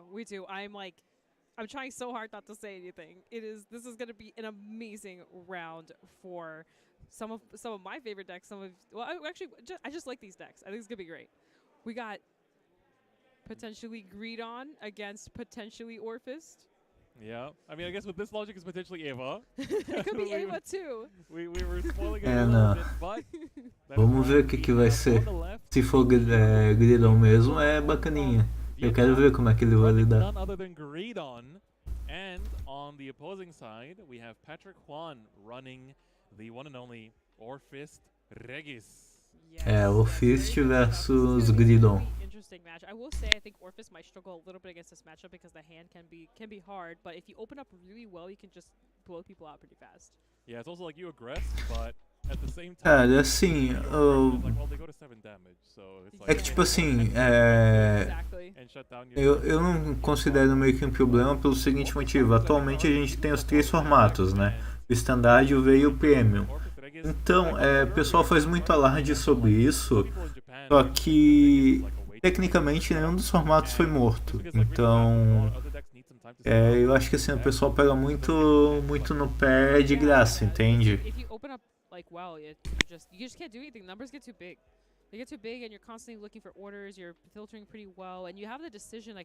O único formato que realmente foi morto nisso tudo e faz bastante tempo foi o G, que virou Premium. Só que a questão do G é que ninguém discorda que o formato não tava, tipo, não tinha condições, que aquela foi a pior época do jogo, então meio que tanto faz, entende? Porque atualmente os 3 formatos atuais estão bem consolidados e existem fãs pros 3, tanto que tá rolando um Mundial pros 3 formatos. Então assim, eu acho que o pessoal fez muita tempestade em copo d'água a respeito disso. serve mais pra assustar a gente nova do que pra realmente outra coisa. Yeah, is that trying to remember her name, but I know which one that is. Just give her the name of it. But that's really hype. I'm actually really excited to see how this plays out. I've been in my soul. I've been feeling that Greedon fuel. I just feel like Greedon is just gonna like just out of nowhere win a lot of this. Oh yeah, it's Miroslava. Yeah, it's Miroslava on the damage. That's right. So playing a couple of copies of Miroslava, just to have like the constant persona right going, because you just soul charge the Greedons. You get yourself that extra big soul. And we're seeing like, keep in mind that like Greedon got a lot of support in set 6. Like we're seeing the Kuvisky that's coming down here, being the counter charger that this deck has wanted for quite a while. And these are both decks that got support in set 6 because of course Orphist also got the very good grade 3 there that we just saw come down for Patrick too. Love that grade 3, but something to keep in mind, I feel like both these decks got some like sleeper support that no one's really talking about because like Heathberg and Leticia, Michu, and Ava and all these other decks that are E aí, beleza? so people don't Eu cansei de ver sozinho. Despertou. Valeu a companhia. Agora a gente tá vendo a Jota versus o Link Joker do Paraguai. Exato. A Jota versus Link Joker sem Loki. Both players are playing very aggressively. And Hugh surprisingly pushing very hard. Yep. Yeah, you're right. Because if I'm not mistaken, I don't think you need much Counter Blast with like Greedon, and Orphis does need a little bit of Counter Blast actually, so it is a little bit more risky for the Orphis player. That's a heal trigger going off. Ooh. Well, with Greedon, it kind of depends what you're trying to do, right? Esse Patrick John, tu diz? Cara, eu não duvido, porque a maioria desse pessoal aí já participou de outros torneios. Yeah, there's really good stuff to see. This is gonna be a really hard. So the thing about Greedon is you need to farm perfect guards like crazy. Like you need them so fast. And if you don't get them, you can just get one shot out of the game so quickly because the restanding, it's pretty much just another variation of Overlord almost, but just with soul focus as the main engine, right? But restanding Vanguard with high numbers, guard restricts, power, it's a PG or a die in most situations. Yeah, exactly. And it's like there is some setups, especially now with the new support, where you can get like the 3 Vanguard attacks pretty easily as well. Really? Double restand, and I think we might be seeing that. Quarta, we did see both Miroslavas go to the damage zone, unfortunately for Minhyu here, but of course you don't really mind that. I mean, you're ahead in damage. You're always going to be ahead in damage. This is the deck that basically doesn't let your opponent get in heal range like ever. Yep, exactly. You're constantly at 6 while your opponent's at 5, or less. So you'll be healing, but they won't be healing too much. Yep, exactly. So it's been really cool to see, and I just want to see like how both players are going to play it out. We see the Greedon actually come on down here finally for Minhyu. Oh, and he's also playing down the over trigger going to soul. Ooh, it was a bit unfortunate. Sorry, a little bit I noticed, but I noticed that the Dumbarino was on the left and the Toking was on the right, which is very interesting to do because that draw I feel like is really massive into a matchup like this. Yeah, I think you want to just push aggro and basically just like give the power from the Kubizia, from the Vanguard to that Dumbarino just like Cara, Chronojet no geral sempre foi um deck muito forte. No standard ele tá vindo bem forte, né? No V ele não é fraco, só que tipo ele não é o melhor gear que tem, que o melhor gear é o Steam Maiden. E no prêmio eu não faço a mínima ideia, mas com certeza ruim ele não é. Ele não é ruim, ele é mediano. Mediano? Porque Steam Maiden também é muito bom no prêmio.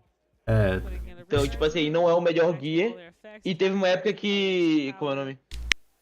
Mystery Flare tava funfando lindamente no prêmio. Então, ele não é o melhor gear, mas ele também não é ruim não. Ele dá pra tirar os jogos. Jet sempre é muito forte, né? Tem nem condições. Pelo menos a certeza que deck ruim nunca vai ser. Esses standard que se diga, essa porra pode ser considerada tier 1, na minha opinião. Não, esse Jet, o Messia nem saiu, cara. Tu já viu o preço das paradas? Tá tudo disparando. Esses stage de deck 7 aí vão ser de... E tipo, muita gente tá falando que o problema não é nem o deck 7, o problema é aquele Crest lá que dá power. Aquilo lá... Aquilo é muito complicado, cara. Pra ter uma ideia, eu já testei uma build, eu não sei se ela tá sendo usada, que usa o Crash no prêmio. E ela é ridiculamente boa. Ah, é. Eu imaginei que ia aparecer um negócio assim uma hora ou outra. Eu só quero ver o que eles vão fazer se vier algum suporte ou alguma outra coisa. É. Porque, cara, assim, tá certo, agora a Maiden pegou lista, né? Agora eu quero ver o que vão fazer pra deixar a Gear no topo ainda. Oh yeah, yeah. I'm waiting for the day when we get even more Orphan support. This is probably. Não, já tá levando o Buyout, o Sunyon. Tudo que tu olhar tá saindo muito rápido. Até carta antiga os caras tão rapando e. Tá live aqui? Hã? Tá fazendo live? Tô fazendo live. Só eu que não vi onde é que tá a live. Tá, cara, eu joguei nos grupos do WhatsApp tudo. Aqui na live a gente tá acompanhando o standard aqui. Very massive. This is actually so big. We were just talking about how Greedon will never let you have the range, and that's a crit too. But we've seen Orphans kill 3 times. Só pra eu ler o chat pra saber o que tá rolando. É que ele tava falando aqui que o Messias Deck 7 vai levar Buyout. Fácil. Já tá levando. Até as coisas antigas, tá ligado? O Manuel, ele tinha um monte de coisa do Messias dele antigo, né? Vendeu tudo em uma semana. Não, eu tenho um Messiah aqui, o pessoal daqui de Belém tem um Messiah. Moleque, já tá.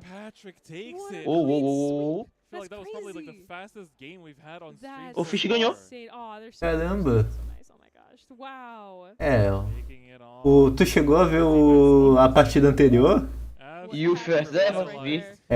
Cara, o Yotberg não fez nada. Não fez, mas eu também não sei dizer se é. Se foi porque o cara de Youth não sabia o que tava fazendo.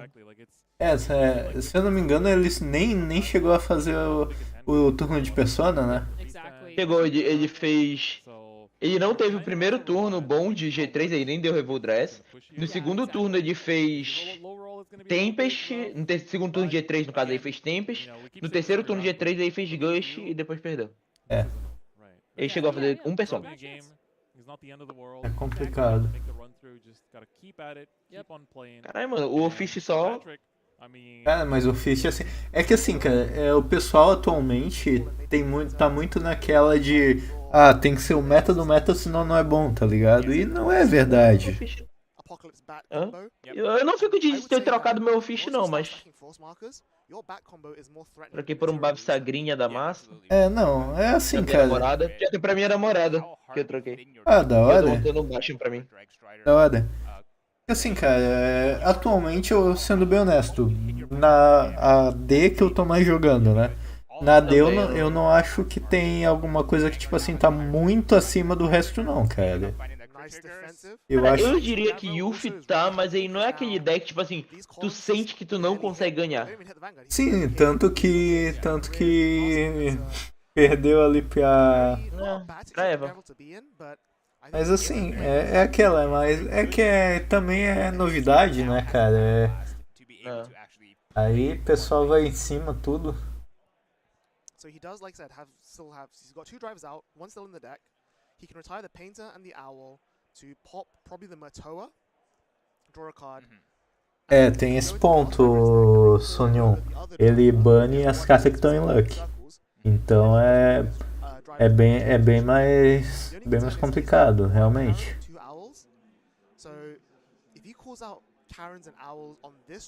G10 Dragon Tree, eu adorei a carta. Não montaria, mas eu adorei muito a carta. Em um nível, tipo... Cara, eu tô me divertindo bastante porque, tipo assim, principalmente lá fora, o pessoal já tá achando, meu Deus, vai quebrar o jogo, é outro reboot. Cara, não, isso não vai quebrar o jogo de jeito nenhum. Não vai. Cara, é muito lento. O Fish levou... Não só o Fish levou fácil, como levou de um game legal, mano. Não. É bom ver, assim, uns decks diferentes pegando top, cara. Dá uma esperança. Não, mas assim, eu gostei do deck do Dragon Tree ali, cara. É interessante. Dá pra brincar bastante, mas... tipo assim, tá, o deck ele tem certeza do OT? Tem. Mas, pô, tu precisa chegar no turno 8 pra ativar essa porra. É. Então, provavelmente vai lançar uma carta no próximo booster. Vai ser, sei lá, CB2, remove uma carta do teu Ride Deck. Provavelmente vai sair uma dessas.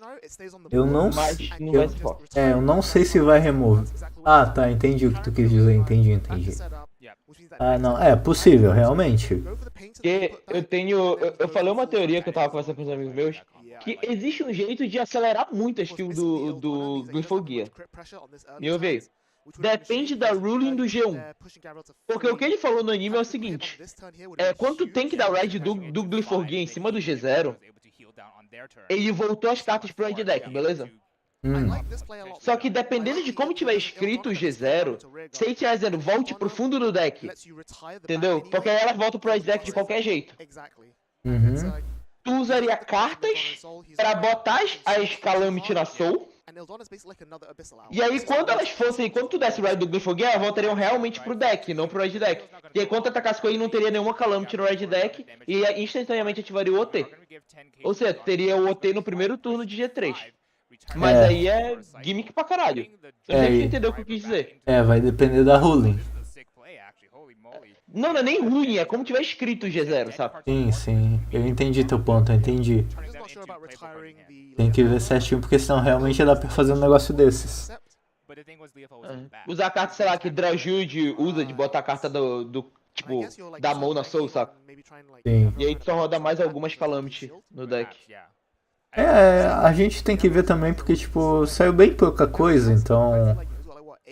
Que com esperar ideia, essa porra pode fazer 8 ataques no turno, tá? Sim, o pessoal tava falando ali. Porque eu tô bem interessado, porque, tipo, realmente, como o bicho não tem nação, eu quero ver como é que ele vai rodar nas outras. Eu vi um amigo meu postando o seguinte: como é que seria? Dragon Empire essencialmente é com suporte de Eugene. Dragon Empire é com Eugene. Cadê? Aqui. Dark State é Soul Charge e Soul Blast pra comprar, com Gunguran e essas coisas. Não, Dark State, assim, trabalha... Como trabalha muito com a Soul, eu acho que, assim, é um dos mais consistentes que vai ter. O Brandgate vai ser com Shadow Arm. Ok. Keter vai ser com o deck de Grand Grace como base, que ele falou. Eu não sei o que ele quis dizer com isso. Sei lá. Interessante. E Stoikeia vai ser abusadinho em Let Pulse. Pra fazer mão e dar guard. Justo. De resto, tipo assim, vai que aparece aleatoriamente um cara que consegue juntar isso bem. Sei lá. Não, vai depender tudo do que vir e também da criatividade do pessoal. Eu adorei que tipo, a match de Stanley foi tão rápida que nenhuma das duas, nem Premium e nem V-Premium tá nem perto de acabar. Eu tô aqui, tá acompanhando a da V agora, que tá um Bermuda versus um Shadow Paladin. Premium tá Bermuda versus Gear. O Som Leon, realmente, se o cara deixar chegar no turno que ativar o Overtear, é morte. Então a pessoa vai ter que rushar o bicho, é a solução. Lyrical som. Esquece, Lyrical. Mano, quem joga de Lyrical quer ver garotinha fofinha, mano. Tu acha que o cara vai tacar um Dragon Tree no meio de um deck de Lyrical, velho? Não importa se é forte ou não. Jogador de Lyrical quer ver garotinha fofinha na vanguarda, cara. A não ser que fizerem um tratamento Meguido pra ele. Fizeram uma versão waifu. Amor e Guido. Se derem pra ele o tratamento de Meguido, que aleatoriamente o Meguido tem uma versão waifu, aí tudo bem. E a desculpa que deram é que aquela era a Meguido original que foi transformada. Não, minha pica, isso aqui aí vão inventar aquela lá, que o que caiu dos meteoros foi uma waifu, só que aí por causa que o ambiente de Crane era igual ao do planeta dela, ela vira um monstrão. Confia.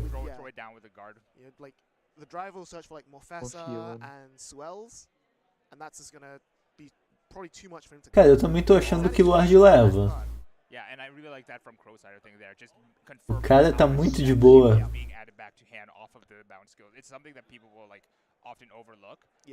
Eu olhei rapidão, podia jurar que ele tava com uma camisa do Flamengo. Flamenguista em todo lugar, mano. Something tells me he's probably gonna search for a Matoa rather than the Tiroa. Cara, a mão do cara tá enorme. Não tem como ele perder. Aí do nada, Ride. Já é Milkongo. Yeah, that's probably his best line right now. The downside is that every single draw and call that Matoa does is good for Luad as well. Yeah, because they're good. Já são quantas rodadas, Kay?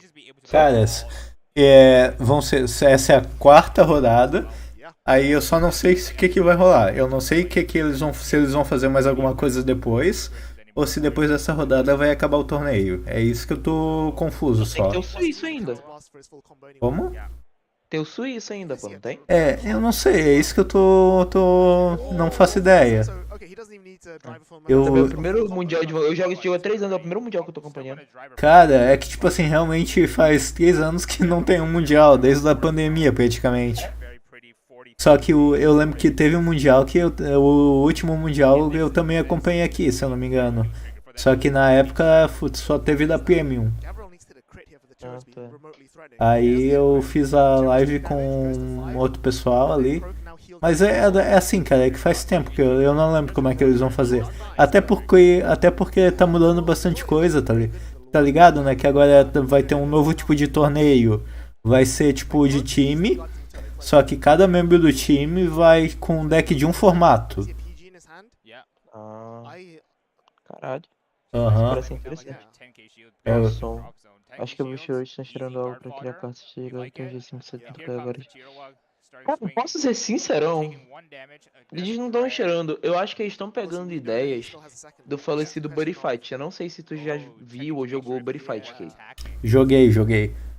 Cara, joguei. Cara, tem muita coisa de Buddy Fight que tem no Vanguard. Por exemplo, Revoldress é de Evo. É de Evo igual. Copia e cola. Cara, Over the S, quando saiu, eu lembrei de cara daquele deck lá aqueles dragão verde lá, lembra? Ah, tá, do policial lá. Jackknife. Jackknife. É muito Jackknife. Tipo, cartas na Soul buildam o bicho em cima delas. Só que na reaguarda. Agora, o G10 pra mim é essencialmente decaus. A bandeira, a flag decaus. Então, tipo assim, daqui pra frente. E isso me anima, porque pra quem não conhece Buddy Fight, estiver vendo a live, Buddy Fight tinha umas mecânicas muito loucas. Cara, eu não vou mentir pra ti. Eu gosto mais da mecânica de Buddy Fight que a de Vanguard. Só que as decisões que a empresa tomou com o jogo eu não gosto nem um pouco. Eu também e a minha é pra... que o Bushiroad fez com Buddy Fight em alguns aspectos. Não, eu gosto da mecânica de jogo em si, eu prefiro o Vanguard, mas as mecânicas dentro do jogo eu acho o Buddy Fight também.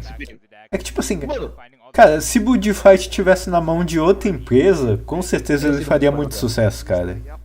O primeiro que eu não gosto do Buddy Fight é o fato de que, tipo, tinha os caras que usavam as cartas no anime estavam nas artes das cartas, eu não achava isso legal.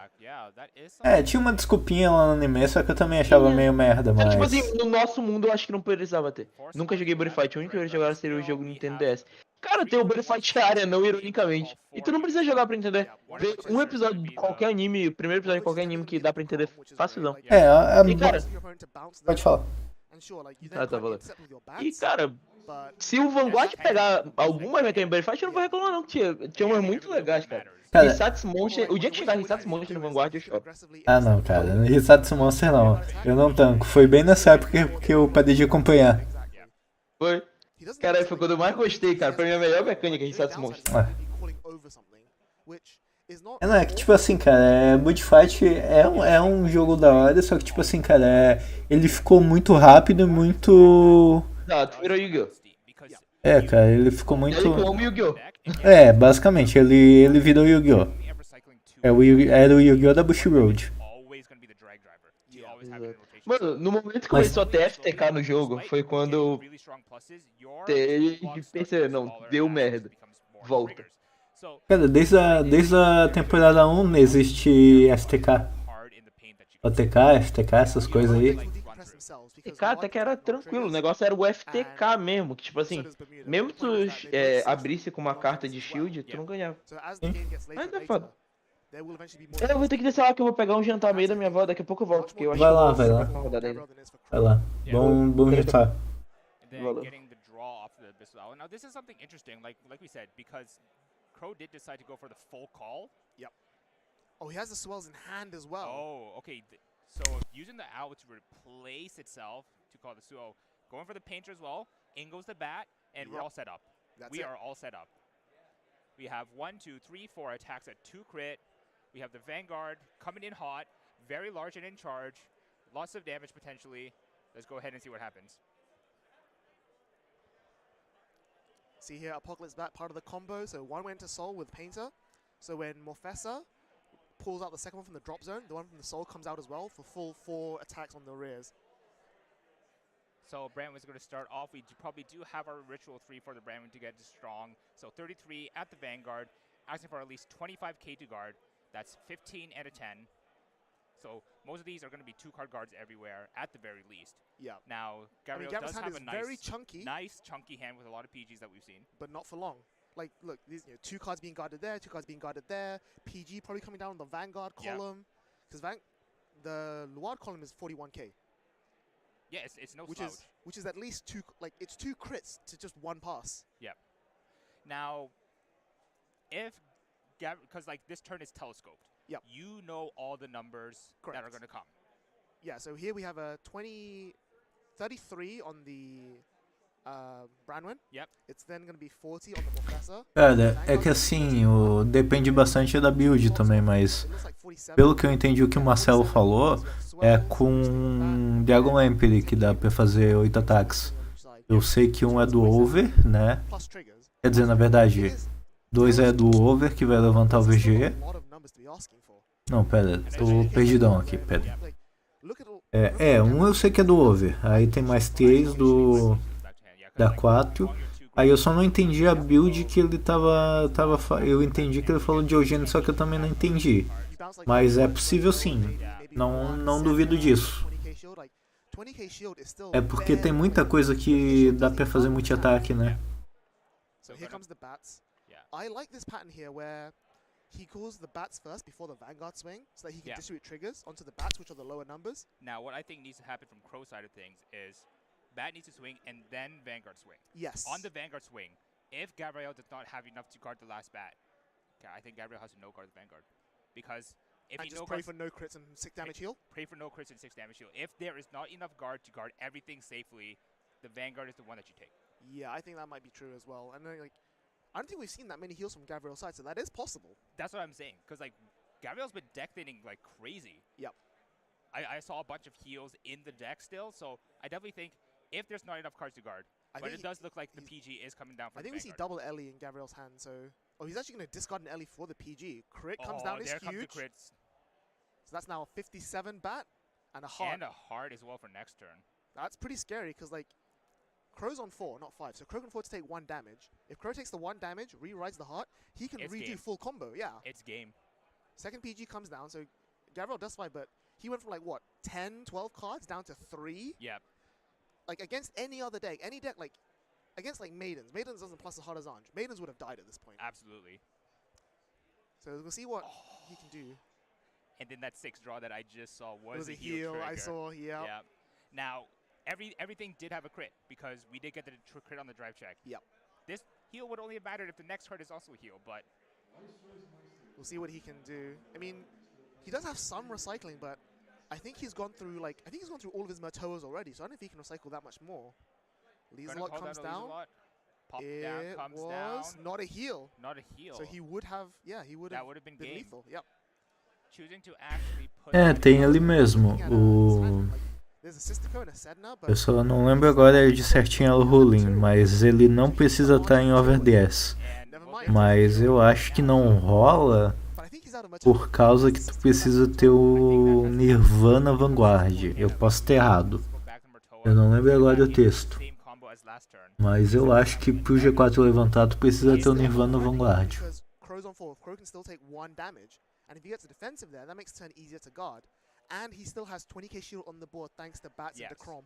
So, like we said, we definitely want to make good use of those bats immediately. Go ahead and immediately double intercept, make it 33. If there's a 28k attack, like that Sistico column there, that's an easy intercept. Plus, I think we saw Crow get 1 or 2. I think he drove checked like a PG a few turns ago, and I don't think he used it. So I think Crow might still have 1 PG in hand for the Tiro swings here. Yes. So unless Gabriel is able to get a crit onto the Tiro, so we can go for a game. I think this is where you double intercept, right? Because it's 28k, so double intercept makes it no pass. And then you force your opponent to bounce one of your other grade ones. Oh, Gabriel's going all in. He's going to do the double Tiro attack play, I think. Ooh, okay, yeah. Pode ser, então. Yep, you're Realmente right. faz sentido. And just bounce all of Crow's bodies, which is not awful, but again, you're adding shield to your hand, but you're adding shield to your opponent's hand. Yeah. And right now, Crow's shield. Cara, eu não sei. Quando o Marcelo voltar, ele explica melhor. Eu também não entendi direito isso que ele falou de 7 ataques. Mas, assim, eu não duvidaria, honestamente. 43 is already asking for more than 2 triggers. But again, we know that Crow does have PGs in hand. Yes. And unless Gabriel checks crits here, Crow can afford to take one of these 4 attacks, and then he's in a really good position. I actually don't see any PGs in hand right now. Oh, he used it last turn, I guess. He must have used it last turn. Oh, okay. So this could actually be difficult. We lost it to Crom, so that extra Apocalypse bat there has immediately lost value. Well, we do have PC and PG. I do see the match. Yeah, I was right. Okay. He did have one. Yeah. So he's got 1 at least. So and the other Tiro is only going to be 33 before triggers, which is much more easy to guard. This is actually scary now on Crow's side of things that Gabriel was able to live that prior turn. Hopefully we have enough 10k shields, enough 15k shields that we can live through this turn comfortably. But this is just another 23 plus 13, another 36 at the head. Yeah, I mean, like you're praying for no crits to come out so that you can take one of the big Tiro swings. Yep. But if a crit comes out, then it becomes a bit more dangerous. Yeah. So we'll see what he can do. And again, no OT to shut down the turn, so every single piece of shield matters. Every single guard counts. And again, this is what I was saying about how I like the skill test of V, where like at the end of G, every single card matters. You know, you're playing entirely around your game plan. Yeah. Because even though you have a very straightforward game plan, there are so many ways of getting there. Like, you know, do you use the Motoa for an attack? Do you get for the Turua? Yeah. Like, which extra attack gets me there? Yeah, and it looks like Gabriel chose to go for the Motoa. Draws into calling down the Ildone. Nothing useful, it seems. What if you called down the Decroms to the front row here? Ooh, that would be good. Yeah. Because then that would effectively you'd be able to push that. You're reusing the shield and then just discard the Eldona for the PG. Yeah, I like that. But again, like, you know, in the heated tournament like this, lines like that are very easy to miss. Yeah, exactly. Even for 2 players as high skill caliber as this, like, you know, like both players like pretty much on final turn right now. Like, tension is high, nerves are running high, hands are shaking, trying to like figure out how do I live this turn, or how do I like efficiently guard so I don't accidentally lose on the next turn. I think that's a 2 to pass. 2 to pass. Yep. First, no crit, good. No crit. No trigger, period. Yikes. Oh, no. Gabriel, this might be it for you, buddy. And plus, because he went for the Motoa into Sistico instead of the second Terror, there's only 3 attacks. So, eu acho que agora o Lard leva no próximo turno. O cara não trigou, então... GG. And I feel so bad for Gabriel, too. Like, look at how hard he's been compressing his deck. I'm very curious as to looking at what that deck composition is. Yep. Crow saves the PG. Interesting. Oh, hard guards? I mean, like, you get every single bit PG's of on the last plussing. win. You get every single bit of plussing why anyways. did he not PG on the Terror swing and then just guard the Sistico Potentially regularly? save hand? Good. I guess. Good question. But, like, he gave up the reride. I think he, like, because the Sistico column is only, what, 38? 48? Yeah, 48, which... I guess it's 5k bigger than it's the actually Terror. bigger than yeah, the Terror, okay, that makes sense, yeah. Does he top deck the last heart? It doesn't look like it. So he didn't get the reride, but he still got all the resources. So recycling all his drivers. I think he needs to put a painter back, I think. I think he's out of painters. He needs to put a painter back to get back. No, there's one in the drop. I don't know if there's one in the deck still. There might still be one in the deck. If there's one in the deck, we're no, there's not. The other one's in the drop. One's in his hand and one's on the drop. One in hand, one in drop. So if it's in hand, it's fine. We just need to get Morfessa back as well. In his hands, in his drop zone, in his hands. Oh, in his hands, in his drop. Okay. But I think he's also counting his Morfessa because he only, again, he only runs 3. Yeah. And 2 of them are out. And I think the third one, he's checking if third one's in damage. So he's out of Morfessas as well. Cara, não existe um formato que o Lorde não dê trabalho. O pessoal tá teorizando que o terceiro STA de deck 7 vai ser justamente o Lorde, pra ele poder comer o pessoal nos 3 formatos. 5 cards in hand, 5 damage, not a lot of shield. And I guess like another thing and we saw Gabriel Tail's drive checks being not triggers, low shield value. And I think the main thing to note is like Hope actually not going for the Morfessa here. Interesting. I think the most interesting to note as well is that I think based on how hard Crow thinned the deck last turn, I don't think there's a lot of good high quality grade 1s to play with. There's 2 Karen. There's 2 Karens and that's scary also. I mean I also see 2 draw triggers. Oh yeah, he's very prone to decking out. That is a concern. You have to be very careful. Like double draw trigger is your own spelling your own doom. So. O complicado de sempre ser MD1 é isso, né? Às vezes a câmera pega tipo uns jogos bons, só que às vezes ela pega tipo aquele jogo do Yote contra a Eva que durou 5 segundos praticamente. I see Crow's hand is 2 triggers as a heal and a crit. I think you just 5k boosters. 5k boosters. Come on, man. Calm down. Here we go. 5k boosters. Boom bam. Wrong column, but sure. This is still chunky though. This is like what, 42k? 42, yeah. That's still nice. I think that's still more shield than Gabriel can manage. It is 2 triggers worth, which is really that's asking a lot. Fair enough, but we do have an LE, which is 20k. Yep. 20k and 15 should be good, but I think the problem comes on that Charon. Yes. And then even on Crow's side now, if he does get the double draw trigger this time, that's like what, 61k on the Karen? That's a big Charon. He's just thinking how to guard this. Like we do see a heal in Gabriel Teo's hand as well, so I think he's 1 heal left, so he could still miracle survive, but that involves no guarding the Vanguard. I think Gabriel has 3 heals left. Is it 3? No, we've seen 2 already. I don't think I've seen any heals actually. There's 1 in his hand and 1 in his drop. Is there 1 in his drop? I don't think I saw 1 in his drop. But the problem is that when we were looking through Crow's deck earlier, we saw 2 heals, but we also saw 1 crit. So I don't think you can afford to no guard the Vanguard swing either. I think you have to just. I think you just have to. Okay, nope. There's a no guard. There's a crit. Oh my God! And the draw doesn't deck out, and that's the game. Jogão. Representing Georgia. O cara do Flamengo deu jogão. Oh, what a game. The grind. What a grinder. Oh my goodness. Everybody going down all the way to the last card. He drew the trigger off the draw. Nice. Last 2 cards were blank. Oh my goodness. What a game. Both players playing incredibly, grinding each other to a pulp. You can make orange juice out of it. Vamos ver se tá rolando mais algum again, aqui. It just goes to show you the sort of level of the caliber of these players, like to be able to like have that patience. Não.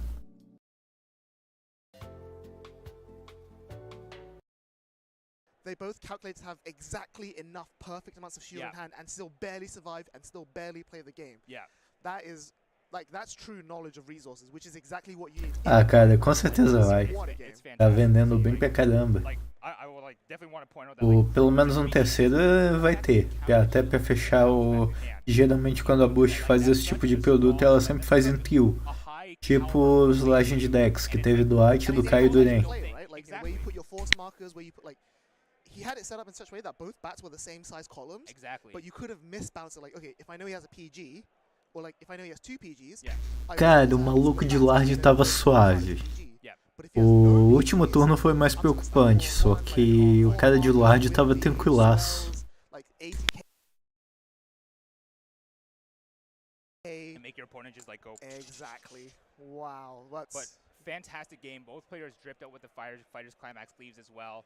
And like honestly, just a fantastic game to see at Bushiroad World Championship 2022 for the V Premium format. Like not seeing Steam Maidens, but like seeing 2 other decks that were like very strong contenders finally be able to make it back into the forefront because of Colossus disappearing. Absolutely. And like, you know, I always say that even though Steam Maiden does exist, I think V is still very enjoyable and like again, the exact sort of test of skill I'm looking for in a game of Vanguard.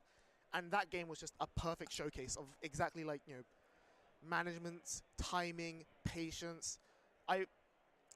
I would put that in my all-time highlight reel. I think the whole game. This is probably a really good thing to put on the red. Cara, então, eu chuto que pode ser o Xion, mas muita gente acredita que pode ser o Luard. No final a gente só vai saber se quando eles anunciarem mesmo, porque a questão é que o Luard é bem popular mesmo. Eu gostaria que fosse o Xion, faz sentido se for nessa questão de tipo o amigo do protagonista, o rival e o protagonista. Mas capaz que eles botem o Luard pela questão da popularidade.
Cardfight Vanguard. The Glitters have obtained great strength in response to each of their feelings. These heroes are back too. Booster Pack, Minerva Rising, Bushiroad,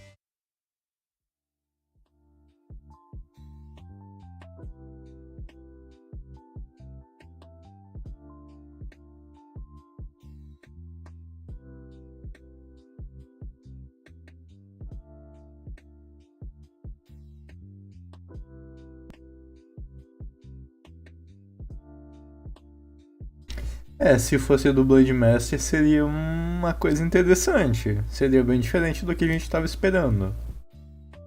Mas vamos ver. Quando o Messias sair, capaz que eles anunciem ou o anúncio esteja perto do terceiro. Voltei. Jake.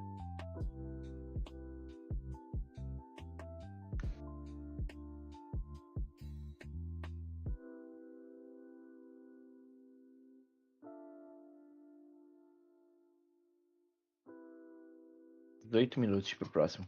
Vamos que vamos.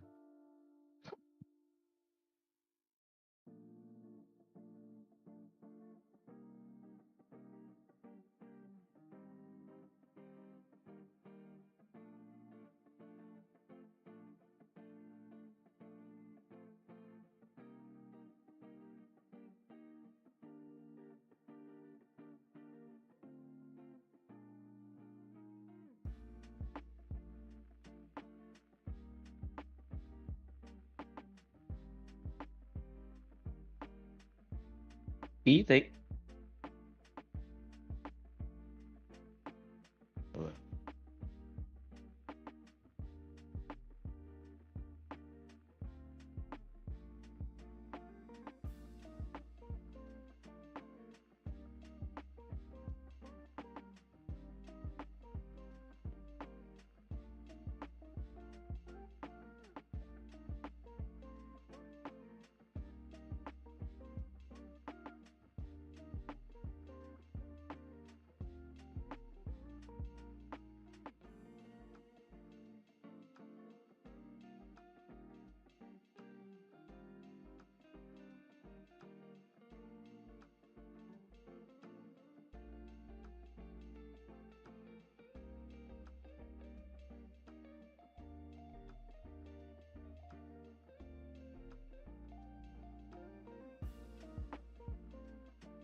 Cardfight Vanguard.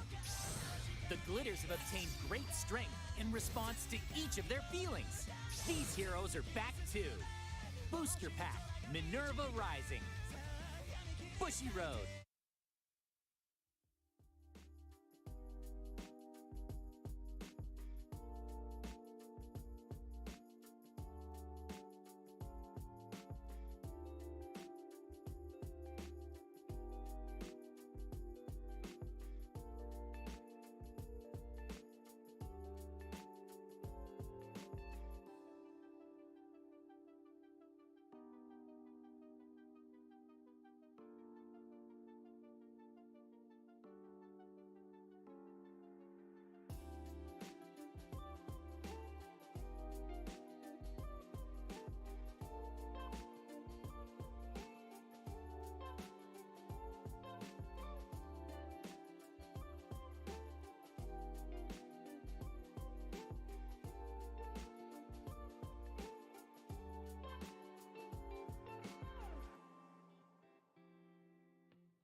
Cara, quando ele voltar, a gente pede pra ele explicar. Eu também tô curioso nisso.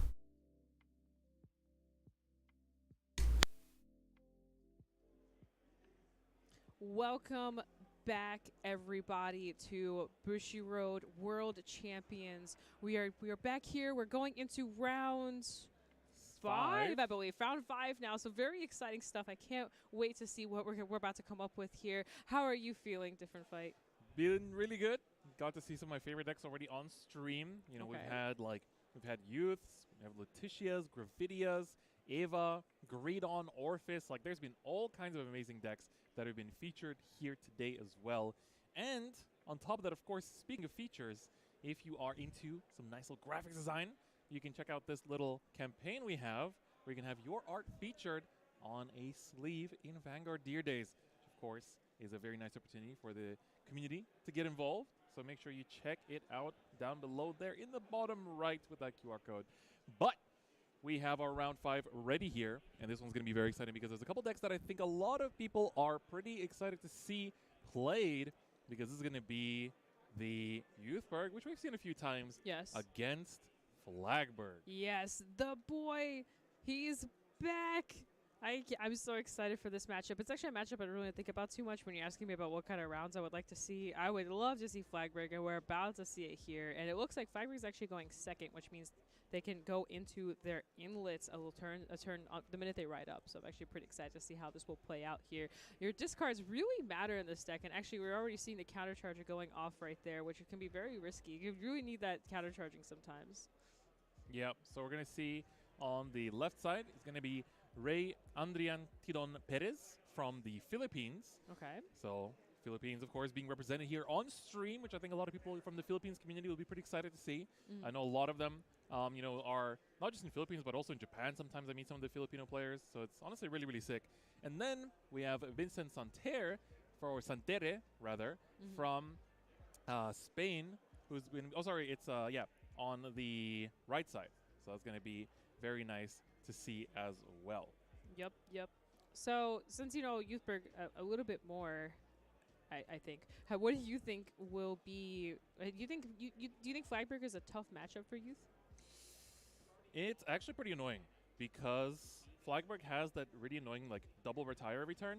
That for Youthberg you're basically always losing your waywards from the back, and if you don't have that, then it's like your intercepts and stuff are also being lost. So you have to like chuck them away, and it does build up quite a bit of a hand, which makes it like the triple guard restrict a little bit easier to defend against. But even then, it's still going to be kind of annoying to deal with. So we're going to have to see how things go, because it's also the fact that we see Ray starting that is going to help as well.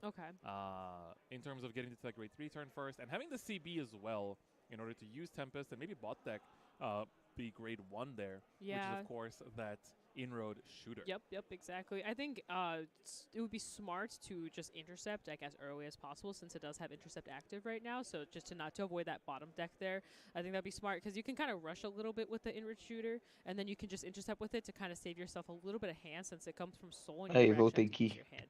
Which will be very Opa, e aí?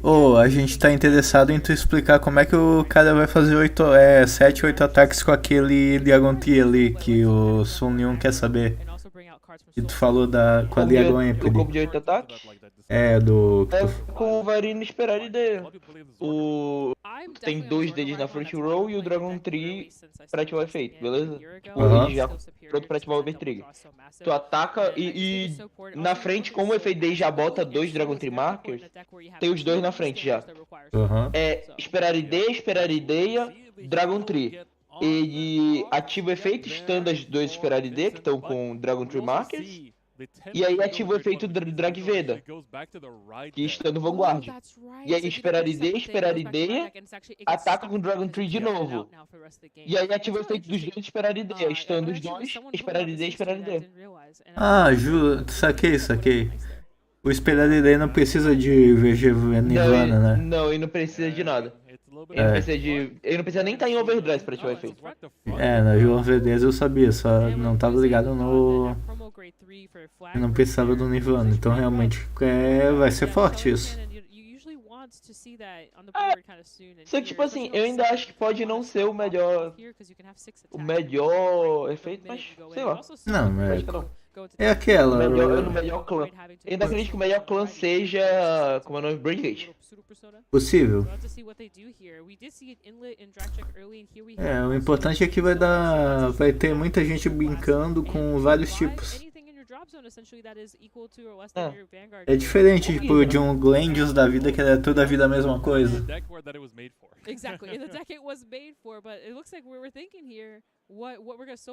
Agora eu quero ver esse Flagberg deitar o Yutberg na porrada.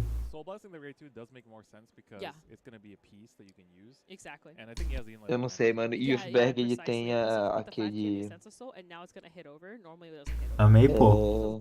Não, o Yutberg, desculpa. Flagberg tem aquela história. Se o cara não estiver pronto e tu vier com uma mão boa... Very spicy. So now for a Counter Blast and a Soul Blast, essentially, you got 2 units. Eu confio nele. Ele é o maior standard pro web. Ele sofre bullying só porque é feio. Which is massive because now everything actually just got shut down. Nothing will hit over, and sadly everything has to attack Vanguard in order to restand each other. So this can swing rear. Yeah, that can swing rear, and then inlet when it swings Van, the grade 2 will restand. Yeah, correct. So Ascendance just needs to see something else attack. Yeah. Basically. Mas aí, Son, tu ouviu eu explicando os 8 ataques? Sim, eu entendi. Os não, o som. Eu tô perguntando o som lá. No chat. Swinging in here, the 4th attack, Maple gonna intercept to make sure you don't lose anything in terms of, the retire skill from Flagberg. Yep, and here comes the Flagberg, so you get to draw a card, give 10k to the Vanguard, and have a triple guard restrict, essentially. And this can be kind of scary. You either guard this and try to no-pass it, essentially, or you take it and hope... Quando tu tava ali jantando, tinha acabado do standard e a gente botou no V, tá ligado? Aí tava um Ward contra era contra um Bermuda, se não me engano. Nossa, cara, minha memória tá péssima. Aí, cara, o cara de Lorde tava de boaça, mano. Tipo, ele ganhou, tipo, o último turno que fizeram contra ele fez um estrago. Só que o cara, tipo, A maioria da partida ficou com 3 de dano pra baixo. Caralho. O cara tava mega de boa. Exactly. Two guard later down the line, But so we're gonna have to see. being at 5 Vou gravar um áudio damage, aqui, só um segundo. every attack is swinging for lethal, and Flagberg has quite a lot of attacks that he's gonna keep bringing out. So you being at 5, you don't want to be at 5 against Flagberg. You want room to hit defenses. And if you don't have room to hit defenses, that's it. Like being at 5 is the scariest thing. Because it's pretty much like Aqua Force. You're just going to keep swinging. And then with the guard strict and everything, we'll have to see because obviously, as you mentioned, Youthberg will generate the hand. So they will be able to deal with it. And I think this is where Flagberg starts falling off. The bigger the hand gets, the harder it is to kill. Yeah, just pierce through all that defense, right? Yep, exactly. Yeah, one thing I also noticed. One thing I noticed on Ray's list is that actually it's max rarity. Oh, it's crazy. So that is. Whew, it's a shiny that deck. That's a love burning hard right now. Yeah. for Youthberg. There's so many people that just absolutely love Youthberg. You know, I think out of everything I've seen Max Rarity, I think Youthberg has been the most. Yeah, that's a big investment. Yeah, it is a big investment. That's a big old investment right there. They're doing it, so. They love the edge. Everyone loves a good old edgy deck. It is very edgy. Oh, Wayward off the okay, top, double wayward. Those Surely are 5Ks. Surely into Gust here. So here comes the scary part. So we're either going to go to Gust here or Tempest, right? If you go into Tempest and bottom deck that Ascent Assault, that's actually very scary for the Flagger player because they've essentially lost their piece. And already having the shelling and damage, it already lowers the chances of you being able to do that. And luckily enough, we did see 2 triggers go there, a heal and a front. So that Ascent Assault is staying for the time being.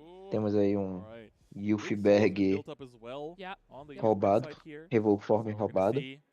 Tempest turn, basically just choosing to build up the hand until it cannot be built up anymore. Tu tá montando?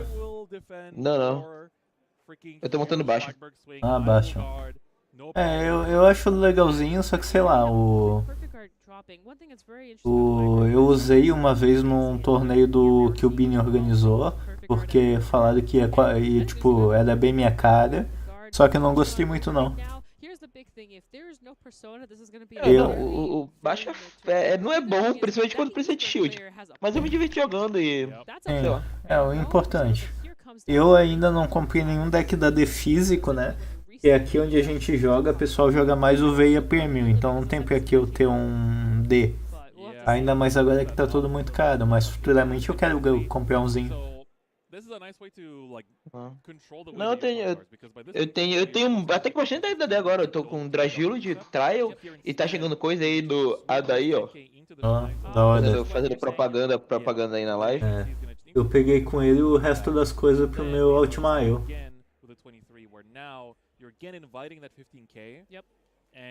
Eu não tinha o G3 bom, né? E nem o Cecilus. Aí eu peguei. O G3 bom que tu diz o Ultimate? O G3 bom? É, o que tem o do TD e tem o Aerial, né? O Aerial é o bom, que é o da box, o VR. Eu não tinha. Entendi. Aí agora o meu deck tá completo. A única coisa que eu não peguei foi a G1, a Eunice. Só que eu uso 3 dela, só que... Cara, cada uma delas tá $7. Eu não vou gastar $7 numa G1, tá ligado? Caralho. Aí eu botei uma outra Geonite que tem um efeito parecido. Ah, tá. Eu acho que o cara de flag perdeu essa aí. Wow, so he's actually committing to it like so. Yeah. You really chuck the PG here. Wow, dropping 2 PGs and the 2. Deve tá errado a live da Bush aí, tá com 5 de dano. The counter charger. É isso que eu ia dizer, eu tava contando ali os danos dele. Ah, cara, mas tipo assim, cara, live da Bush é delay, o estagiário do ABS fazer alguma cagada. Eu acho que agora acabou, pro. Eu lembro que a última que eu acompanhei, os caras trocaram o nome dos participantes e os clãs.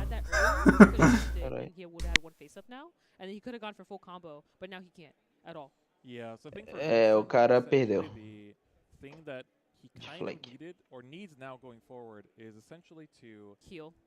Not just heal, but if he has Persona plus the Eric's, he can then go Eric's. he's got the 2 soul. Yep.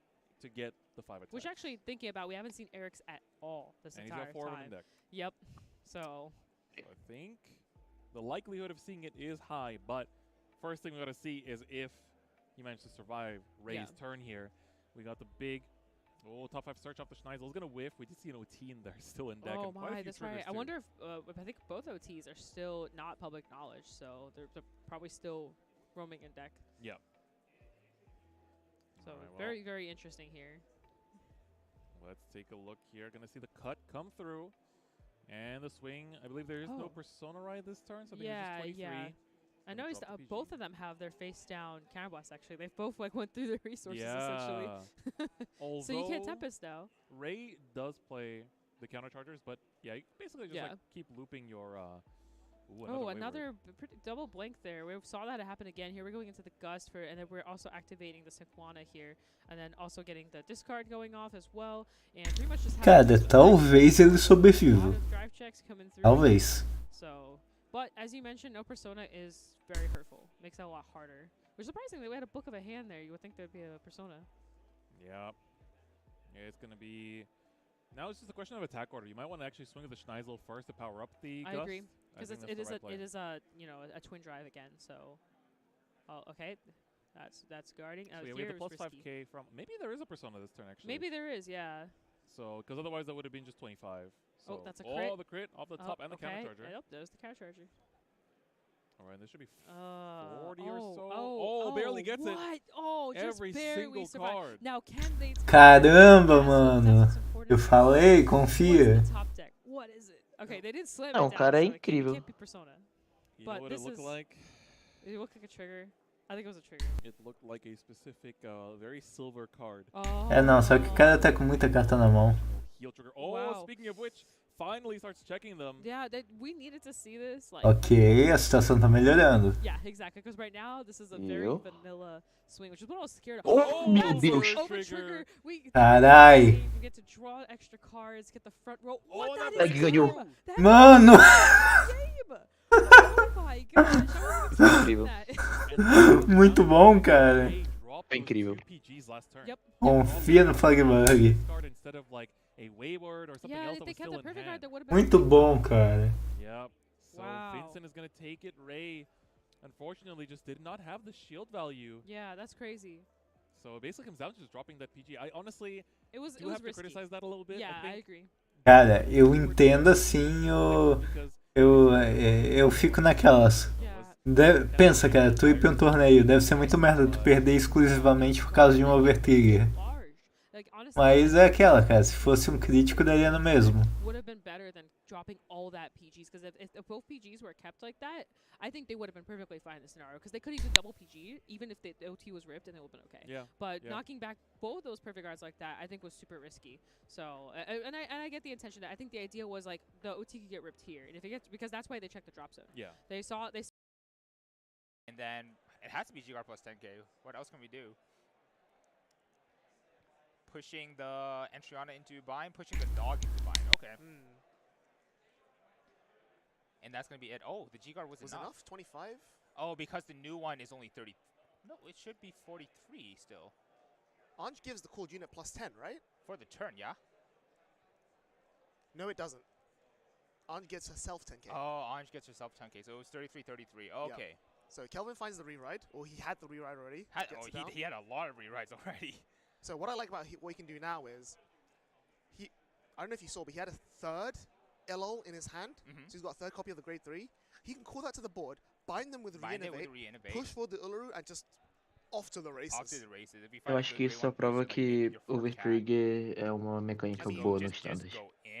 Yeah, like you know that, E Como é? Desculpa. isso só prova que o Overtrigger é uma mecânica boa no standard. A gente pôde ver Youth I don't know perdendo. if he can still go for it. Like, Justo. if Kelvin goes for a full combo, he might still take game. É que assim, cara, se for reclamar de RNG no standard, se for reclamar de RNG no standard, não é só no standard, cara, todo formato ali tem RNG. Tipo assim, cara, faz parte, tá ligado? Podia ter, o cara não podia ter tirado um over, mas podia ser um crítico e ele ia morrer do mesmo jeito, tá ligado? Ah. I'm just surprised that Kelvin didn't go for the binding the 0 shield LL from hand. Because then he would be able to go from 0, 1, 2, 3, and then 1, 2, 3 again. And then also keep the better booster behind Yeah, the Vanguard exactly. as well. Agora eu tô num dilema no VPM. Eu não sei se eu quero ver quem mais apanhar. Não sei se eu quero mais ver o Steam Maiden levar surra ou o Anjo levar surra. Qual? E aqui no V tá jogando Anjo versus Steam Maiden. Ah, tá. É aquele jogo que tu quer que os dois O percam. prêmio tá mais em Nova versus Steam Maiden, incrível. Uau. Eu já volto aqui rapidão, só vou ali com meu pai que me chamou. Vai lá, vai lá. Unfortunately, Uluru is not recyclable. No, it goes in the bind. Yeah, like we said, okay, 3 heals out. Yep. So I think definitely, probably better to get rid of the no shield elo in hand. Yeah. Convert it into something better on board. Keep the 1k shield in hand. Because you're definitely not winning this turn. I think. I think you have to play to win from this turn. I don't think that's possible because we know that Anthony has at least 1 PG in his hand. So he's always going to be PG in the Vanguard swing. So you need to put crits onto the rear guards to be lethal. 0, jump to 1, 2, 3. Yep. 3 into the 4 to put the 3 back into the bind zone. No, because 2 can just put the 3 back into the bind zone Right, by itself. right. So 0 into there, that gets guarded. 25, then this becomes 1, gets the counter charge. Because I was wondering why he called over the grade 1 and the grade 2 there. Because he won't have enough counterblast. Because he has to spend 2 counterblasts to go from 1, 2, 3. So the 2 can only go to a 3 and then the 2 afterwards. goes to 3 with the 1 counterblast. So he's just optimizing his numbers there. Yeah. It's not bad, but it's... But I don't think it's game-winning here. I think times like this, maybe Colossus could have helped a lot, but God bless that bozo's gone. Yep. I think what Kelvin has to do here is, if I'm in his shoes, I'm only going to swing with a Vanguard once I have 2 LLs on the board. I think that's the line of play. I think that's smart. There's the LL. Bind an LL. the LL, yeah. Or if anything, swing there, jump there, because I think also potentially, it's like, hard. because you know your opponent has a PG in hand. Yeah. Do you swing Vanguard into the Rolenka? I think there's a Cara, aquele turno lá do Flag, cara, é dívida histórica. Aquele turno do Flag foi amor, cara. He has 1 in hand. He has the only way he has to recycle Rolenkas is what's her name? Spiana. Oh, and Finessa. True, but then there's a lot of ways to recycle Rolenka, but I think most the problem of it, with Finessa is that Finessa's on boost, whereas on place, right? Spiana's on place, yeah. Well, I think the main thing is that you actually prefer your Rolenkas out of deck because Rolenkas could just salvage themselves out on hit, draw on hit, pick it back. Discard it, on hit, pick it back. Eu não sei, ele tá voltando jogada mesmo ou ele tá usando skill que eu sei que Steam Maiden tem alguma coisa parecida com Time Leap, se eu não me engano. Mas eu acho que se fosse, os caras dariam algum aviso, né? It's something, and no defensive makes the next few attacks a little bit easier, but again, Kelvin's still on an uphill battle, and even though we've shredded quite a lot of Anthony's hand, I think Kelvin still has the hand deficit. Yes. And it's gonna like really come up. That said, this Vanguard swing is really, really huge. It's big. We got 2 use out of re-innovate. This Vanguard swing is very huge. If Anthony doesn't have the PG here, which we do see. He does have 1. We do see the PG, but the question is, does he use it now? Or save it for... Yeah. I think he has to use it now. Because Vanguard already swings. This is just a rearguard attack now. Yeah. And we still have another rearguard attack. That got the boost. That got the cat boost as well. And there's still 2 more attacks that can jump out. We see the Nikita in Anthony's hand, which he's going to commit. Soul. Oh, no, that's the PG, sorry. Yeah, throwing the PG down. I think this is where we Nikita. Does Nikita enough with 4 soul? That's 20k shield. I think that's barely enough, right? That becomes 30k shield, yeah? 40, which puts him up to 43 versus 29. 29 plus 8 is 37. Plus whatever number there. So he needs to call down a bit more. I think he needs like another 5 or 10k, yeah. Yeah, just choosing which cards are best to go over. But Nikita's a fantastic card. Yeah, there's the extra 5. Okay. And then the one more attack. One more attack. The LL that we just saw go away. Oh, nope, did not. Re-innovate. Did he not? Oh, he called out, right? He didn't called bind it out again. and then put it back he was in. able to rebind it. And then This That's is the guard. 33, 38. Oh my god, was almost actually able to completely shred apart Anthony's hand. This could have been game. One more counterblast and that could have been game. Yeah, right. Because then he would go to 1, 2, 3. Yeah, because then he been able to do 1, 2, 3. Holy moly. Anthony Okay, you know surviving by the skin of his teeth. Colossus Can we find something? can stay dead. Yep. But here's the question, though. There's a relinker on the board. I think he has 1 relinker in hand and 2 in the drop zone. So I don't think this relinker does enough. No, I think now we're going for Tiroa. Right. So basically, end of the Tiroa. But I think that's still not enough. Like we saw Kelvin drove check a draw PG and an Uluru. Yeah. We have a lot of shield on Kelvin's side, but we're also on 5 on Kelvin's side of hand. And no counter blast either. So like even if Discarding Kelvin the heal survives, trigger yeah, to have a normal unit to bounce back with Anj. Yeah, I do like this. Interesting he attacks with the Tira first. I think the idea is just to make a new Tiroa from deck. Right. I think what happened was he just called the Sedna to find a Tira. normal unit. Right. To bounce with the Anj. To bounce with the Anj. But yeah, to have discard fodder for a new The problem is Tiroa. that these attacks are fangless. Like, Kelvin's not having to work very hard to guard these anymore. Yeah, no, like, I think the scaling has definitely fell off. It has definitely fell off. A lot of these attacks are now very manageable. This might be the problem. If there is a trigger, any trigger coming out from this Tiroa that happens to come out, ooh, that's I don't scary. know. Like, however, Kelvin can still just hard guard this ban. It's only 23. yeah, the Anj is small. Oh, 33. not anymore. Yep. Okay, respectable. Find the last Tiroa. There it is. Tiroa is also 33 twice. So 33 twice, 33 Kelvin on has the one. ban. Kelvin has 1 PG and a bunch of other shield elsewhere. I think he's fine. Like, he's still got a grade 0 Uluru in hand. Yeah. So he's like, there's 20k shield right there. So that plus 20, a 5 is 20k enough. shield plus a 5 is enough for the Tiroa. Without triggers. Without triggers. But double trigger pushes Tiroa to 53-53. Yep. And Anj has been filtering quite heavily, so I think definitely a possibility to see double trigger. I'm expecting at least 1 trigger, to be completely honest with you. I would probably PG this, right? Because like even though 53-53 from the Tiroa is difficult, I don't think you have a choice.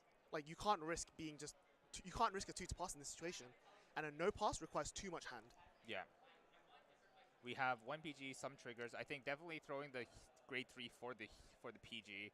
I Definitely see has to 15. happen. There's 35. No, I don't think Kelvin has enough actually. Oh, because bouncing back the grade 3 means I think Kelvin has to 2 to pass this. I think it's fine to 2 to pass this. You just have to, right? Yeah. No, this might be a 1 to pass. It is, yeah, the 1 1 pass. to pass. Oh 1 boy. to pass. There, no. Oh no. Whoa! How? We've seen Bermuda 8 sucks turns. at getting triggers. Why? We've seen 8 turns of Anj and 8 turns of blanks. What is going on here? PG comes down, counterblast 1, restand. But Kelvin still can't guard this? No heal? No. Not quite enough. Not Anthony quite. takes So it. close. Yeah.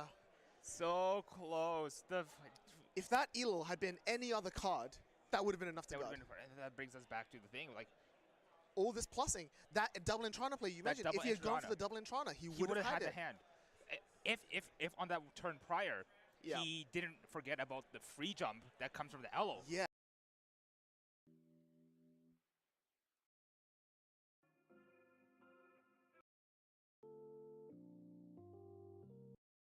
Yeah. But theoretically, it would have been forcing the 6 damage In heal at least. principle, that's In what principle, matters. and that's what matters. But again, like, this is what we're saying, right? You know, this Death by 1,000 cut Steam Maiden versus the grindy Anj, grindy Luard. It all comes down to just, like, patience, player skill, waiting. Rather than you making the right decision like we saw Crow did with Luard, here it was waiting for your opponent to make a mistake. And then capitalizing on it. They give you an inch, you take a mile. What a game. Whoa, I think really, really well played from both players. I know for a fact, knowing Kelvin, he's probably kicking himself now. He's going to be like, oh, I should have done this. I should have done that. Absolutely. But, you know, commiserations to Kelvin. Congratulations to Anthony. I think Anthony pretty much secures his place in top 8 as long as he doesn't lose the next round. So, yeah, we should have the round standings at the end of round 5 for you after this break. But until then, we'll see you just a moment. Take care.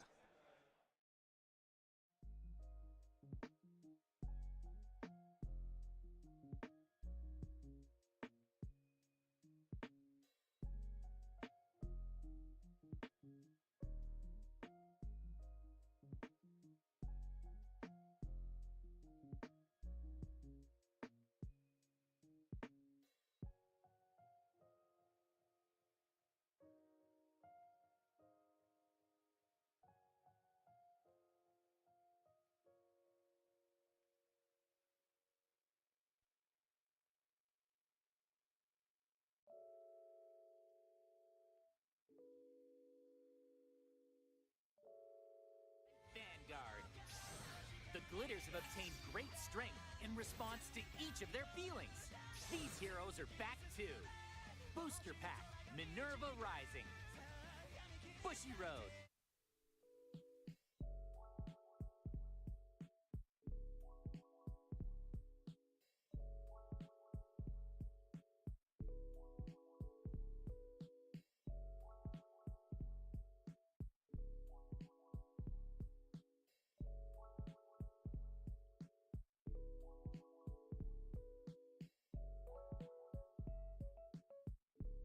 Voltei. E aí, meu bom? E aí, mais um tempo aí pro próximo round. Agora a gente vai pro sexto. Eu confesso que eu não tô entendendo qual é a lógica dessas rodadas da Bushiroad agora. Eu não sei, pode ser igual a do Yu-Gi-Oh! Hoje é só rodada. Ah, verdade, pode ser que tinha várias datas ali, né? Certo. E amanhã pode ser. Eles botaram algumas datas, de certo que tipo, prêmio, standard, coisa e tal, ia ser tudo em dias diferentes. Então provavelmente é isso. Hoje é meio que a classificatória e a final vai ser nesses dias outros só. Bem possível mesmo. Não.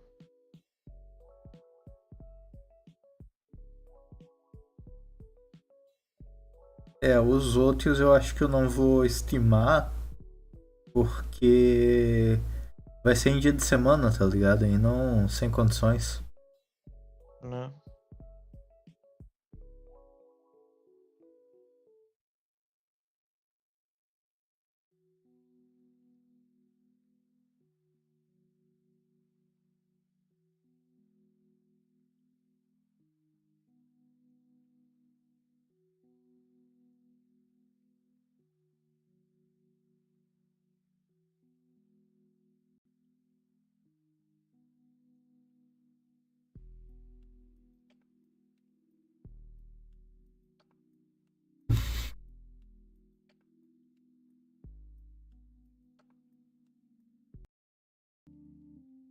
Ih, 40 minutos de espera agora. Aí é osso. Eu acho que eu vou jantar enquanto isso. Vamos. Vou deixar mutado aqui. Qualquer coisa, grita.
E aí?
Welcome back, everyone, to round 6, the final round of Swiss for the World Championship here, the World Finals for BCS 2022. We may already be in 2023, but it is the end of our season here, and this is going to be very exciting because it's the last round. We're going to have 2 undefeated players, and honestly, one of the decks that you're going to see here is going to be a deck that you might not expect to see undefeated going into the last round of the World Championship. Yep. It's very exciting. This has been an amazing, just amazing round so far. All these rounds have been just really awesome to see. But before we kind of get super deep into it, do not forget we have the Dear Days promo happening. Don't forget about the arts. You can still submit your arts, get your art on a sleeve, so that way when you're playing Dear Days, it'll be there. You can win. And don't forget about we got the little QR code going on. It's until February 26, 2023. Don't forget to submit the application form. And yeah, that's about all I have for you guys today. We'll go ahead and we're getting ready for the next round, which is the final round for this event. That is right. So let's get into it. It's time to see our 2 undefeated players. We're going to be seeing Sergio Rios Romero coming from Vancouver, playing Youthberg, versus a face that we've seen already before, Patrick Juan, also from Vancouver, playing Orphist Regis. That is right. Orphist is undefeated at the World Championship right now. Amazing stuff to see, and already with such a strong start, we already got the grade 3 out and the drop zone ready for the Orphist play here. Just getting ready, getting our order zone ready. Already a very, very strong start. So really excited to see, and we did see this player again. I might get a chance to see him one more time. Yeah, that's right. So Patrick was on for us in round 4 against Minhyu. Yep. And against that Greedon. And now we're going to get to see how he's been fighting against these Youthbergs, because I'm assuming that's been the most common matchup he's had to face today. Yeah, I've been talking to some players and been saying there's a lot of Youthbergs out here, so Very exciting to see, but so far we have a pretty good start here. Oh, wow, double Thumberino on each side. You're talking about this early aggro play. Here we see it again. Ham. Yeah, this is him. Drive check in Persona, and then in the damage you have a perfect guard. Not something you want to see, and the crit. There's a defensive. Thank God, I think, for Sergio. Shutting down that Thumberino. This is so risky. I've never seen someone play Orphis like this, because to me, counterblast is super important. Like, if you swing into those rears, I'm a sad child. Yeah, 100%. And, like, Youth can definitely fight back, because now, like, the usual issue of, like, oh, you can't call down stuff on turn 2 because you're going to get damage denied, like, doesn't exist. You can just go Schneisel, CB1, look top 5 and search, and you're good to go. You can swing to the rears and pass turn here. Also, again, like, it's so crazy to see the Thumberino's being used like this. I'm just not used to it, because I'm used to Thumberino being that, like, that hot, juicy draw. Getting that draw like that 38k power buff. Like, and here we are just like, just an AK. It's just there to attack. Yeah, I mean, I guess, like, in some matchups maybe where you want to play a bit slower, you can use it for that draw, but it looks like Patrick's been finding so much success with Youthberg, playing it as, like, a turbo aggro deck. But I wonder if Sergio's going to maybe try to adapt and just damage deny. Yep. It's possible, because leaving those on the board like that is very risky, because you can always just move them back and then call a token. Yeah, because next turn he's going to just go Cubizia, make the token, and then give 5k to the one that's like just chilling in the front. Exactly. And get the draw. Yeah, off of I'm hoping they thought through it a little bit here and are prepared to use the Soul Blast order. I think we did see it a little bit earlier, because if you're getting damage denied, you need to still play in order to fulfill Orphis' skill. And we're seeing that rear guard to rear guard swing. I'm almost kind of wondering if that's sort of what they want. If they want to do this, if they want to stay at 0 damage, so purposely forcing the player to swing to the rear so that way they stay at 0. So when Youthberg does start applying pressure, they're at 0 damage, not really risking or worrying about anything. Here we have dropping that order here that was just mentioned, and I guess I'm hoping there's another one, because we're gonna need it here. And here's the the grade 1 coming in. I don't remember her name exactly. But this is the promo. That is the Kagula. Kagula, there you go. So if you're in Dark Knight, you can Soul Charge 1. So not gonna happen because it was placed before any orders were placed. So but we did get the other order to just Soul Blast and draw here, so that's also really nice, and giving the extra 5k off Rodus. That is right. So, gonna be just 2 swings here. Gonna continue the aggro a little bit. Gets another order in the hand, and a heal comes out for Sergio. That is very big, and we see the intercept come down there from the Schneisel. Both players proceeding very cleanly. And the Wayward ditched for the grade 3 ride. We're gonna see the Youthberg come on down onto the field. Wayward gonna get called out after that Soul Blast 1 behind the Friede, and maybe a Schneisel search to top it all off. Actually, don't see a. Oh, he's using. Okay. Good. He's using the grade 2 Youth to bring back the Revolve form, because he actually didn't have any in hand. Oh, wow. Well, now we just got one, so. But, you never know. You never know what your top 3 is going to give you, so. Here now you have options. You can go either or. And then we have the Sequana coming down. And then we have another Schneisel, assuming we're skipping the Schneisel here, specifically so that way we can go into Tempest, which is, that's a front. Juicy front and a Persona. Very amazing. That's a good draft check right there. Things you want to see, and that's one order going down, but it's okay. Our Orphis player has plenty. I think they'll be okay to lose 1 here. And then we're going to Tempest, seeing what the skill will give us. Counter Blast top 2. It's a 2 and a trigger, so the grade 1 will stay on board here in this situation. Kagula gets to chill, continue on the board, staying alive. And now we have the little 5k here. So which we're being shown.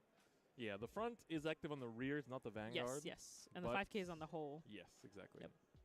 So that's one drive check right there.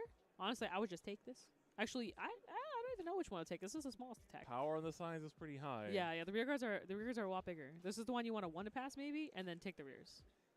Well, let's just see what it's gonna be. Yep. Okay, so we're all going for the 1 to pass. Ooh, it doesn't break. Yep. All right, gonna take this one. That's a Kagula gone again. Yep, and there we go. Good. That's a perfect card gone as well. And now we're going back to the Youthberg and passing it over to Orphis. Let's see what they will do here. Patrick has options here, depending on what's in their hand. They have 2 orders in their drop, which is actually very interesting. It probably indicates that there's a Persona in hand if they have the 2 orders ready. But here we are going to discard, go into Orphis, activate the skill, get an order from your drop zone or hand, and put it into the order zone and play it for free. Yep. Ideally here, you might even want to go for the draw. Because it's kind of hard.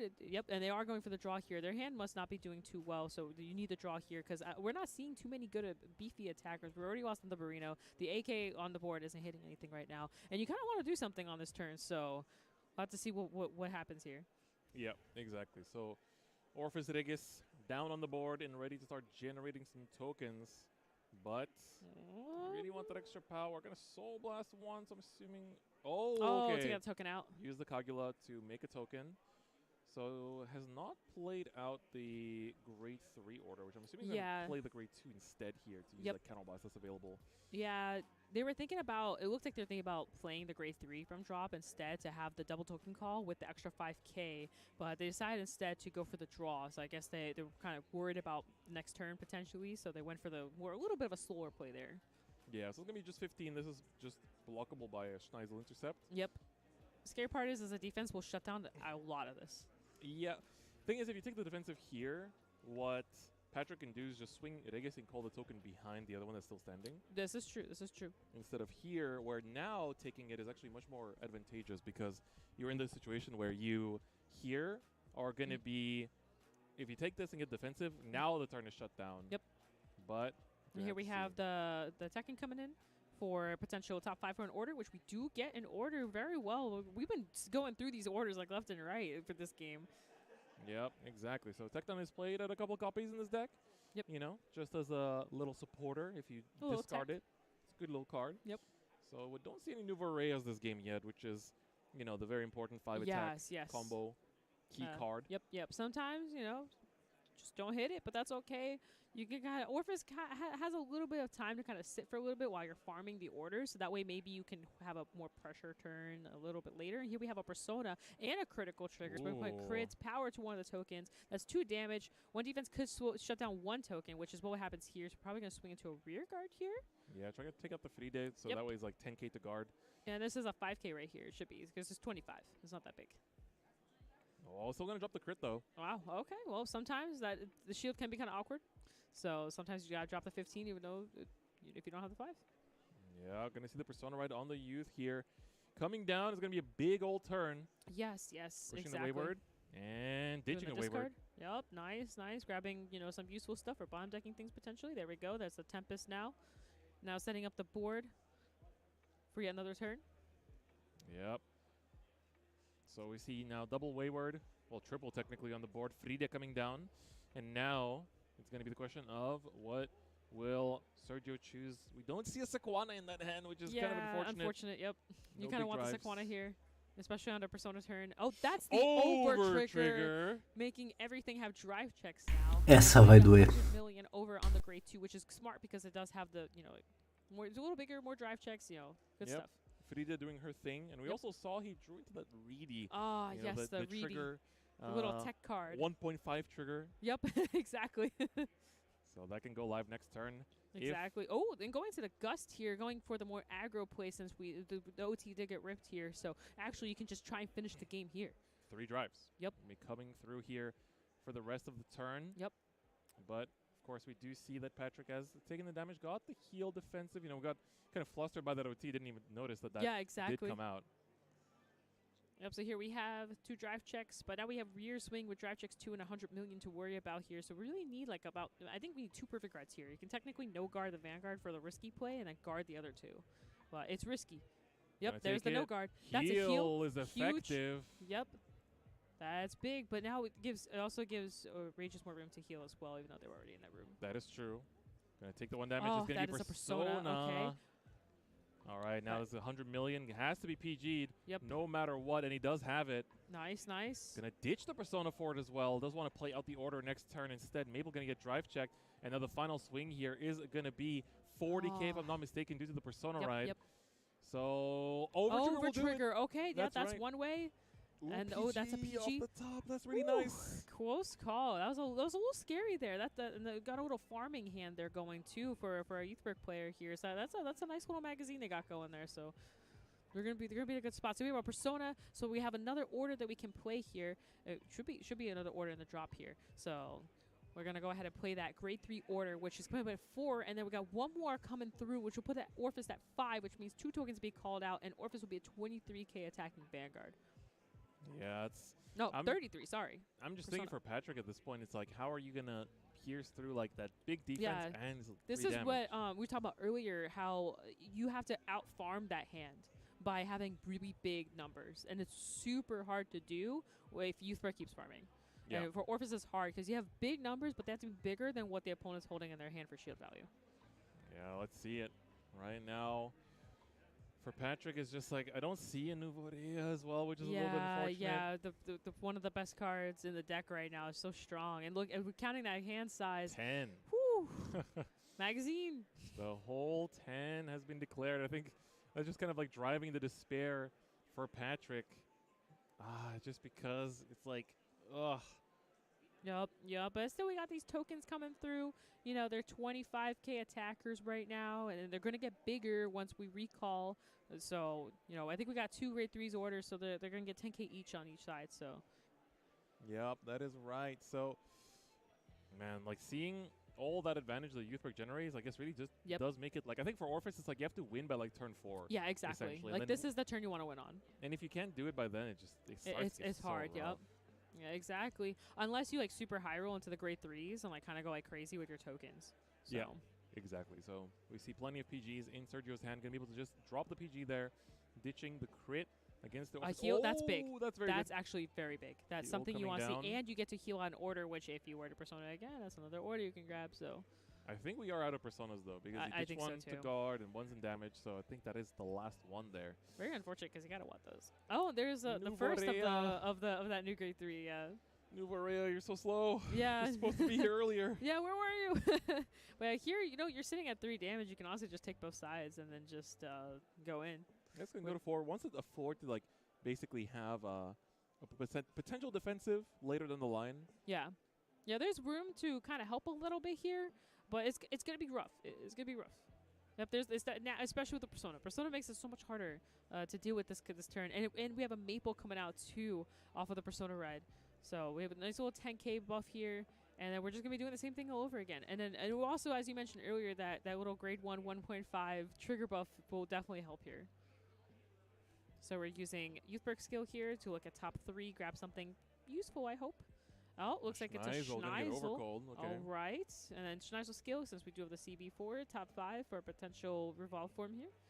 And find the Tempest. Yep, find the Tempest. And the Youthberg itself for Persona right next turn. I don't think there is a next turn.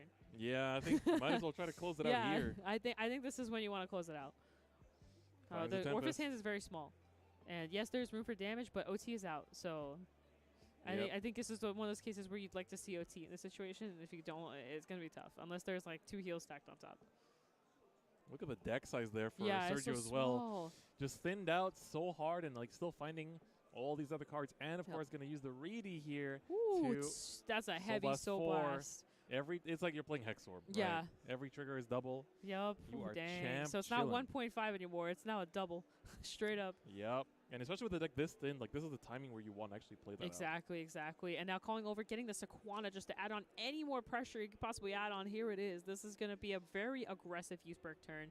We have the Persona. We have the double trigger. The heal, giving 20k power. Another heal trigger going through. Oh my goodness.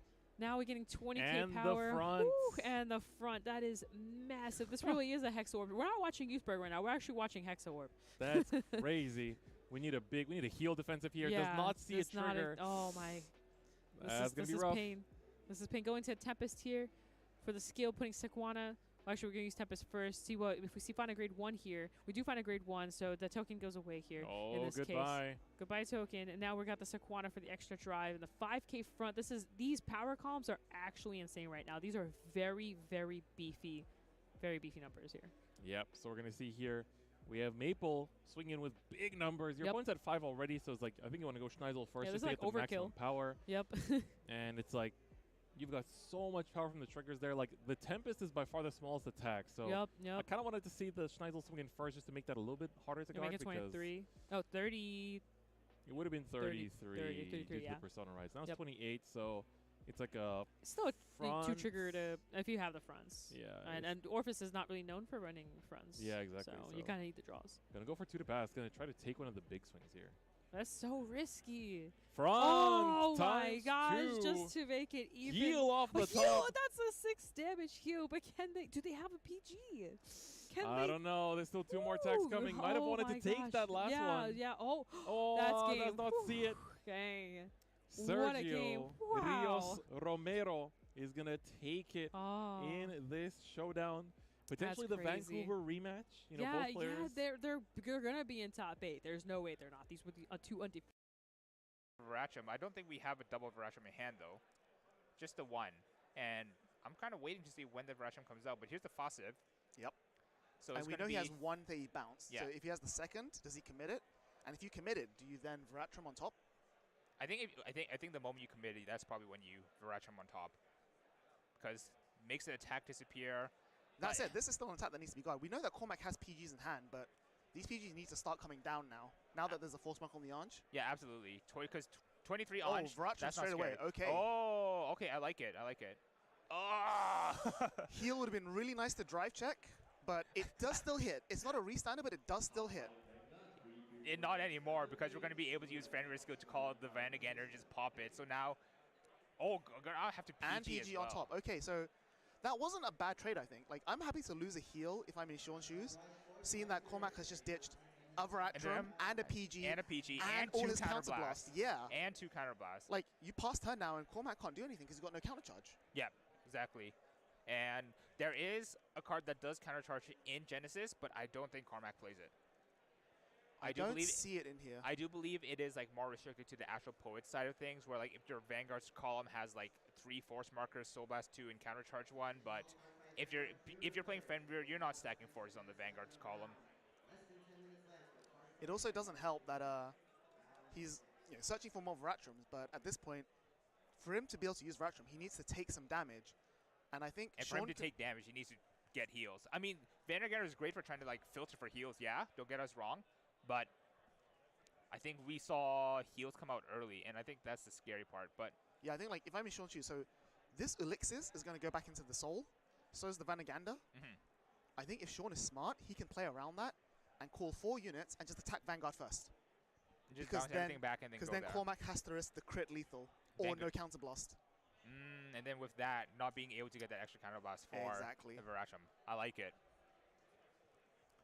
So see how he does this. PG is the Vanguard swing, which is pretty reasonable. It's the most threatening thing. PG the Vanguard swing because I don't want to die to a double crit. Although he is, I think both players are now through a lot of their pieces. So they're starting to run like on fumes. Like we know that Sean has only 1 Rolenka left. He might have 1 or 2 Fasev left, but getting them is going to be difficult. Finds a crit as well onto the Vanagander. This might be a damage 2 take, but I think in Sean's side of things, if you don't have to take damage, you shouldn't. I think you have the 1 counter blast to play your game with. I would take this mainly because you're out of heals. Oh, it looks like he is choosing to take it. Yeah. Oh, finds an Anj, finds a crit. Back to the top of the deck. But Cormac, look, Cormac's about to deck out though. So I think at this point, as long as Sean can survive multiple like Vanaganda attacks, like 1 more turn of Vanaganda, that might be enough. Yeah. Oh, gonna go for the ride. Do we find another Anj? No, but the hand looks loaded. We have another Matoa. We have if a he good can amount loot of soul. Matoa, he might be able to just deck Cormac out on the spot. Oh my God, we might mill the mill deck. Holy moly! Mill the mill deck. I think there's an Aqua in hand, right? There's Rolenka. Calling down the comes skull. down. Come on. Is that Aqua? No. It's Sedna. Oh, no. What's her name? Seria. Yep. Seria, discard, check top 3, add 1 to hand. If it's another Matoa, just mill your opponent out. Mill the mill deck. This is justice for what happened to me at Premium BCS Toronto. And like I said, I think if I'm in Sean's shoes here, I'm definitely thinking about Vanguard first. Just I respect force it a crit lot. lethal. I mean, I don't think he has a second Rolenka to restand it, right? I see at least 1 I see in hand. 1. Here's another Matoa. Forcing the draw, forcing the call. Down to 2 cards in deck, it looks like. And there's Vanessa. Full board. If it's 2 cards in deck, I think you actually just attack Vanguard, search Matoa. I don't think he has enough Matoa left. Oh, is it just the 2 Matoas that we know there? I think he's playing 3 only. Yeah, he's only playing 2. Yeah, so they're both on the board. 2 Matoas there. Yeah. So there's no way of like he can bounce them both with Anj for next turn. Yeah. If there is a next turn. If there is a next turn, but like once you get down to this many cards in deck, yes, you do have the 2 Valencias that you are able to Soul Blast and recycle your deck with, which is where this gets scary. But if you can force your opponent to maybe like draw the last card on this turn. Because one Romertoa would have been it. Yeah. But at the same time, 1 damage is also it. Exactly. That's why I think he's now fine to attack with Riz first. Because either Cormac takes it for Vratrum, but then dies to deck out. Yeah. Or Cormac has to guard all of this the hard way, and then just dies from doing nothing. And then dies from doing nothing. This is really... I think it's a bit shame because Cormac had a really good game plan going in, but I think he just wasn't able to execute. Like, we were able to loop Vanaganders, but Anj was still able to just play their game. Oh, sorry, there's a lot more than 2. Okay. Oh, there's a lot more than... He's nowhere near close. Okay. It looked like he was at risk of decking out, but it's still pretty far away. So I think Cormac could just take this then. Yeah.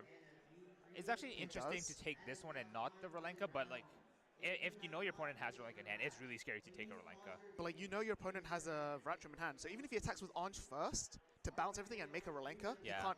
Oh, and that was really good. Using Finessa to tuck the Rolenka because this Rolenka probably won't hit. Right. That way, this Rolenka bounces back to hand, and then you're able to search the new Rolenka, get the restand. If there's a chance to offer Vratrum right now, it might be here, but just choosing to PG. Yep. So I think he's probably going to Vratrum here to get rid of the Rolenka. So that now the 2 Rolenkas he just bounced become dead. Yeah. However, not going to be able to... But at the same time, stacking Force Markers on the Vanguard. Cormac does have 1 PG left, but he has to Vratrum the Rolenka and then PG the Vanguard anyway, because Vanguard's going to be 43k. Yeah, 43 to only base and then even 13. If you hit a crit off top, that's still a 35k trigger. That's still 20k shield, 25k shield, which is probably more than Cormac can afford, right? Yeah. This is not looking good. Like, even if Cormac Vratrum's here, I think he's still in a really tough spot. The hand is unironically kind of healthy. We do have a lot of triggers, but what do we do on the turn after is going to be the final question. We only have the 1 counter blast, so we won't be able to... And if he Vratrums, he won't be able to do Fenrir combo either. Oh, there's the counter blast. Vratrum. It's a Vratrum. It's a like crit, you said, it is a crit. 35k, but he still needs to PG this, or at least like give it 2 to pass. And again, Anj and Triggers is not a good collaboration we've seen. 1 to pass, baby. You won't hit. Nope, oh, PGs. choosing to PG. First check, second check. Draw is a nice. draw So that's now 45. 45, and it that is the 6 damage, not a heal damage, and that is the game. Anj finally being able to win on stream after 3 attempts. With a trigger of all. 30 plus a lot is definitely... It's a 24, is it? Oh, Dave. Ooh, yeah, he's that sign, right? Yeah. When your opponent starts looking through the cards that are out of the deck already, that's when you can kind of go like, that's blood in the water at that point. Yeah, but this is not the one that you want to no guard. You should take this one. Going for the G guard. Interesting. Because the Elo will likely go into like an Elo. Yeah. And then the Elo can go into the Schlishma. Yep. And then on the left side, the Elo will go to the Elo on the right to kind of replace the Schlishma. And then the Schlishma will replace the Elo after that. So there's still quite a lot of attacks coming through. Yeah, that's one of the kind of interesting things about Gear Chronicles. You can kind of just manipulate your board, especially any deck that can call units from the G zone to rear guard. There's usually some fun kind of combos you can do to kind of reuse the same ones over and over. Rafana coming out. Oh, that's a throwback. Rafana. Yeah, definitely. Takes me back to the Rene days. Yeah, the Rene days. Hey, yeah, true. And the LL swing in. This has got this 4 in the bind, so that's like a plus 12. So it's like 25 plus 20k. So 40, 45. That's power. That's a big number. That's definitely a big number. Bear Clock, Bear Lock. Bear Lock, yes. A very, very interesting card that we got in English with the Revival set back in 2021. It was a card that was in Japan for a while, I believe, and then we finally got it brought to the English format with that set. And honestly, been a pretty fun addition to Gear Chronicle decks as well. Yeah, I would say Bear Lock's one of the few reasons why this deck works as well. You just make a board, push, develop a field, and then now you're like, normally when you commit cards, you have less cards in your hand because they're on the field, right? But now you can use those cards again for defensive fielding purposes. So I think that's a great addition that makes one of the reasons why Gear Chronicle is like so competitive now. Yeah, absolutely.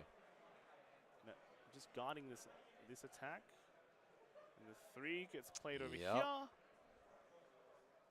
Get us another couple swings with those force markers stacked up. Yeah, another was it 45k, right? Yep. Ooh, the drops OT. the OT. Okay, OT is out. And then now Another G guard. Okay. a full. He's actually guarded the whole thing. Yeah, and I think this is his last G guard that he can do this game. Wow. Wow. Yeah. Wow. Oh. Putting the OT back. Okay. Okay. Very spicy here. That's some of the interesting things in Premium is that there's a lot of clans, a lot of decks that can shuffle cards back into your deck. And if you have a way to do that with the OT, you kind of get to have your cake and eat it too. You get to guard with it, and you get to have the potential to check it again as well. I think I saw a lot of Ingleses in in Dave's hand, but it's okay. They can all turn into something useful. Yes, yeah. And now it's his turn to Schlichman, but looking at Matthew's hand, was it that big? It looks very small. Yeah, looking a little bit thin right about now. I feel like that was probably a make or break it turn for Matthew there. When you're not able to clinch it, you know, I mean, we just saw what the plays were. You know, on one side, right. It's just going to turn around. It's going to happen the other way now. Unfortunately, Matthew is, I believe, sitting at 5 damage. Oh, this critical trigger binding itself, getting an extra counter charge to make the extra big plays. And this is where Dave is going to end it. So we've got the Melum into the likely a TikTok, and the TikTok will bind the Melum into a 2, and he's just going to take it. Yep. Ooh. Wow. Wow. Okay. Wow. That was a close. The relief. The relief right there. It's not something you want to do playing the mirror. Yeah. Especially the Gear Chronicle mirror going second. That's rough, but Dave was able to make it work. Yeah, some big moves happening on both sides. Fortunately, had the benefit that turn.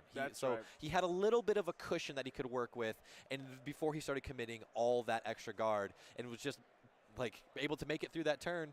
And then it seems like Matthew could kind of see the writing on the wall. Yeah.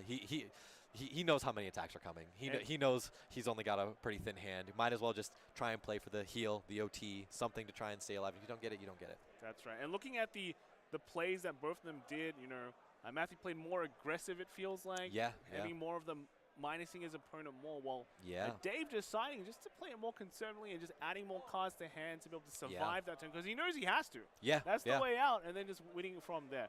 So it was a very, very good good game. And that was the last round of Swiss. I think that confirms Dave making it into top 8 of I think World so as well. Championships. Yeah. And then after we'll find out what the top 8 is soon. Yep. Right. I think we're gonna have a video as well after this. Yeah. So stay prepared. I think it'll be happening in around 20 minutes. 4 p.m. 4 p.m. 4 p.m. local time. Yeah, LA time. Yeah. Right. So I stick around for that one. I think that'll be very, very cool, right? I think there'll be some nice things that will be shown. Yeah. So, yeah, definitely. Who knows what we'll see? So that is it for the Swiss rounds now. Swiss rounds. We'll be back with a video. We'll be back with the top 8 after that, and then we will finally crown our premium champion here at BCS 2022.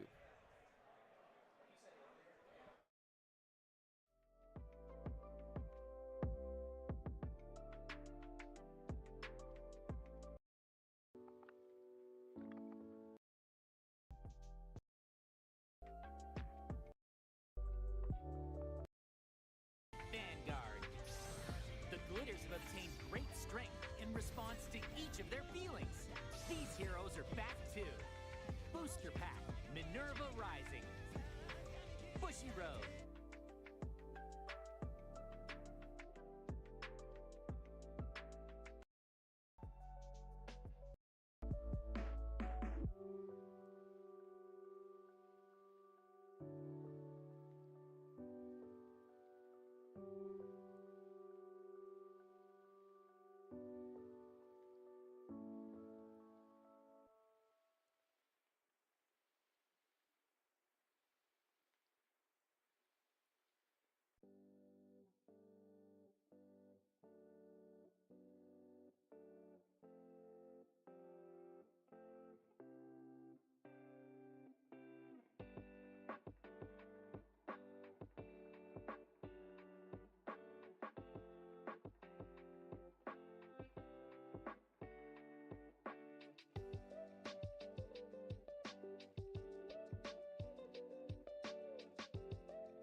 Hello and welcome back. We have just finished 6 amazing, beautiful rounds of the championships for Bushiroad Worlds. And now we are here today. I am Outer Orange here with... Different fight? Yeah. And we're getting ready to watch a video here shortly. We got a couple minutes before we officially get into it. And it's the Winter Conference related, so I'm actually really excited to see what we're going to see for this event. Yeah, I mean, like with these conferences, it's like every time there's an English one, I'm like, what am I going to expect this time? Because it's like sometimes, you know, we just get kind of like dates confirmed for product that's already out in Japan or like already announced in Japan. And then sometimes they just reveal these like crazy exclusives for like all the games and just like, what are we supposed to, like, how did this happen? I'm kind of wondering, so the last time we had like the Record of Ragnarok stuff kind of happened, right? So maybe this time there'll be something going on for the English side, like collab-wise, and that'd actually be really interesting to see sort of what it's going to be. I don't know. There could be another Vanguard collab coming our way. We might see some news. You know, we got some time. Yeah, so like I'm trying to think. We got, on the JP side, there is Token Rambo Volume 2 announced. We don't know details about it.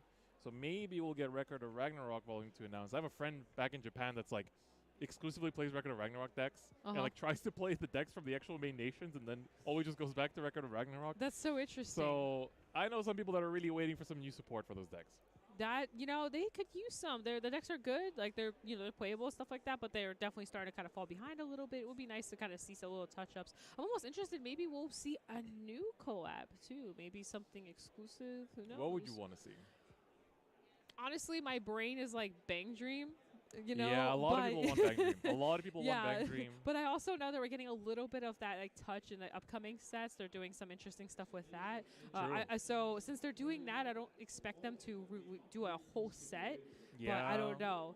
I don't know yet. We might. I don't know. I don't even know what I would want. I don't know how deep in the IPs we can go here. So yeah, it would be interesting. I'm also kind of like looking out for the Vice side because they've been like teasing some stuff on their official Twitter. Yeah. And it's like, I have ideas, but I don't want to really say what they are in case I miss. Yeah, exactly. So, because Vice is a little bit like, if you miss on that one, it's like, oh. Yeah, yeah. So, we'll see what it's going to be. But we're going to be watching the Vanguard side of the announcement only. So, if you want to catch up on the Vice side, you want to check out the Vice stream for that as well. Yep. I think it should be twitch.tv/Bushiroad CH4 or so. If you go to the Vice category on Twitch, you're going to see it. And you're going to be able to see which channel it is because it'll be the one with the most viewers, I'm pretty sure. Yep, I'm impressed that you could even remember that. Yeah, I mean, I'm excited. I want to see the Vanguard stuff, and then later on, I'm going to go poke at the Vice side and see what they announce because I think it's going to be pretty exciting. But what do you think it might be for Vanguard? Because like there's some stuff that I feel like they could have announced. Like we have like the double stride deck set, like the Harry Night Rose one. I was like, they could have easily kept that. Yeah, they honestly could have revealed that in the Winter Conference there. So, you know, it's possible they might reveal more information about the product too. So all we have right now is the cards, right? You know, there could be like a special box for it. Or the extras that are in there. Or the extras that are in there. Maybe we could see some of the foiling. Maybe they'll show a card. You know, they could be they could go like a couple different routes about it since we don't have like the full information on the deck sets yet. So that would be interesting to see. And for all you guys that are interested in trying another format, you know, this is a perfect opportunity for premium. You know, and you could take your standard deck and, you know, bring it over to premium. It's a very interesting set. I'm very excited to see stuff like this happen. I hope we can see more of this kind of stuff. We might see like Messiah potentially show up, you know, like maybe they'll talk about Messiah some more. Is maybe there a date for that in English? Is there what? Is there a date for that in English? I don't think so. As far as I know, I don't think there is, but I haven't been keeping up with him. And kind of on your side where I'm like, I'll just stick to Jet. So I don't know exactly, but I am interested. So maybe we'll see more information on that. Maybe we'll see more information on future deck sets that are coming. You know, we got a lot. There's zero news. I don't know. Ooh. Yeah. You hear that, kids? Zero news? Zero news? Oh my God. That could be the case. I've actually been really enjoying Zero recently. Yeah, we I've been got going a Bermuda set coming out. Yeah, so I've never played during that time, and out of everything I hear about in Vanguard, everybody talks about that like end of G type of time. So I'm really excited to see sort of how that works out. So yeah, that was a very unique period, and like Zero's been replicating it pretty well in terms of like getting the decks back in as well. And, exactly. Like, some of them are way better than they used to be, and then some of them are a lot different too. But I think we are going to be ready to get into it. About to watch the video in just a little bit. So get ready. Yeah, it's get time excited. to watch the conference. Yes. Here we go. Hey guys, how's everyone doing? I see a lot of players here at the Los Angeles Convention Center. Hey, you there? How you doing? Good? Alright, cool. Yeah, alright, cool bro. Alright, I'll see you later. To everyone watching at home, welcome to the Bushiroad English Conference Winter 2023. And to everyone competing at the World Finals, are you winning, son? Whichever it is, I hope everyone is having fun here at the World Finals. It's been too long since the last one, and this is a great chance for everyone to catch up with your friends or to make new ones who share the same hobby. To give everyone an update on the situation here at the World Finals, the Swiss rounds have ended, and we are currently waiting for the top 8 playoffs to begin. I know everyone's excited for it, but you're gonna have to wait a little bit longer. We're finalizing the players, brackets, and doing deck checks at the moment. While you're waiting, here are some upcoming news and releases in the coming months. Just to let you know, Vanguard-related news will be only streamed on the Vanguard Twitch channel, while Vice Schwartz-related news will be on the Vice Schwartz Twitch channel. The full version of this conference will be made available on our official Bushiroad channel as usual, shortly after the streams are over.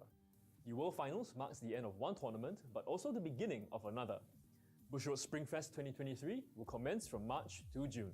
Assemble your 3-man A-team, as VSF will, of course, be a team tournament.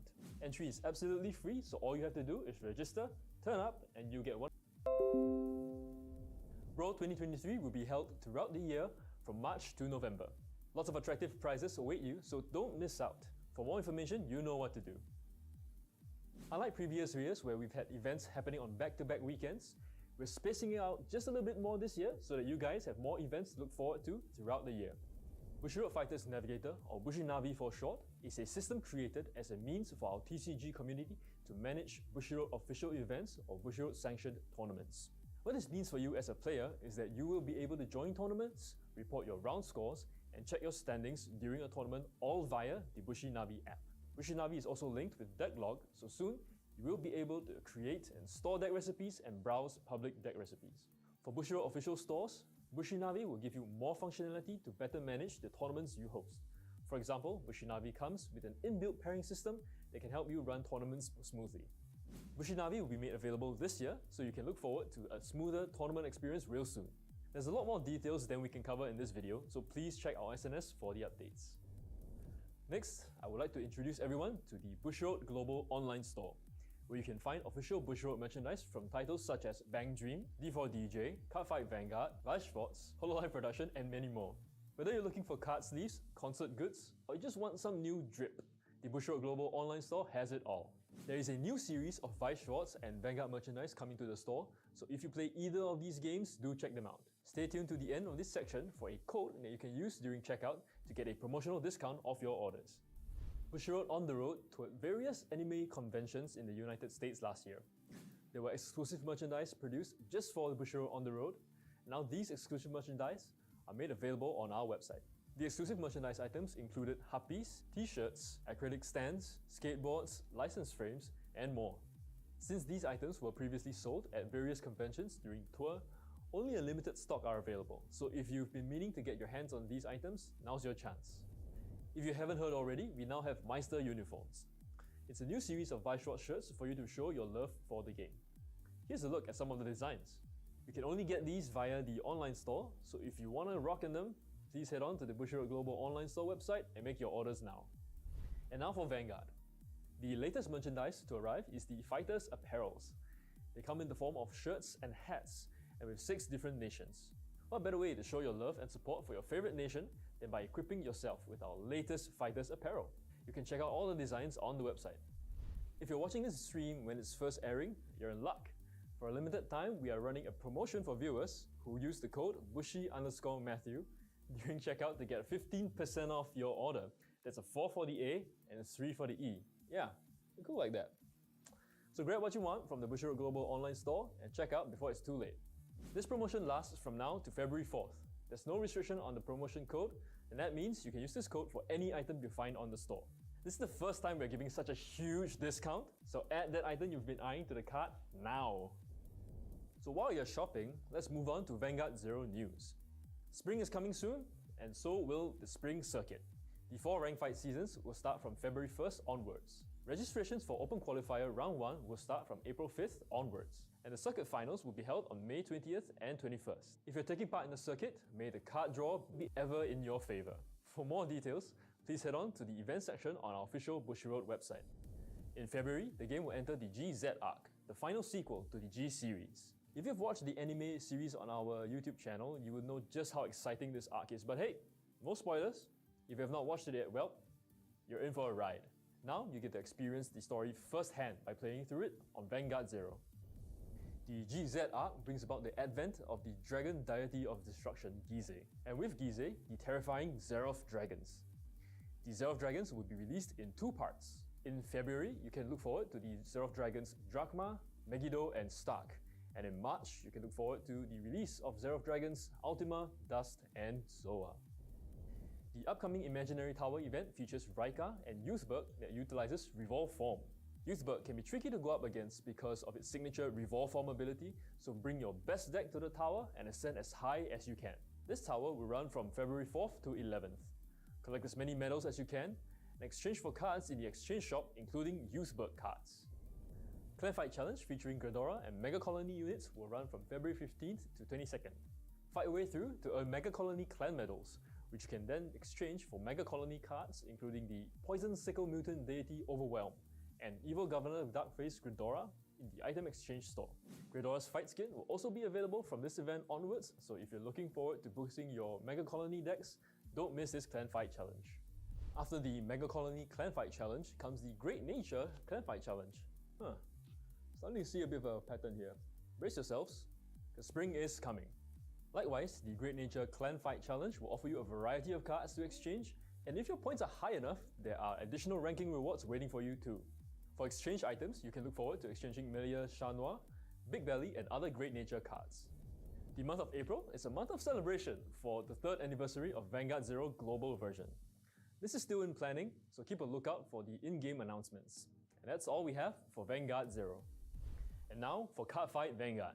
A new season of Cardfight Vanguard Will Dress just dropped 2 weeks ago. The first 2 episodes are already out on our Vanguard YouTube channel, and you can watch it for free on the channel. New episodes are out every Saturday. A total of 9 seasons of the anime has also been confirmed. I'm always pumped to watch more intense Vanguard Cardfight battles, so knowing that we have 9 seasons planned is really reassuring. It makes the next few years super exciting for me. And now on to the products. Here's a summary chart to bring everyone up to speed on what's been announced for Vanguard TCG. A reminder for those who wish to get their hands on a serial number rare version of Minerva, BTO 8 Minerva Rising, will be going on sale next week. On February 24th, SSO3 Strike Deck Set Chrono Jet will go on sale. This is a special series that contains a Chrono Jet constructed deck and some items such as acrylic fighters coins and a storage box. SSO3 also comes in a premium version which contains additional items that are not included in the normal version, and certain cards get different treatment from those in the normal version as well. More info can be found out on our website. Next up, we have BTO 9 Dragon Tree Invasion. Let's take a look at some of the units that will be featured in this product.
Dragon Tree Invasion features cards and units that appear in the first half of the latest anime season. The booster pack contains cards from all 5 nations, including Bruce's latest form. This product will also reissue some highly sought after cards such as Detonation Monster Bobomine and Painkiller Angel. We hope that this will make it easier for players to get a playset or an extra piece for their collection. This product goes on sale March 31st. SS04 Strike Deck Set Messiah is similar to SSO3 with some minor differences. The constructed deck in the product features Messiah. Definitely do not miss this special series out if you're a Messiah fan. SSO4 Strike Deck Set Messiah will be out on June 9th. BT10 Dragon Masquerade will feature cards and units appearing in the second half of the anime season. As you can tell, it features Yu and his latest form of his unit, but since we're still in the early points of the story, we're not going to spoil anything just yet, so you just have to watch the anime yourself to find out. BT10 Dragon Masquerade is scheduled to go on sale this year. Just so you know, SSO5 Festival Booster 2023 is also in the works, so do keep an eye out for further updates on it. And these are the new products for the year that you can expect for Cardfight Vanguard. And that's all we have for Vanguard TCG. This is normally where we end the video, but we have a new title under our belt, so let's move on to Shadowverse Evolve. The social media channels for Shadowverse Evolve English are all set up now, so do follow us for the latest updates. We will be posting regular video contents on our YouTube channel, such as gameplay and mechanic tutorials designed to help beginners learn the game. So, if you've always wanted to pick up Shadowverse Evolve, here's your chance. Shadowverse Evolve is a trading card game based on the digital collectible card game Shadowverse. While gameplay resembles its digital counterpart, it's an entirely different experience thanks to some brand new mechanics. Choose from one of 6 classes and build a deck of 40 to 50 cards to do battle. Over the course of a match, you will call upon mighty followers, cast dazzling spells, and make use of potent amulets to overcome your opponent. Once their leader's defense reaches 0, you win the game. So Shadowverse Evolve is the result of a collaboration between Cygames Inc. and Bushiroad Inc. Cygames Inc. handles the development and design of the game, while Bushiroad Inc. acts as the publisher for the game. The Japanese edition of Shadowverse Evolve was released on April 28, 2022 for the Japanese market to critical acclaim. Now, the game is finally making its way to the West with a global English release. While cards from the Japanese and English editions cannot be used together for official tournament play, players can mix and match in casual settings with the permission of their opponents, of course. I'm sure some of you are keen to get into the game already, but fret not, I'm here to share how. The easiest way is with a starter deck. We'll be releasing 6 of them, 1 for each class, and these will go on sale June 30th, 2023. Pre-orders are currently open, so contact an official Bushiroad retailer for more information. As I mentioned earlier, each starter deck features one of the classes available in Shadowverse Evolve. Each of these decks provides a glimpse of each class's playstyle and unique strengths. All starter decks are ready to play out of the box and contain exactly the same types of cards per product. The first of these is the Forestcraft starter deck, Regal Fairy Princess, featuring Arisa as its leader. This deck focuses on amassing fairy tokens before buffing them up for a huge attack. Players will also get a peek at the class-specific keyword Combo, which enhances your cards as long as you've played a certain number that turn. Next, we have the Swordcraft starter deck, Blade of Resentment, featuring Erika as its leader. This deck offers strong early aggressive cards to start chipping away at the opponent leader's defense before closing out the game with Tsubaki. This card can gain the Storm keyword, which allows it to attack the opposing leader immediately. The Runecraft starter deck, Mysteries of Conjuration, features Isabel as its leader. Unlike the previous 2 decks, this deck aims to remove the opponent's followers in the early game with spells before summoning its own followers that threaten to end the game in one fell swoop. The keyword Spellchain appears in this starter deck, powering up your cards if you have a certain number of spell cards in your cemetery. Take to the skies with the Dragoncraft starter deck, Wrath of the Great Worm. This deck features Rowan as its leader. Fans of dragons rejoice, because this deck is packed to the brim with awesome fire breathers. Some cards in the deck have the Overflow keyword, which denotes abilities which activate when your maximum play points is 7 or more. This may seem like a lot considering you start off at 1 play point, but the deck does have ways to ramp up to 7 fairly quickly. Traverse the Darkness with the Abysscraft starter deck, Waltz of the Undying Night, featuring Luna as its leader. Based on the Bloodcraft and Shadowcraft classes from Shadowverse, call upon the Denizens of the Night to do your bidding. Summon Forest Bats and Ghost tokens to dimmer away at your opponents, all while building up the cards in your cemetery for Necro Charge. This keyword buffs your cards once you have a certain number of cards in your cemetery. Walk the Path of Light with the Havencraft starter deck, Immaculate Ablution, featuring Ares as its leader. This deck plays a defensive early game and aims to close it out with potent amulet cards that summon fearsome token followers. It also has some good support cards for amulets, serving as a strong base for a future amulet-based deck. Speaking of deck options, Shadowverse Evolve Booster Set 1 Advent of Genesis will be launching on the same day, June 30th, 2023. Pre-orders are currently open for this as well, so please contact an official Bushiroad retailer for more information. First edition prints of this product will contain an exclusive box topper promo pack, which contains one of 6 promo cards. These are 1 per box, and the card inside is guaranteed to be foil. The set contains cards for all 6 classes, plus neutral class cards, which are usable in decks of any class. Booster sets contain cards that can be used to upgrade your starter decks or to build entirely new decks. There are 180 new cards in this set, with 22 legendary, 38 gold, 56 silver, and 64 bronze rarity cards. There are also a total of 29 special foils in this set, with 22 of them being super legendary rarity and 7 of them being ultimate rarity. 12 new leader cards will also be available in this set. As we've mentioned, the products will launch on June 30th, 2023. Until then, we will be revealing more information about available products, as well as showcasing the cards from each product. Support for monthly shop tournaments will also begin in July, so you can look forward to challenging your friends to a Shadowverse Evolve showdown at a local game store near you.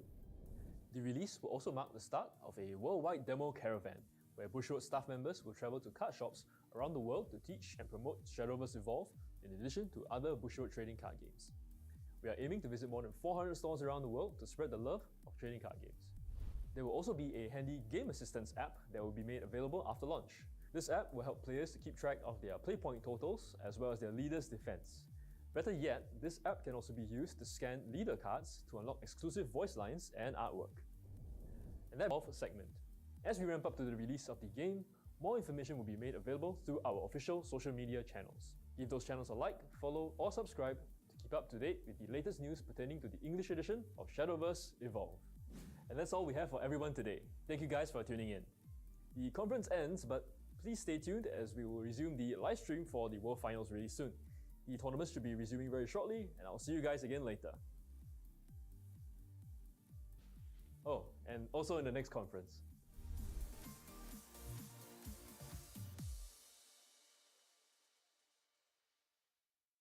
What did you think, everyone? Yeah, well, how was that? That was very hype. We were talking the whole time. You probably couldn't hear us, but we were just going off about it. Like, Bobo Mine reprint. Yeah, let's go! Bobo Mine reprint. So needed. So needed. It's like, I'm glad because they revealed the reprints for the Japanese side for that set, and it was like, you know, the set 4 triples, like, you know, Inlet and Swirler. But then people were like, oh, but there's still more you could be reprinting, and it's like kind of expensive. And that was really nice. I saw like Togachirashi, Bobo Mine, but it was so fast. I was like, yeah, we didn't get a chance. I think we Bobo just Mine jumped on took Bobo. up the entire screen for me. I was just like, that's the main thing there. That's so big because that card is like running like every single deck. Like every brain gate deck you can run that card. It's just so versatile. Yeah. So it's good. It makes them a little bit more accessible. I'm always happy about that. Yep. And man, the Shadowverse Evolve stuff is also really exciting. Yeah, like for me, yeah. I've been playing the game a lot in Japan with the Japanese version, and it's been really, really successful, super popular. Like I went to a major in Yokohama where we had like over 1,800 players, which is like the biggest tournament I've ever played in my life. That's like, big. That's game's huge. really popular. It's really, really popular. So hopefully we see the same on the English side. Let's go. Yeah, I think Bushiroad and Side Games are going pretty ham on promotion. You know, we were saying like we're both big Side Games fans for a lot of their other IPs. So would love to see some in Vanguard as well for collab sets. If you're listening, Mr. Side Games, please. Mr. Side Games. But that was really hype. Honestly, great announcements. It's cool to get like the sets, a lot of like the dates for the sets, and you know the trailer for English for like BT9 as well, like with like all the units popping up and like the cool music. Seeing it all. Oh, the first time I saw that, I was like, it doesn't even get old looking at it though. It's the art. The art is just so beautiful. It really love is. the art. They nailed it with the art in the sets. They've been nailing them honestly with all the sets, but they just keep getting better somehow. Yeah.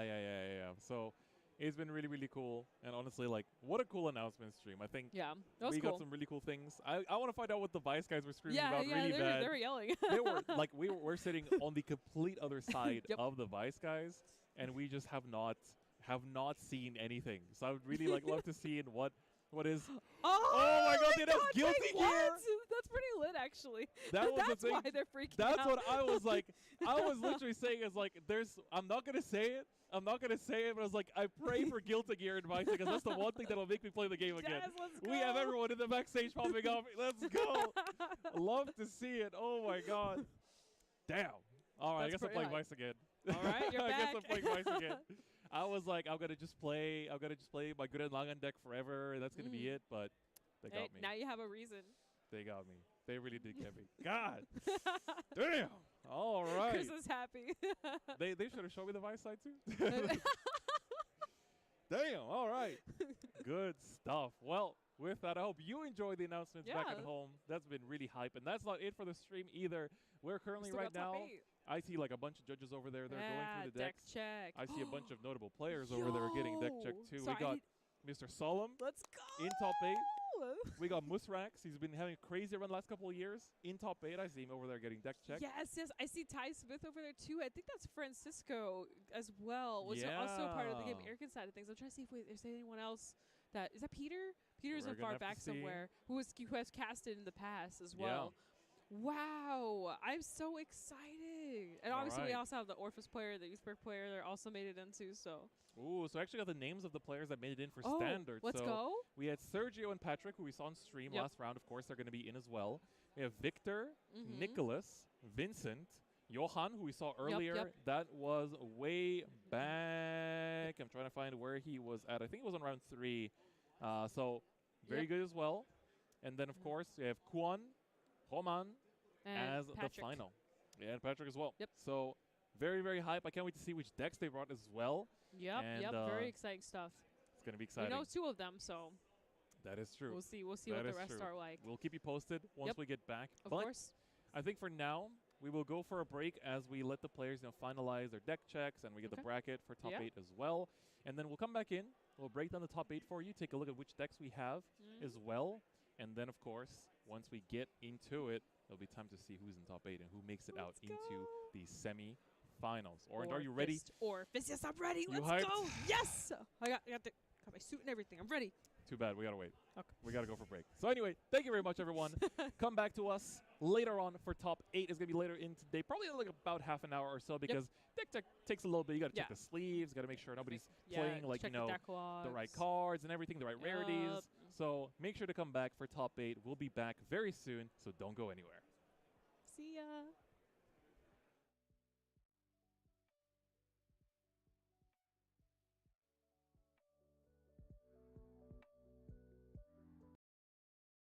Like misstep in the round 4, round 5.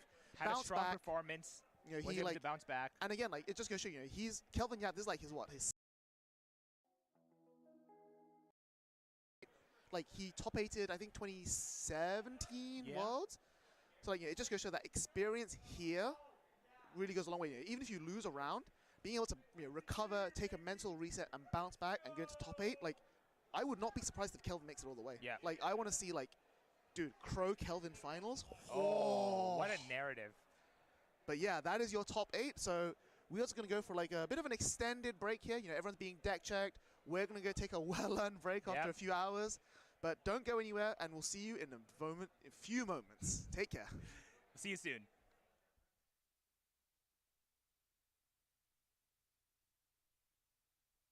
Cardfight Vanguard. The Glitters have obtained great strength in response to each of their feelings. These heroes are back too. Booster Pack, Minerva Rising, Bushiroad.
Cardfight Vanguard.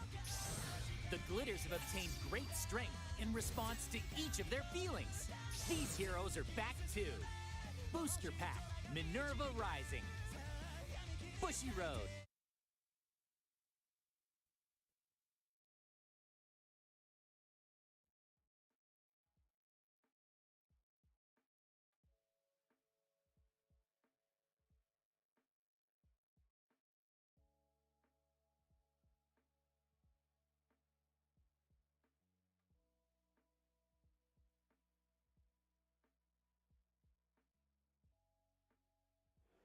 We are back for top 8 of the BCS 2022 World Finals. We're going to be your casters, as always. Myself, Different Fight, joined together by Outer Orange.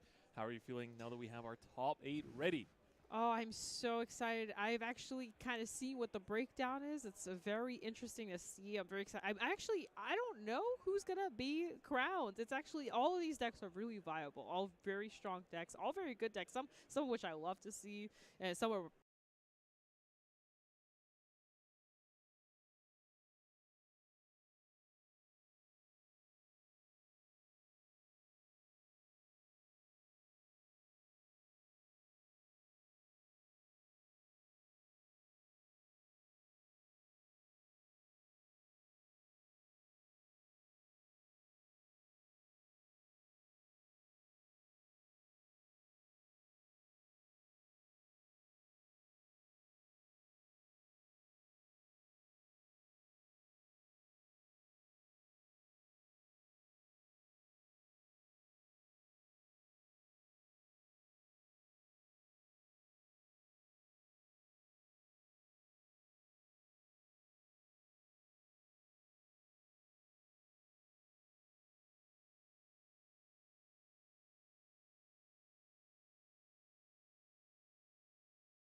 And, of course, that's partially because people in Japan, generally speaking, play that way.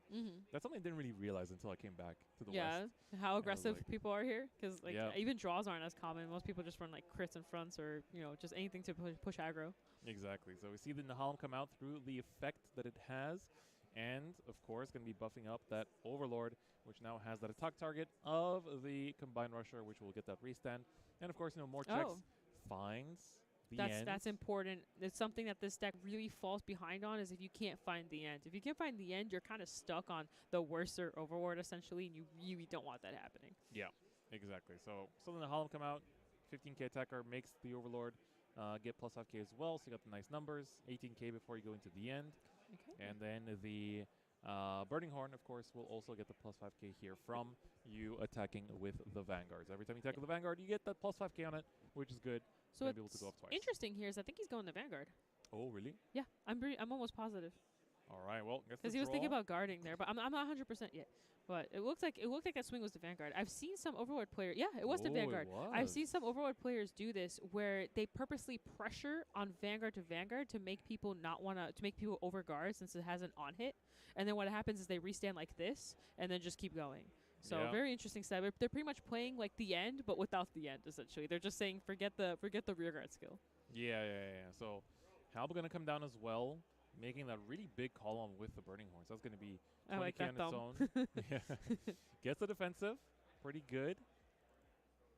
All right, and we're swinging in here. Yep. Being at 20k bases, still gotta guard a little bit because the numbers do get pretty massive.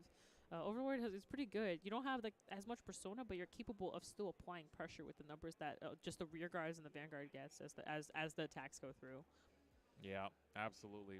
This is Secondo, so basically hasn't seen too many like obscurates fall into like the damage or in the hand. Yeah, they've so all you been don't combines. Really need to use it as much until late game.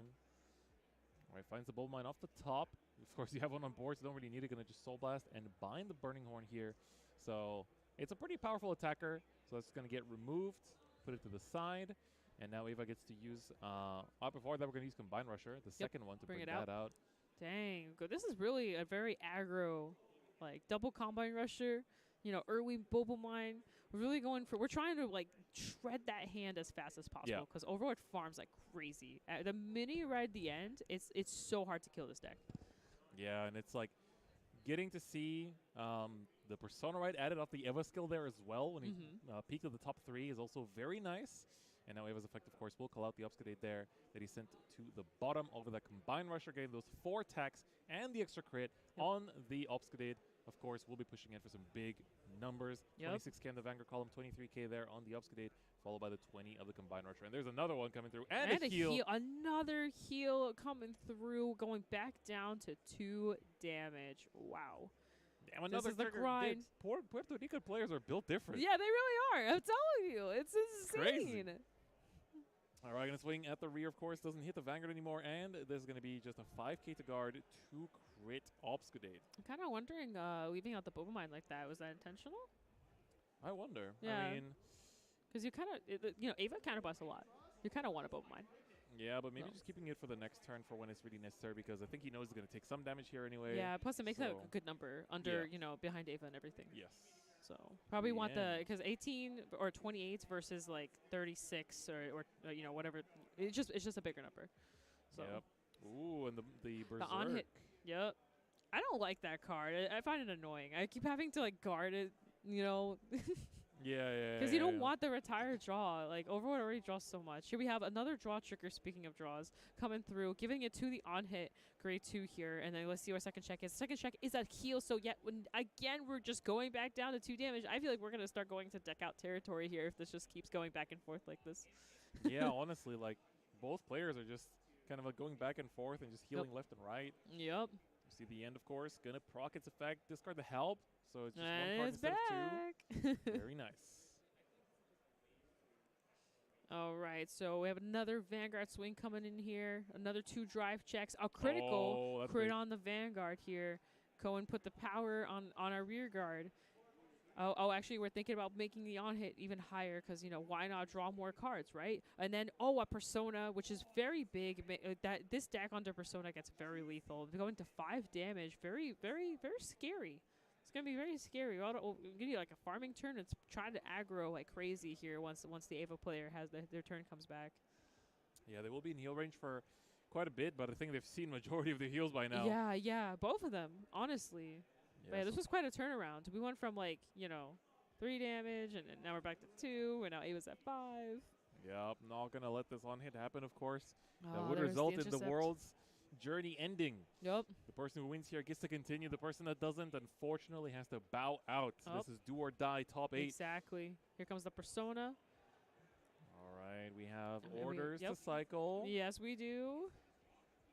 So thinking about sort of what the play here is, putting down the grade 1 here. Yeah, I had the grade 2 in hand as well, but probably didn't want to like give up any cards in hand for the discard. Yeah, that's understandable. Also maybe Soul, trying to conserve a little bit on it. I think it's also that the OT might still be in, and he's trying not to just like accidentally draw into that.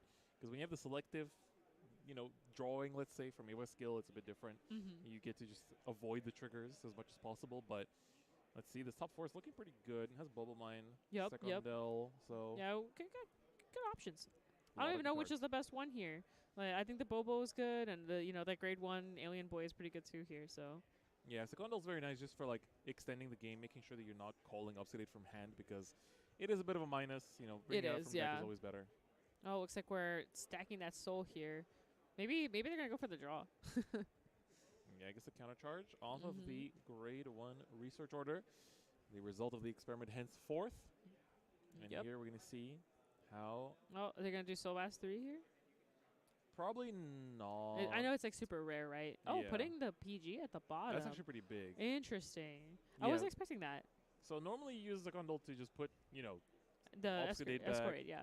But you can basically put anything that isn't a trigger, which also includes orders. Interesting. The way it's written in English, it seems like it can't put orders, but it can. The Japanese text says it can. Yeah. And if you try it in Deer Days, you can. Yeah, that makes sense. I have to tell it to people every time. All right, there comes the Obscadade now with the 2 crit. Looking very good. Some nice power columns as well. We have the 36 here of the Eva, 33 Obscadade, and then 38 combined Rusher. Definitely numbers you can't slack, just like no guard easily. We see a crit. Which is good, Makes Obscadade lethal. Yup. Ooh, defensive comes out for Victor. Okay. And a Halb. And then this time we are using Bobo. I think they just kept the Bobo just for the extra pressure on this swing right here under Persona, which is actually pretty smart. Yeah. Sometimes people like instantly auto into like wanting to use Bobo Mine, not realizing that you can probably just keep it another turn. You don't need to countercharge, especially when you have orders that countercharge for you as well. Exactly. So swinging for lethal here, right? So 2 damage. Exactly, but and using the grade 1 Madoka coming down. Yup. 15k shield. That card's so insane. Every time I see that card, I'm like, man. Yeah, they just got card. more trigger value, basically. Yeah, exactly. in the deck.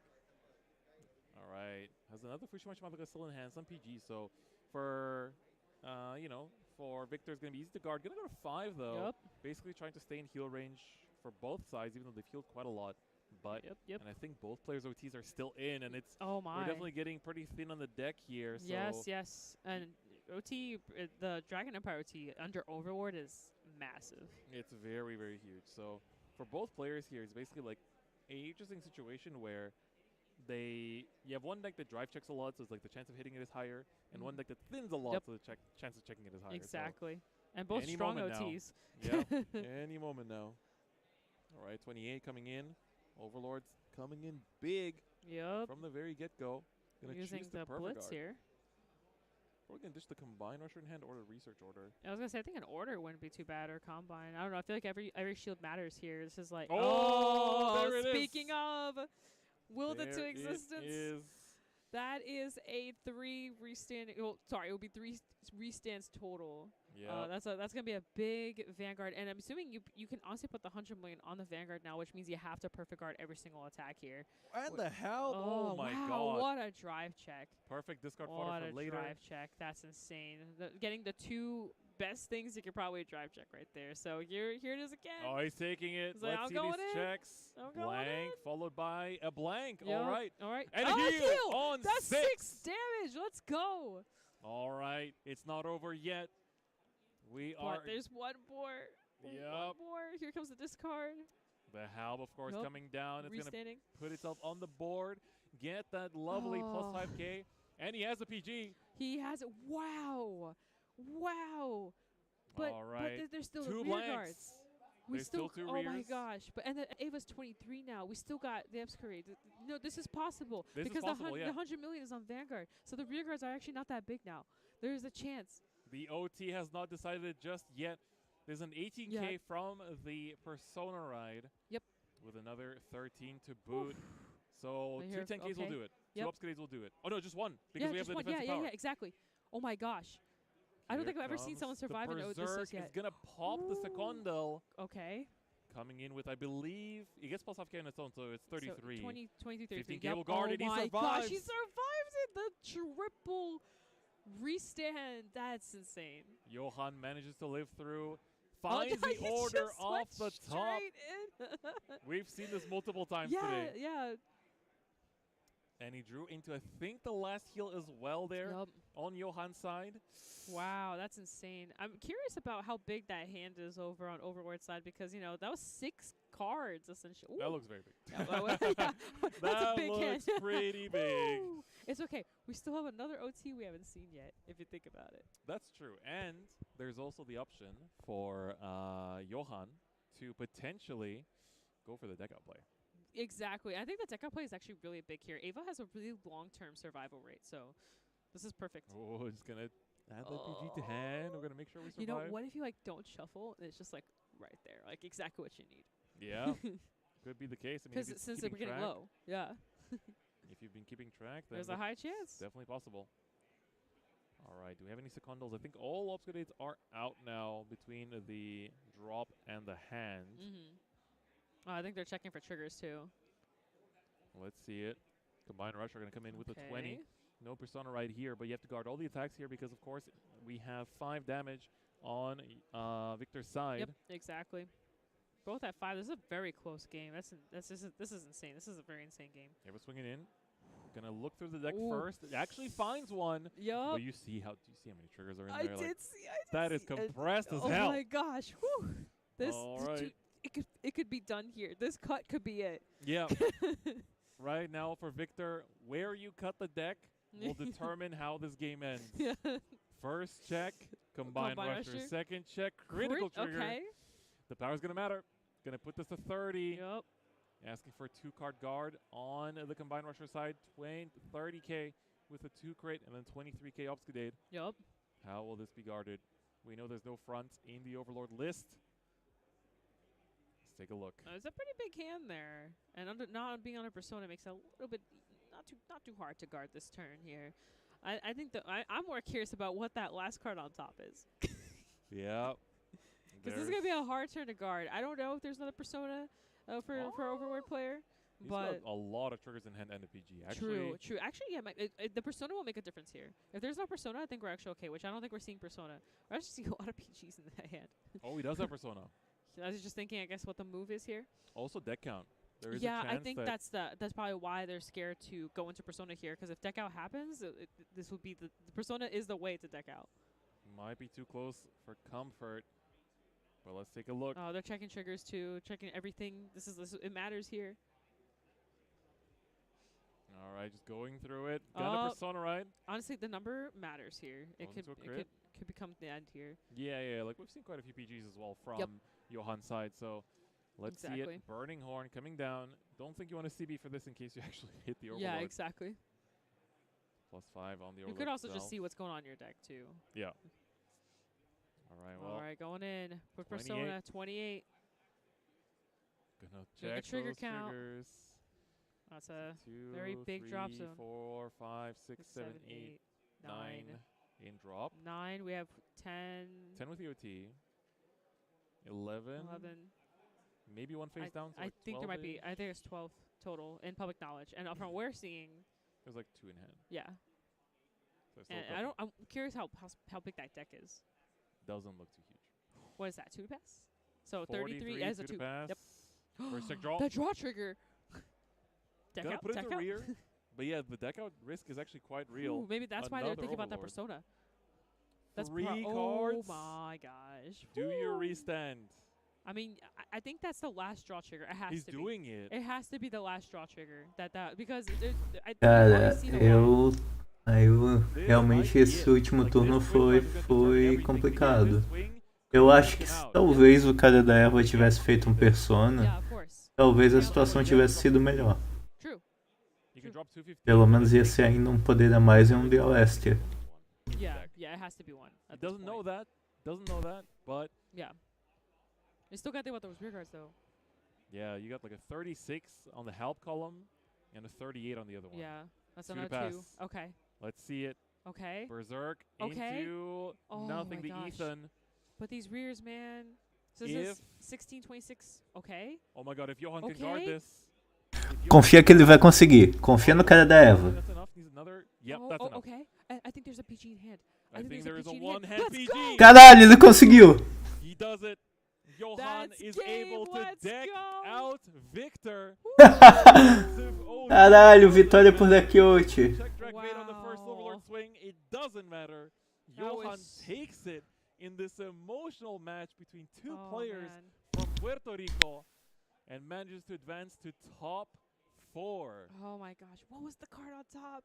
I'm so curious. That was a really close match. That OT rip was Não, o cara tá putão agora que perdeu por deck out. Especially with the first drive check, like the first one. You what can see match. the joy in Johan. Yeah. What a crazy game, you know, for both players. Like, that was such a back and forth, and, you know, it's a bit of a shame, you know, having to knock out one of your fellow, you know, community members. Yeah, exactly. Finish, and then we'll see you back again here for the top 4 in just a Your TikTok has to use it on the Enterana, right? To become the 3. And then the 3 has to become... Then that's the only way it becomes the 4. So I feel like we're not getting the max value here. So this is a no guard. Second check. I think that's a crit. And then the third check. What will be third check? Wow, it seems he's debating where to put the power there. Maybe the crit as well. Crit on Vanguard. Okay. Power on the rear. There we go. Third check. That's a heal, right? Or was that no? No, I think that was a melon. Yeah, it looked like a melon. So 2 damage goes in. Both blanks. Wow. Okay. This is gonna swing in for 28. That's a magic number. Actually 29, but it's pretty much 28. Yeah. Goes to 5. Wow, Carlos not shy at all about taking all this damage. I think he's trying to conserve as many pieces in his hand as possible to try and live through this. And then, ideally, you know, a galley turn, as many pieces as you have, you can just kind of, on that crackback, just swing for game. That's right, yeah. So I right mean, now, like you said before, right? You're gonna make those bold moves. yes, right? exactly, yeah. But what we're looking at here is we got an Enterana boost by a Gear Cat. That is, I think, around 29 right now, including plus 10k as well, because it got the trigger, so it's like 39. Right. So these columns are hitting massive. Absolutely. That too is going to become likely an LL, I think. Yeah. And the LL will become 33, then plus I think 2 more binds, so it'll be like 39. And then the last attack will turn into the Schlishma, which is a 35. Yeah. So we got a lot of 2-card guards coming out, slash forced G guards. And not seeing any defensives on those 3 damage checks is not great for Carlos either. Yeah, funnily enough, this might be quite lethal for Carlos here. And in a way, you know, even if it wasn't, I feel like Carlos might have to spend a lot of his hand to guard this, which might make the galley turn untenable. And we're looking, you see that stand. The rest of are there many? The shield value isn't looking too hot for Carlos right now, especially considering that that stand in hand is definitely going to want to be held on to for a lot of the galley combos he's going to want to be doing. Let's see what's happening here. I think he has one more. He has at least one more G Guardian. There it is. Okay. Yep. There we go. It's our new premium collection G Guard right there. It does a lot of it. It's really good G Guard. Yeah. It's the villainous Avatar, right?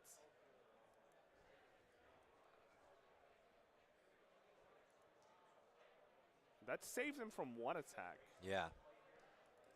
But what about the next two? Yeah. Some of the biggest swings of this turn on those next two as well. I think they all kind of hit around the same. Yeah, yeah. Which is scary when you think about it. Yeah, yeah. So here's the TikTok coming into going to the 3. Calling out the Elo. Yep. Yep. Funny, Carlos still sitting on a pretty tall hand, but he's seeming very reluctant to get rid of any of the cards in his hand. So I think that just speaks to just how important the cards are in his hand. Could be a fake hand. True. Was that 2 draws that got revealed? I only saw the one. Yeah, I think there was a bit of glare there, but yeah, the Enterana skill popping off there. This one's 39, I think. PG comes out. He's got another PG in hand, so I think it's confirmed he lives this turn. And then the... Oh, is that just a pass? Is he just gonna wow, okay. Going to conserve the... Interesting. Field? Yeah. Conserve the soul? I guess so. All right, so we're back to Carlos's turn. And, gets a second force 3. Doesn't that Elo need to go back to deck? Wasn't that one on time leaped? Oh, true. Yeah. That was time leaped out. Let them know. Yeah. Before we get too far along here. Yeah, it's not really much. You just the what was the Enterana comes back, right? Yes, yeah. Elo goes back to deck. The Enterana comes back out.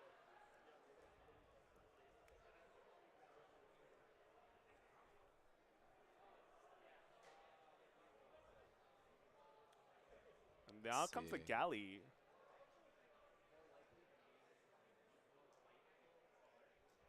See, do we have them heading over there? It's all right. Yeah, galley comes in. Yep. How much hand does Carlos have? That's a good question. I'm The tempted judges to come. say, here we go. Yeah, and just the 2 comes back Yeah, out. yeah. He technically can call a Gear Cat, but yeah, I think it's optional, so likely the timing is just missed. Yeah, I think that might be kind of what happens right here. Bit unfortunate, but that's just how it is. You got to remember your own effects. Yeah. It's easy to kind of slip up and forget things like this too. This is the World Finals. Yeah. It's the World Finals. Lots of pressure. Yeah, lots of pressure. You've already gone through 6 rounds of Swiss today. Maybe that kind of like mental stamina is starting to run a little bit thin. The mental fortitude. Yes, but absolutely. also this game didn't exactly go the best for Johan. So a lot of things are in your mind, but again, that's part of the mindset, right? Probably gets you a little bit frazzled right off the bat when first thing you have to do is G-assist for a grade 1 to ride. And then have to search out your Enterana. Yeah. Ooh, it looks like we got the laser blackguard getting pulled out here. That's a very interesting piece. Can just really kind of extend some of the multi-attacks. Eu não entendi ali. O juiz foi lá porque o cara perdeu o timing de alguma coisa. Ele perdeu o timing, eu acho que foi do... Não sei se foi do Gift. Ele perdeu o timing de alguma coisa e o juiz foi lá falar pra ele devolver. Yeah. Normally, I think every single Spike game that I've seen either ends like grade 3 or they just die at grade 3. One or the other. Right, double checking the mecha instructor there. That is a massive enabler for the deck. And I think they're just discussing something. Yeah. It's the mecha enabler, yeah? Yeah. So we're going... This field looks pretty good. Yeah, very, very, very potent right here. Got the Dudley Mason swinging in with the Force 3. Yeah, that's a lot of power. Your Vanguard has power too. Yeah. And you're at 3, of course. You can take some, but there's still a bit of risk because your hand is just not great. Especially when you got 2 force 3s on the board. Yeah, that makes sense. What's the attack pattern you think from this? So right here, probably going to swing with the Mason. Mason's going to go back to the deck. I feel like probably you go with potentially the Instructor. Instructor probably binds and moves that Blackguard to front row. Unless he decides to use it as a booster right here, which could be very interesting as well with the galley skill. And then maybe he wants to use the Instructor for the Dexter, because Instructor binding Dexter, calling Dexter back out, just gets you 2 more attacks. Very, very potent, especially on a galley turn. Yeah, he's got several lines of play open to him right now. It just kind of depends on what's gonna maximize the amount of attacks that he gets this turn. Because really, this is do or die for Carlos right here. He either secures it right here, or he's gonna have a bit of a rough time probably. I have a feeling he might have it. Cause yeah, honestly. I'm looking at Johan's hand. It's just not great. But this is gonna help. First check. The second one is just a melon, so that's fine. Nothing got revealed. Okay. Yeah, now that he's up to 5, this is very, very scary position to be in against Spike Brothers. You know, and I feel like as a Spikes player, like you see some blood in the water right now. Yeah. Is there any attack you can take for 1 damage here? I don't think there is. It seems like, yeah, no, he's swinging with the Instructor, boosting with the Dexter. Looks like he's swapped his force markers around. Yeah. Is that enough? That feels a bit low. That's like a double. Oh, he got a trigger, so yeah, I think that's just enough. And then he. Oh, yep, binding the Dexter. Dexter. Oh, targeting the Maximax. He's gonna get out a couple of grade 3s, probably a Lucifer to get some another counter charge, or get a counter charge. 2 extensions. Yep, there's the Lucifer. And is there going to be a second Lucifer? That's what I'm curious to see right now. What else can you get? Yeah, it's like, what else is really worth it at this point? Maybe there's not a second Lucifer in deck, so he's probably just going to call out anything that can attack. Any sort of grade 3, I suppose. And I think you just check everything again to see where his cards are. Okay, so he's pulling out the Mikini. Okay. It's not bad. No. But instead of getting just getting a counter charge 1 instead of a counter charge 2. You know. I mean, 2 is better than 1, but sometimes you just don't have it. Yeah. I think this is still enough, right? This is still enough. Yeah, definitely still very, very threatening right now. And now swinging in again. This is at least 33, then plus 8, but I'm pretty sure that Dexter get power. Let's see, that's 33, I believe 43 once you factor in Galley, and then so a 51K. Oh yeah, Galley's. Yeah. How do you guard this? Yeah. Honestly, I'm starting to think that maybe you just don't. Ooh, that's the Blackguard as well. I don't know if the Blackguard is really going to come up. Potentially, it could. Because I think like really what he wanted to do was get the counter charge 2, so that way he could activate the Blackguard, and then on the galley swing, could probably call another Instructor, and then just use the Dexter again for the same kind of combo to get more attacks. Honestly, it's an absolutely insane amount of attacks that Spikes can get, and honestly, seeing Laser Blackguard kind of come back around as a very kind of like potent booster, essentially, because he calls out, if I remember correctly, calls out something to when he returns the deck, calls out something to the circle he wasn't on. So if you use him as a booster, things are just going back to the deck anyways. You know, you can just kind of get things going that way. Okay, the Bear Lock, it seems, just saves him a bit. Bear Lock, we've seen a lot of Bear Lock plays today. I think it was like 2 or 3 in one game earlier that we saw. That's right. And not only in one game, but in the same turn. And, oh, wait, not that one. We have this one, the Bear Lock here. And next attack's coming up. We got the Vanguard swing now. This one actually doesn't have the crits anymore, right? No, I don't believe it does. Yeah, because you have to move the markers around. So this might actually be the safest one to take. Yeah, got himself an Instructor and another full bag, so that's just another 2 attacks. More once you factor in the Instructor. Yeah, or if you can guard this, you'll take them like the fullback, right? Because Yeah, it's likely going to just be a 1 damage swing. You still have the last column there, but he does have a trigger though, so. Yeah.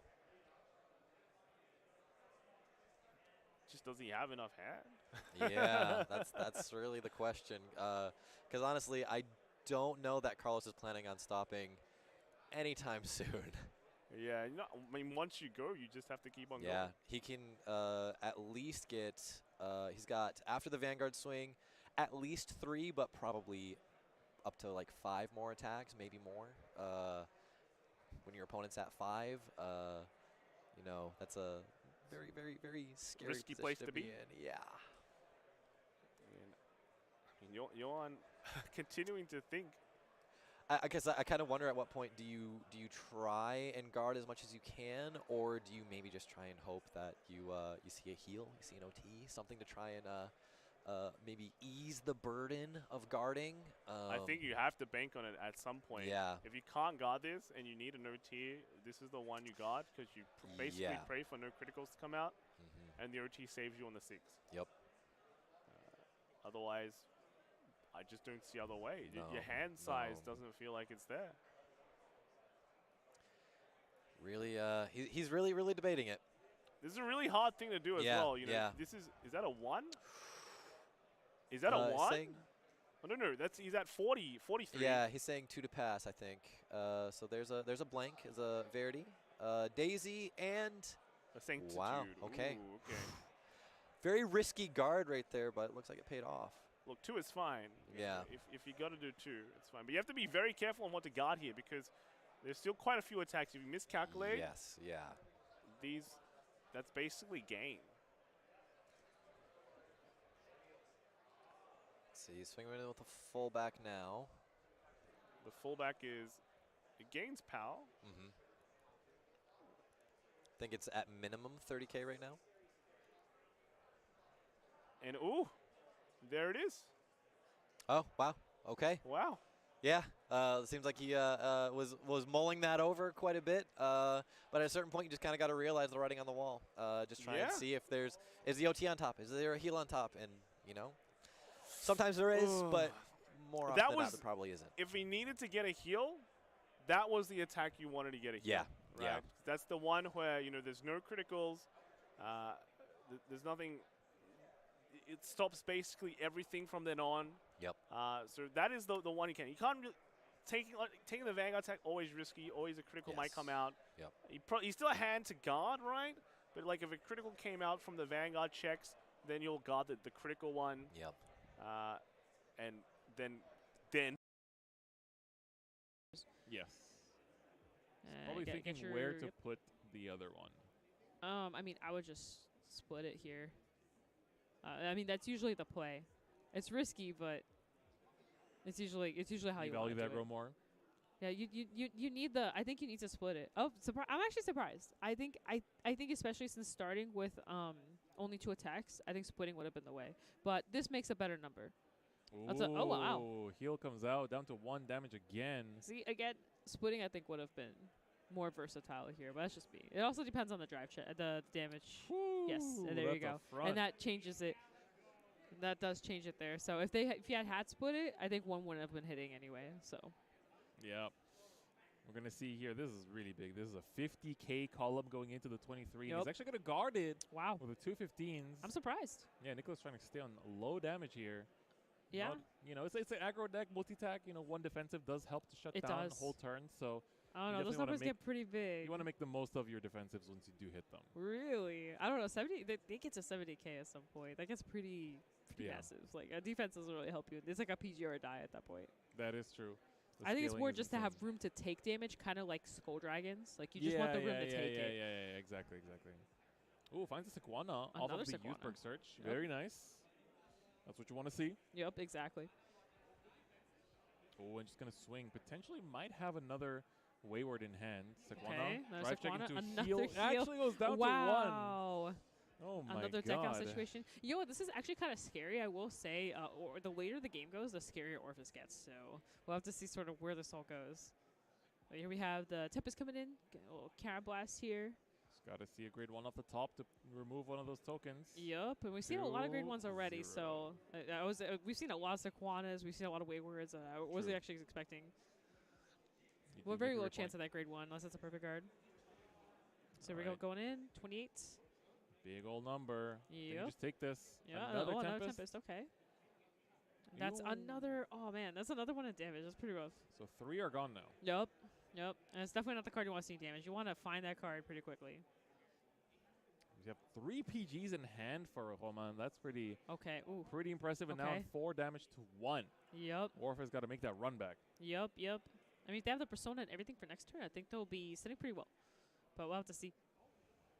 I'm curious to see as well. I mean, I'm just surprised. Like, it's still like sinking into me that like 2 Orpheus made it top 8. Yeah, yeah, you'd be surprised. I'm telling you, the high roll's pretty real. It's the World Championship. It's insane to see decks like that like just make it. I think nobody expected it to do this well. Yeah, exactly. So it's very impressive. And now we get the Persona Ride turn with a big extra power. Exactly. I think this is going to be big. The other thing to keep in mind is that some people didn't test into Orpheus at all, so they just don't know what to expect. Yeah. Actually, interesting when I was like, "Are you the player here?" Knows the matchup. Like you can definitely tell. You can tell based off just how they're taking damage and how they've been guarding and how they've been playing it out. But most people, I feel like, don't know this matchup very well because I don't think anyone's expecting for someone to bring Orpheus. Yeah.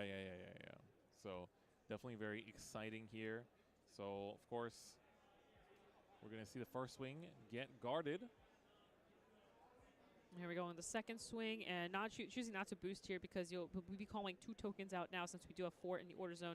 Counterblasting, discarding a card, and getting that double token out. You get 1 for every 2 orders. So here we have pretty much just restanding our tokens essentially. They do get the extra power, so they're each going to be 5k more. So they're 20, and with the Persona making them 30 each, and then we also have the booster in the back. And Vanguard is swinging for 33. All right, it's pretty big. Probably going to just take this. Yeah. Try to guard the one on the right side. Oh, the crit comes out. Okay, crit power. Pushing to 3.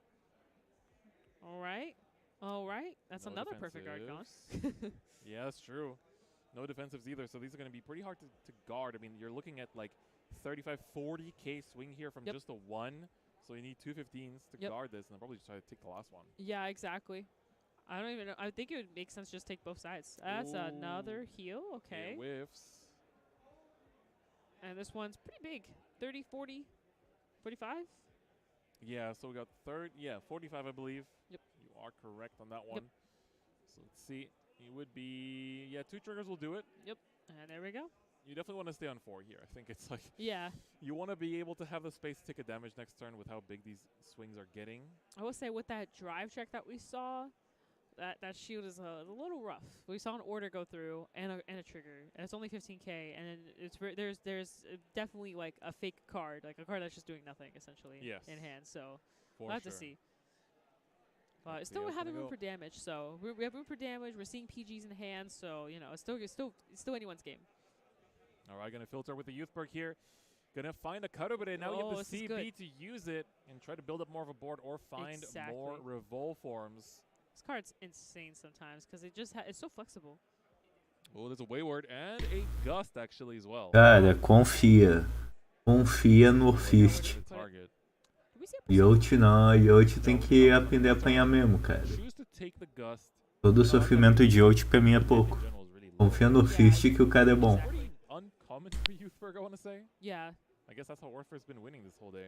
I'm telling you, those numbers get massive. If you can outgrind that hand, they have to say no guard, or they have to like super guard it because they don't want to go to high damage.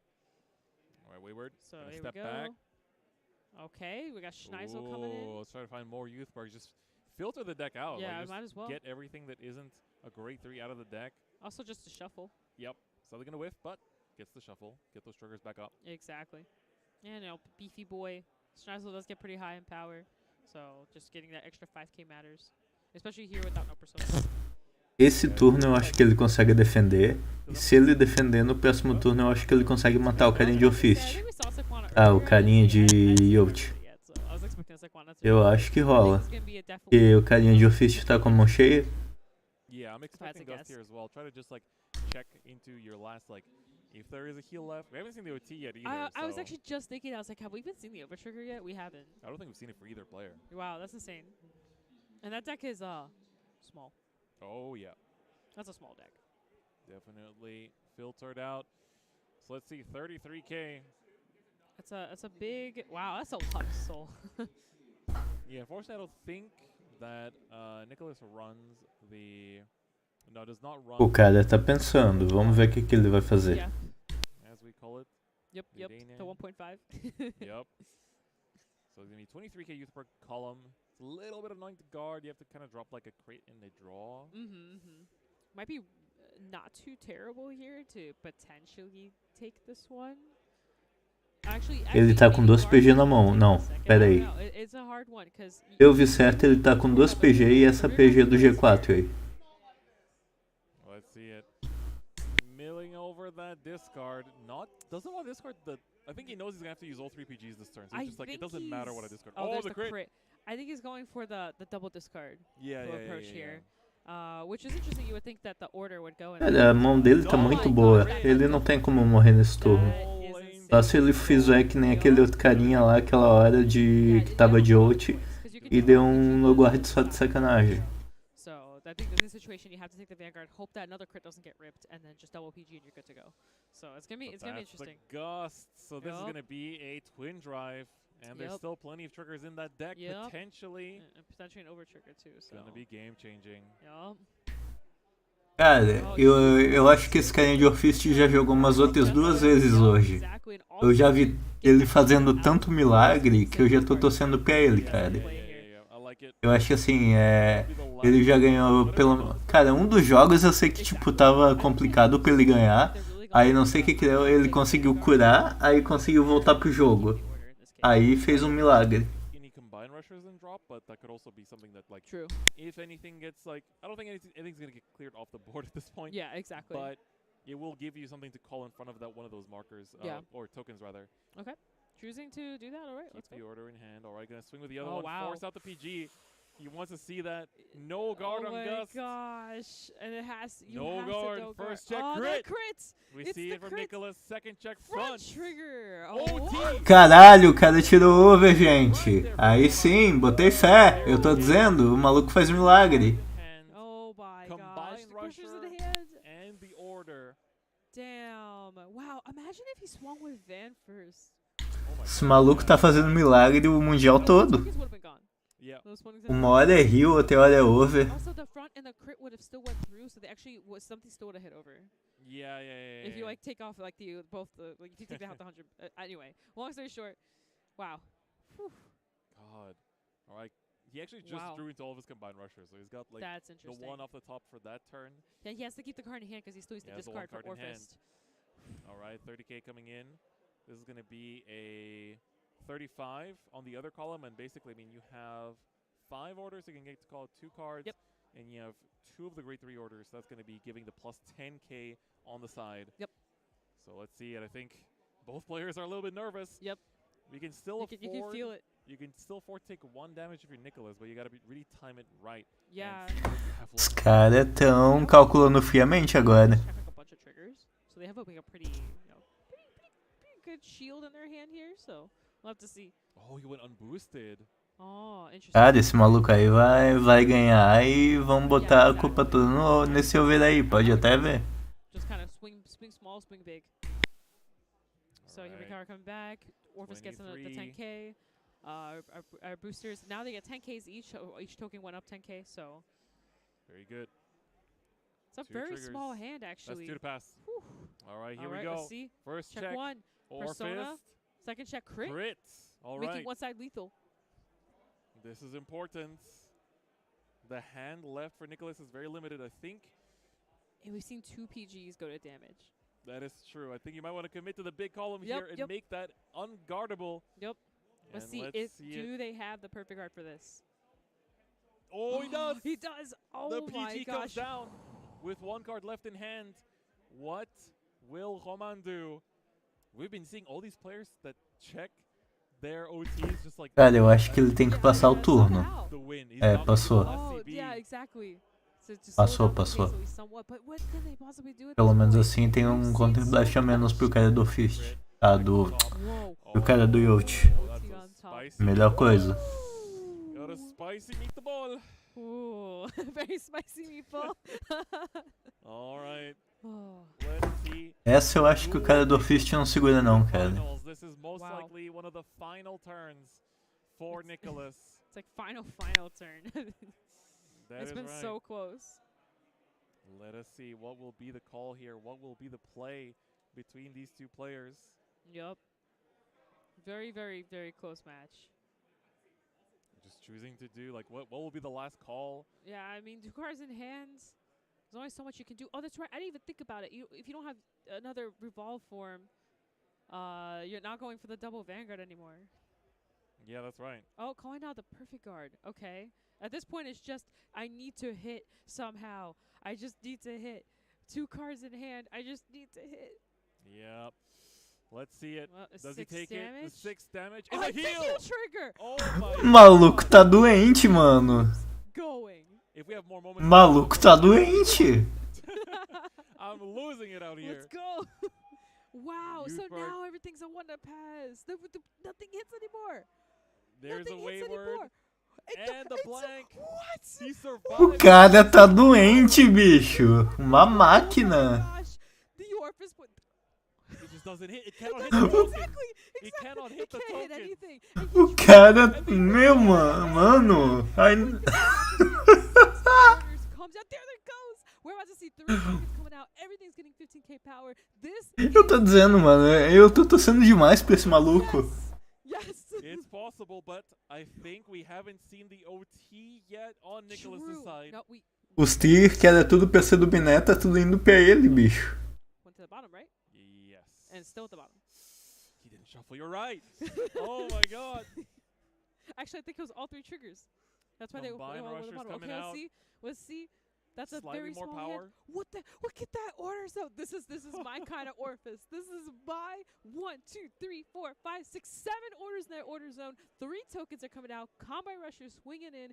This is the do or die moment right here. 45. No heal. 5th damage coming out. This Let's is not go. it just yet. Oh, okay. We're swinging in with the Orphist first. We're gonna be just making tokens everywhere. Yep. I'm actually surprised. Maybe they're thinking about the chance of the 6 damage heal, and they want to crit on Orphist here. So I think that's the goal. Big beefy columns here. Yup. Plus 15 on everything. I'm actually very surprised they did like this. It makes sense for the potential OT, right? So, but honestly, they could have went okay. No guard. Okay. Blank. Okay. Do we see another heal? We do That's not. game. We are That gonna is see game. Uma dádiva dos ninjas, cara. to finals That was representing O cara é uma máquina imparável. Wow. Regis. Wow. After a 6 damage.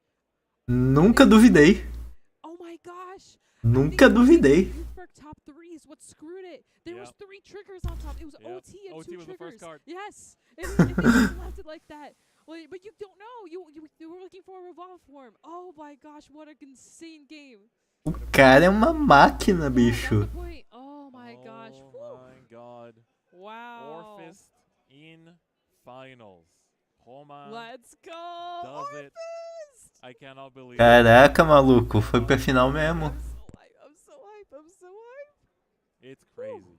It is crazy. The finals will be Roma versus Kuan. Wow. On the other side. Yup. This is going to be an This is gonna be insane crazy. match. Insane match. I Wow. cannot believe it. I can. Orphis best deck. Let's go. It truly is the timeline. It truly is the timeline. Man. Eu tô igual essa mina aí, cara. Eu fiz de best deck, é isso aí. Let's go. What a great card. This is crazy. Não, cara, foi como eu falei antes, site. Os Tigre que o Biné não tira durante o mês todo, tá tudo indo pra esse cara aí. O Tigre que era pra ser pro Biné no último torneio, tá tudo nesse cara. Champions. And this is going to be crazy. But we've had some insane moments. There's been really crazy games, turns, like just everything. We are going to go for a very short break. None of these 30-minute stuff that you've been seeing throughout the day. There's nothing to wait for. This is just so that our voices don't die before we get into finals.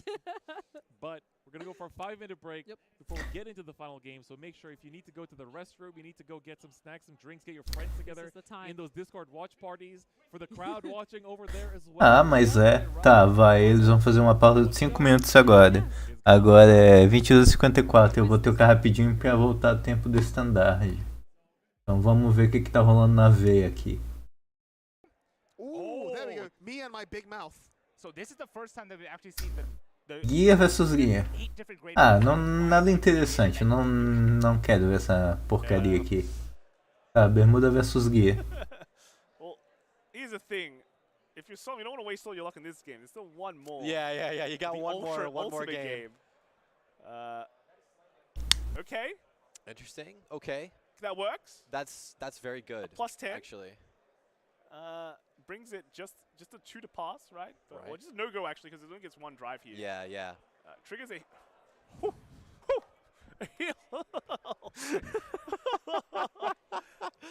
Oh, Okay. Because why not, right? Why not? It's if you gotta go, you gotta go. Right? Yeah. Why stop? This will either drain all of the hand from. He's got a PG. Okay, that's good. That's helpful. They want to double check Maxime, that card.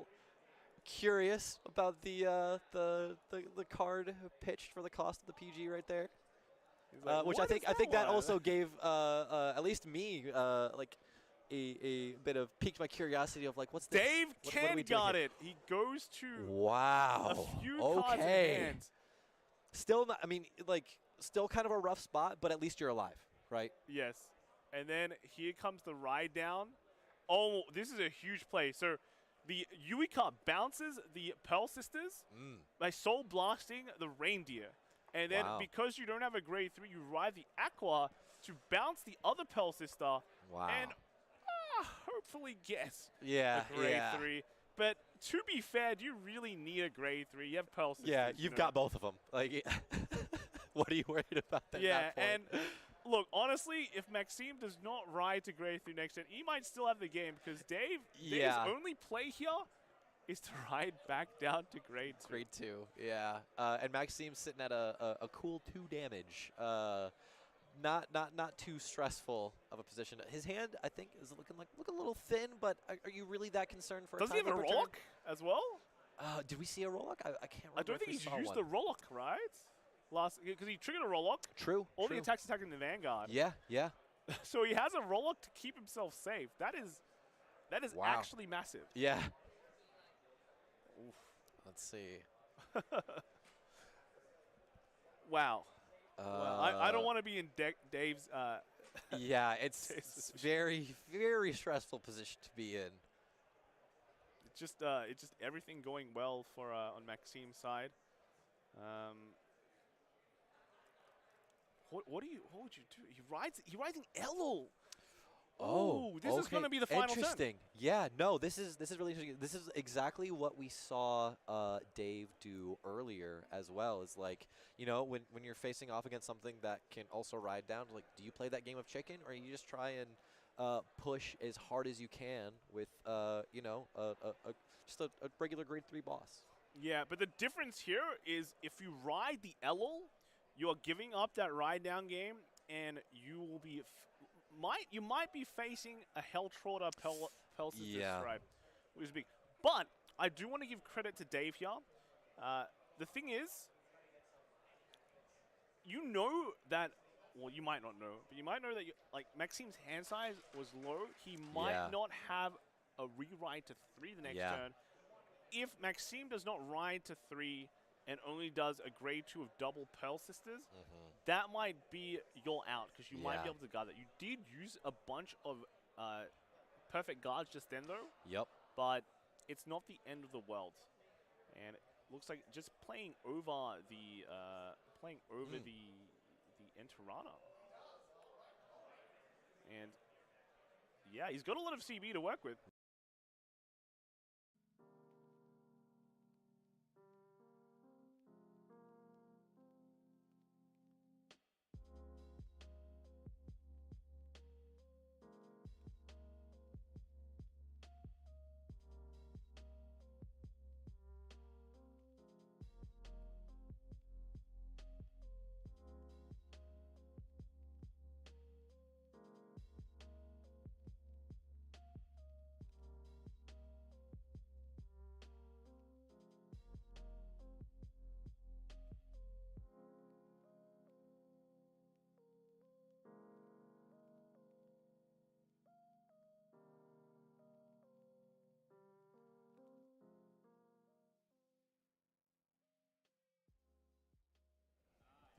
Welcome back, everyone, to the World Finals.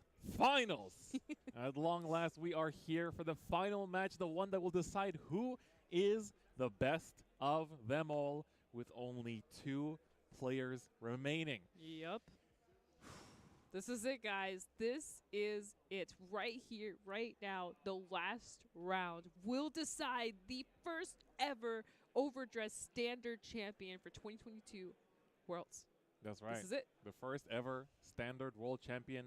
You know, it's been a crazy time. Like, I can't wait, honestly, to get home and, like, watch the premium and V-premium streams as well. Really? To see, like, how the whole thing's been going down. Because it's just been such a hype day for all Bushiroad card games. Exactly. Like, this has been an unforgettable day, I think, for everyone involved. And just been so crazy going into this. And I think that, you know, seeing these 2 players remaining on this final stage, I'm very excited to see how it's going to go down. I just cannot wait. I don't even know who to root for. Yeah, I mean, been so hype. On the 2 sides, we're going to be seeing Romain remain on the left, playing Orphis, as we've seen in the top 4. I saw people on Twitter saying it's like... Já vou dizendo que a minha torcida é pro Roma, cara. Esse maluco faz milagre. Qualquer sofrimento para jogador de ult é pouco. So it's the same matchup as we saw in the top 4. And Kuan is actually a player from Germany that is representing an actual esports organization. Oh, wow, really? We got esports in Vanguard over here. Let's go. So it's him and actually one of my teammates, Victor, that are here representing their team from Germany. And one of them made it all the way here to the finals of the World Championship. Let's do this. So here we are. Can't wait to get into it. We're about it's going to be start. hype. And it's time for the World Final stand-up. Vai começar. Between the 2 players. I like that starter choice. Yes. A little bait. Yep. Gotta love the bait. Ooh, Orphis going first. Yes, and that's actually pretty big. And again, we got the technician going. We got the whole combo here. Again, do we hit though? Ooh, we do actually not whiffs hit. for the first time. I don't think we've seen a whiff yet. That is true. All right, let's take a look at the choice. It's going to be the draw one. Going to choose to save on the counterblast. Yep. Very smart move. All right, so here we have... So what do you think? Now that Orphis is going first, is there hope that this could be our champion? Could this be Bushi Stonks? Could this be the Orphis Stonks? I want to see it. It's going to be hype. I think, like, nobody expected Regis to make it into top 8. Yep. Nobody expected it to make it top 4. Nobody expected it to make it to finals. And I can definitely say nobody expects it to win either. But hey, but that might be changing as we speak. Yeah, exactly. That might be changing as we speak. All right, we're going to see Kuan go into the youth. Yep, exactly. We have a pretty good hand in here, too. We got the Tempest. Yeah, I see. Sequana, Schneisel. The spicy meatballs. Going to just swing here with the youth. And get a front off the top. Okay, nice little 20k shield, always useful, especially since Orphis will be going first. It'll be kind of pushing a little bit. So you kind of want this here. So here we have kind of a weird situation. There's only one order that I'm seeing in hand, which is going to be very risky here. We're going to want to find one more. Sitting at 1 is actually, you know. It's pretty unfortunate. Yes, exactly. Exactly. You understand. So with that being said, we're hopefully we'll see some more come through. The worst thing you can see is when you see them fall into damage. So another, okay, that's a chance to search for some more. Yep. Okay. All right. The only problem is that I think there's none in drop right now, right? Or did I didn't check, but I don't think so. Which is actually pretty rough because the Orphis skill will be whiffed essentially, unless the draw here, we'll see. There's a chance, but it's small. So here we are doing the skill. For the youth, gonna check top 3. See what it's gonna be. We see a Schneisel and a Gust. Ooh, very spicy top 3 there. There's a whole lot of good stuff in there. whole lot of very useful revolve form stuff. Yes. But here it matters what you choose. Like it sets the pace for the game almost. Like what you choose to pick up, because all these searching, and it's actually very important to pick up the right pieces. Since you have all these decks, all these cards searching different things, you want to pick up the pieces that will help you to search for other cards with other things. Yeah, exactly. So for Alex here, it's gonna be, trying to find. Okay, gonna pick up the Gust. Okay. Definitely agree with that there. So you have your Revolve form for, like, even if you're going second, sometimes it's good just to dig through the deck as well. Oh, and I just took a look at his deck log name. for the Youthberg deck, it was thanks for the DSR Kalen. So fellow world competitors helping out each other to get that pretty bling in the deck. That's really sweet. You love to see it. You gotta have that, just that little extra bling one. My favorite part about D is ride deck. You can like bling out the ride deck, and you know you'll always see it. You'll always see it because you're riding into it. That is right. So we have the Persona right now confirmed as well off of the Schneisel. So this hand quality for Alex is looking super good. Yeah, I agree. Holman, on the other hand, maybe not so good as last time. Yeah, has a little struggled a little bit, but at least we got some defense, some offense. You kind of, have a little shield. Yeah. I always like this. You start with the rear, you force out the guard because they cannot really guard this. Exactly. With this, especially with this Aquana boost too. Yeah, exactly. Oh, this is exactly what I'm so scared of. That is precisely what you don't want to see happen. So here we have Technician. We have a little chance here to potentially find an order that might help this, because right now, oh my gosh, that's triple and the Persona. Oh, that's actually, as an Orphis player, I feel that. I feel that I feel that burn. That was painful. Nothing in the drop as far as I'm aware. Only one order. You can't even call it token right now. There's actually no point to use Orphis skill here. You just actually want to swing into rear and pass probably. I don't think I've ever seen that. It does happen. Sometimes the brick is real. It is, at the end of the day, Orphis is very reliant on Personas and very reliant on orders. If you can't find them, this is how it happens. And it is unfortunate. But swing to the rear guard, pass turn. Only so much that you can be able to do. Gonna soul charge one, get the combined rusher in there so that can be soul blasted later down the line. Into rear like that, exactly. You gotta slow down the pace of the game, so. Deny the Tempest and give yourself some time, space it out. Yep. So go for a one to pass there. The front would be, it's 21 going into 10, so the front would still be one to pass. Gonna just allow it. Okay. See the crit off the top. Oh, okay. And the order. Okay, at least we have an order. Important. At least next turn could do something. I don't know about Personas or anything like that, but yeah, with that top 5 was so painful. Sim, é a final. Agora é o carinha de Ofist, que pegou pra caralho no último jogo, contra o carinha de Yacht. Cara, eu falei, cara, esse carinha aí de Ofist aí já tem total meu apoio, cara. O maluco fez milagre atrás de milagre. Oh, there's that DSR. There it is. There it is. Calling out. Wayward comes down. Yep. Moving up. Let's see, are we gonna use Eu quero ver o que o carinha de Yachberg vai fazer. We're gonna see a lot of youth. We're gonna see a fair bit of it in top 8. We saw 3 out of 8, not even half.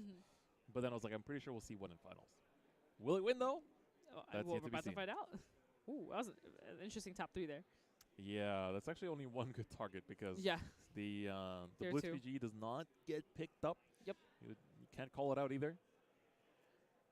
All right, so here we probably could just call another rear guard here. And I don't even know. Would you even Tempest here? That'd be a point. I mean, you're going second. You can just gust. True. So you got your free CB option. That's like the nice perk of going second if your opponent damage denies you. I mean, at least that's an option. Yeah, you can still gust and just kind of push that way. Well, let's see what it's going to be here. We're going to have... it's rough. I mean, you're basically seeing, like, trying to build a board with cards that you want to use a bunch of effects. And, yeah, Schneisel's going to come down, but you basically don't really get to use it right now. You get the on-attack effect. It's going to be a 23k. Youthberg coming in. And then a 20k column of Schneider. Saindo daqui eu vou pegar e já vou fazer um offit no DD só em homenagem. Or anything because you can't. So this point is going to be a 23k swing. And we're going to see first check Carbide, second check Sequana. Okay, a lot of normal units there. Another order going to damage. That's so it's painful. Just got to heal it out. Yep. Gotta heal it out. Yeah, you got to heal it out. Honestly, I think you want to just see a heal here. The heal would change the pace of this at least a little bit. Kind of help out here, but it's tough. It's tough. This is that hand is not looking good. I like how Alex also like kind of fans his hand out all the time. It's very good for us casters. Yeah, to be able to see like the entire hand. Yeah. It's very good. All right, so now do you swing Gust first? Just go with a 23 and ask them to take it. Yeah, looks like that's gonna be the case. Yeah. Gonna be a no guard. He runs the counter charge and another Wayward. Oh, draw. The draw is big. That is big. Oh. To another one. So that actually does not hit. Which is good. You kind of want that. Actually, I think even swinging like rear guard there would have made more sense because the Schneizel would have powered up the Vanguard. That's right. All right. So let's see it. Let's see what is going to happen here. We have the entire crowd going crazy for the other formats as well. Exactly. So I think on the premium side, we might have actually just seen somebody taking it. Yeah, somebody won. So it must be an exciting time, but we are here. Yeah, we're here. Trying to crown our world champion as well. Exactly. Let's take a look at it. We have the Youthberg swing here for Alex. Oh, no, sorry. Yeah, we are in Oh, Roma's turn. that was actually a very unfortunate soul charge. We saw both the order and I believe a persona go into soul there. Yes. But it's okay. At least we get the token out here. So now we can just... With the extra power. With the extra power, exactly. Because we did get a little bit of the order. And we are going to be able to call a token out. And we do have the combo rusher. So at least Orphis is kind of starting to do some stuff here. That's right. But it's a little shaky still. But, you know, we're getting We're starting to recuperate. Yeah, exactly. And it's still anyone's game. We've seen weirder stuff last round. So anything's possible. In terms of like how Roma manages to come back. Exactly. Honestly, yeah, I'm like, I'm expecting anything. He's gonna go point. double heal, Exactly. then OT next turn. Yeah. Like, just go back down to 2 damage. Do not underestimate this man. Yeah, I'm not. I'm personally not. I'm all here for this. Yep. All right. Well, combined rusher swinging with the 20k. Gonna be a 10k guard, which is a little bit hard for youth because you don't run draws. Yep. Exactly. So gonna have to drop a 5k and the intercept there. Yep. Orpha's going to swing in now, of course. Finally gets to make that token. Yep, discarding a card here. No Calling over the combine. Sadly. Yeah. But it's going to be a big column. It is. It is. 40k. Yep, exactly. Exactly. Still numbers. Still good. Still got to guard it. So. 2 to pass. So 2 to pass. Let's see what we get here. Okay. And a combine rusher. Ooh, dang. Would have liked to see more. Drive checks. They're so dry. But that does mean that in future turns we are going to be seeing more and more triggers. Yeah, there's always hope.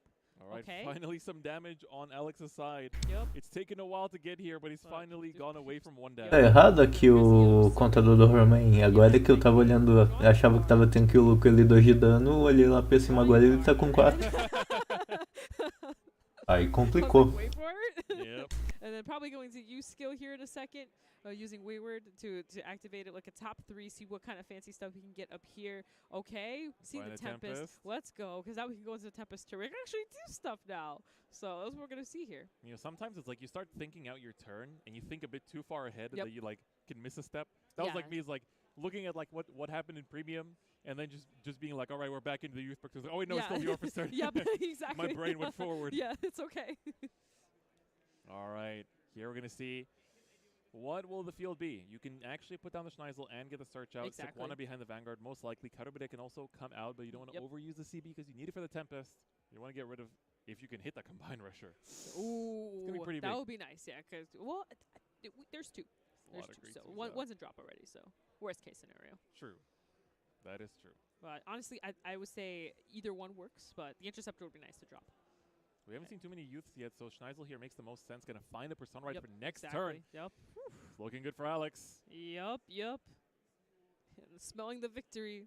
Yep. Smelling that victory. You can see both players are just.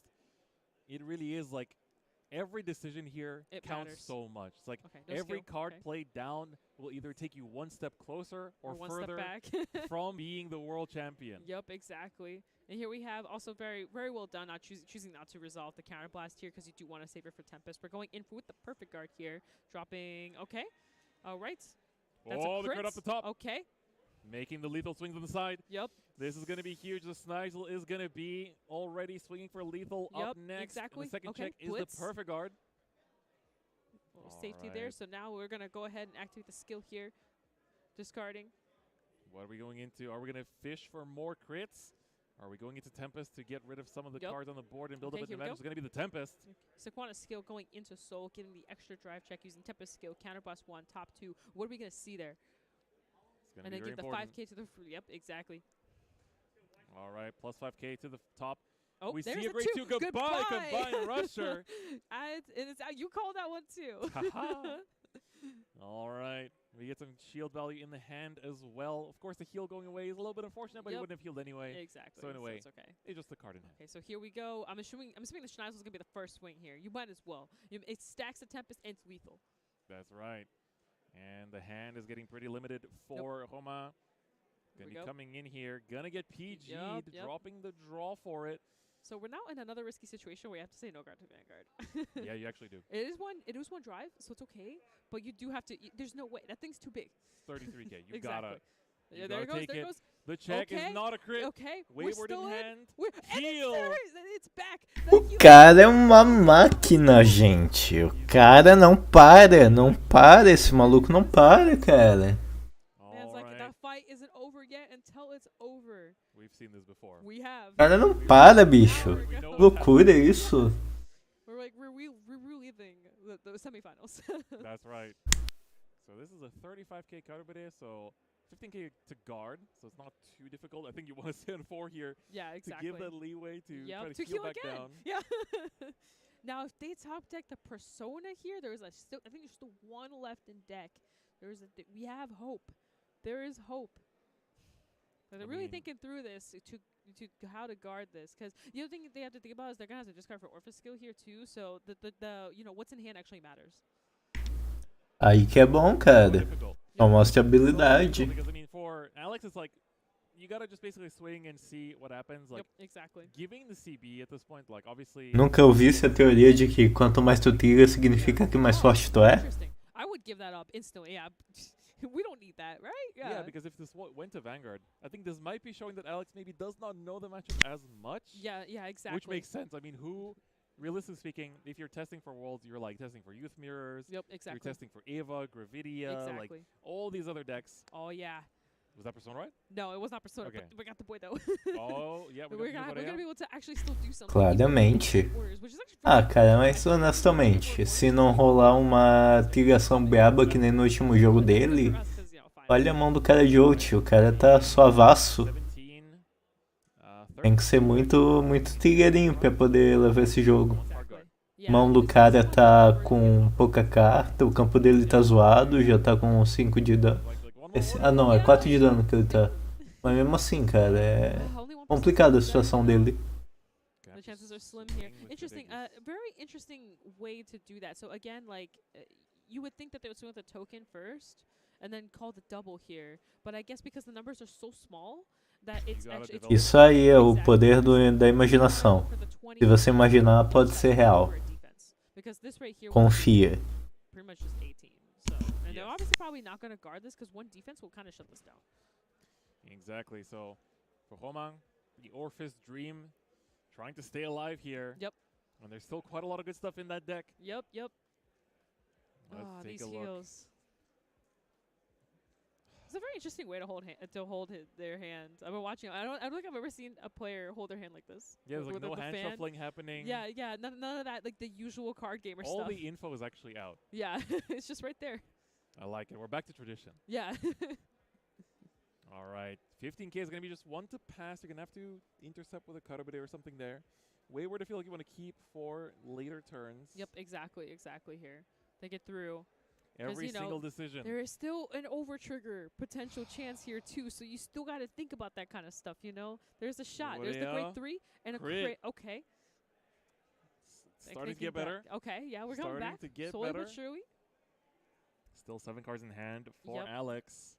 Would it make sense to just, like, swing to the rear guards? Like, what do you do? Because that hand is not looking healthy. Yeah, it's rough. I mean, like, you have to push at some point. I mean, you're playing an aggressive deck that's like gotten here by playing aggressively throughout the day. Exactly. But at the same time, with that little amount of orders, you kind of want to like survive as long as possible to potentially get into like a better situation. Because with Orpheus, you can 3 to 6 pretty easily, actually. Yeah, it's definitely a little bit rough. But for Roman again, like I cannot emphasize this enough. They can watch these games back later down the line. And literally count like which cards brought them closer to victory. Yep. You know, the way they shuffled, the way they passed for the cut is everything. All of those little things determine everything in card games. Agreed. And you can just watch back and see, you know, which moves brought you closer to being a world champion, which we don't even know who will be yet. Yep. But it is a legend in the making. Oh, the over trigger comes out in defense. Ah, cara, por favor, né? Ele tem que tirar pra levar isso. Tem que tirar over, tem que tirar heal, tem que tirar crítico. E hoje tem que sofrer, cara. A mão dele tá muito feia. A mão dele tá bem feia, cara. Ele só tá sobrevivendo na base da imaginação. Cara, é isso que eu acho assim absurdo. Todos os jogos até agora, tipo, a mão dos carinha de ult tava tudo suave. Eles perderam foi por causa de alguma decisão que eles tomaram. É ridículo como o deck faz mão. Just an extra. Exactly, just a Vanguard swing. Here we have the Wayward coming out. Probably gonna call. I would call just a Tempest or something, just to make numbers at this point. Okay, that works too. That works too. So here we are. I think I would have actually preferred the Tempest there just for the better numbers. Exactly, the 13k base does matter. Yeah, it's like I agree. In the end, you're kind of clogged up on grade 3s in hand. Yep. You have 2 PGs, so I guess you're gonna be dropping them anyway. But let's see it. 33k Youthberg here swinging in with the Wayward boost. Tem esse ponto, né? Às vezes o cara foi com o deck meta, só que não sabia usar e deu nisso. Okay. Oh, never mind. There's the gust. No guard. Go to 5. The damage check is nothing. Sem trigger. Acho que agora ele vai de base, cara. Exactly. Debating on the revolt form. You love to see it. Yep. Because here, technically, if you go for the gust, you can actually ditch the Wayward to have Agora o cara vai de base. Exactly. And he has it in hand, so he's gonna go for it. Mas foi bom, foi bom. There it is. Calling it behind the Vanguard here. Yep. Going in full combo here. This is Ele tirar um Realm Overtrigger, né, ele mereceu campeão, cara. This cannot be just passed up. Yep. 30k Cardfight coming in, needs to be a front. Vai levar. Caralho! Filho da puta! Filho da puta! Filho da... Mano! Que porra é essa?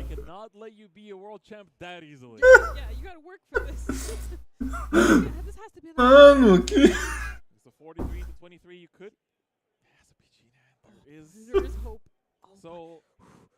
Vamos, defende agora essa merda, cara. Yeah. And then just guard the rear. You're 23k base right now already, so even defende essa merda. onto the cutter, but it goes to 50. Yep. And with your 215s. Okay, he's gonna drop the 215s here. So I mean, actually, you this just is PG the rear then. wait, but this is 53 against the 43. So isn't this one to pass? So 23, 38 plus another 15, 48, 53. Yes. Against what? 33? 43. There's 43. Persona, It is a 1 pass. Persona, like I think That's a 1.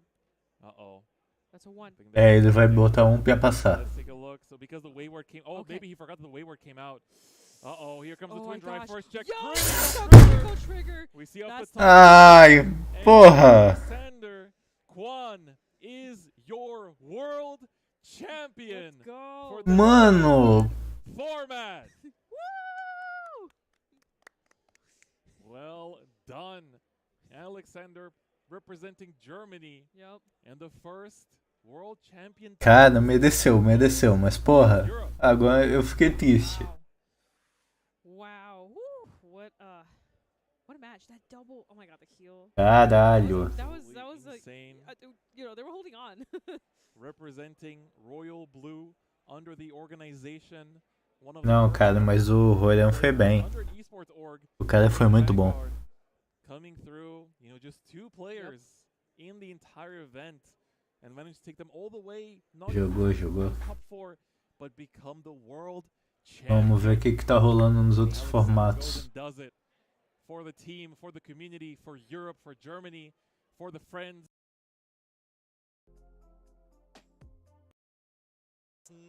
Aqui tá rolando o prêmio ainda. Vamos ver. Não conseguiu, né? Mas, porra, pegar segundo lugar no Mundial só na base da imaginação até eu queria. Wow. Okay. Did we see a crit? I didn't see the drive checks. It's there. It's 5-1. Yep. And he can definitely guard the last attack. Guarding the heal. Does he not have a good? Não, cara, todo mundo trincou, tá ligado? No final até o DF e a Orange lá tava torcendo pro Roran, tá ligado? Que o cara tava trigando tanto, meu Deus, merecia ter. Os caras já estavam torcendo tudo pra ele ali, achando que ia rolar milagre. This actually, yeah, this definitely is the do or die moment. You either clinch it here, or you just kind of hope and pray on the RNG to maybe give you the trigger checks that you need to survive the next turn. Yeah, and I think he's just going to throw them down and just go. Yeah. It's the only out. You win this turn. Might as well, like, you know, if you can't really plan to have a next turn, just throw it all on this turn. You know. Oh, he's actually just gonna go all in. Puts it on that booster, and then now we'll drop both. I think. Yeah, I don't see why you wouldn't at this point. Like, I don't think Dave's hand was that big either. So yeah, this is a real possibility. I think choking him at 1 really kind of helped to try and stave off a lot of the plussing of the Enteranas there. Yeah, yeah. Because the Enteranas need to be boosted, and if you can't boost, then if you don't have the you don't get any cats, plussing. you don't call them out from the Enterana.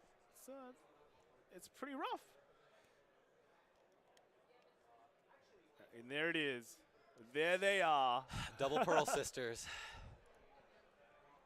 Oh, here it is. And this is now. How will this turn go?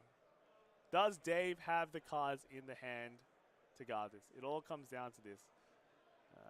A Rollock. There's a Rollock. Oh, he's got another Rollock. That's huge. That now. is huge. That is absolutely huge. Double Rollock, I think, is gonna basically win the game. Yeah, the game. 100%. 100%. Unless Steven can have just some absolutely over-the-top drive checks, and even then, I still don't know. I don't think so, too. Get that with the Rolocks. He needs to do 5 damage here. Rolocks are denying 4 damage already. Yeah, yeah. And he's put a lot of power on these boosters. The second Rollock is shown. And I think the question now is, do you attack a rear or something? But I think Arnt has to attack a Vanguard to be able to. But like we saw earlier today too, damage denying Steam Maidens doesn't necessarily matter too much because of how free Schleishma is. Yes, yes. But I think the question here is maybe if you attack the rears, does Dave have enough cards to maybe replace it? He does have a lot of cards, but are they quality cards, right? And then with the Highlander, right, doing more damage to the Schleishma, I mean, to Dave might not be that useful anyway. Yeah. But we'll see. We'll see what Steven does here. Yeah, what he ends up doing here. Is definitely thinking it over. This is like again, like where the nail biters kind of come in, because you're sitting there like any move could make or break the rest of the game for you. Getting a Katia, that could be good, just to get a card that you need, and then you can get Sandy. I think he's eyeing over those 2 cards. But I don't think, even that, I don't think is enough to really save him. Because remember, like, 4 of these cards are just, like, not triggers, you know? Yeah. All right, he's grabbing the Q-Tire. The Rock Army doing very well. Double Rocks. Yep. Power of Rocks. Yeah. No, that's it's been a very prominent card in Premium in general. I think like mostly saw it quite a bit in Nightmare Dolls over Springfest, and then now I think it's just kind of caught on from there. Any deck that can go back down to grade 2 can make very, very good use of Rollock. So I think here you get the Sandy. And then what he's gonna do? There it is. There we go. Okay. So so interesting thing. He has the Rukias, was it called? The 3K. Yeah. So he can technically call the Rukias down with a G-Guard, and then get some extra power on the Vanguard. That might help him survive the Steam Maiden turn. Dave taking a look at the all the cards revealed, kind of sizing up what is still there. If Steven can trigger a heal here, I think he might be have a just shot. in good shape, because we know he has 1 heal guard, but if he can get another and just heal down to 4, could be good.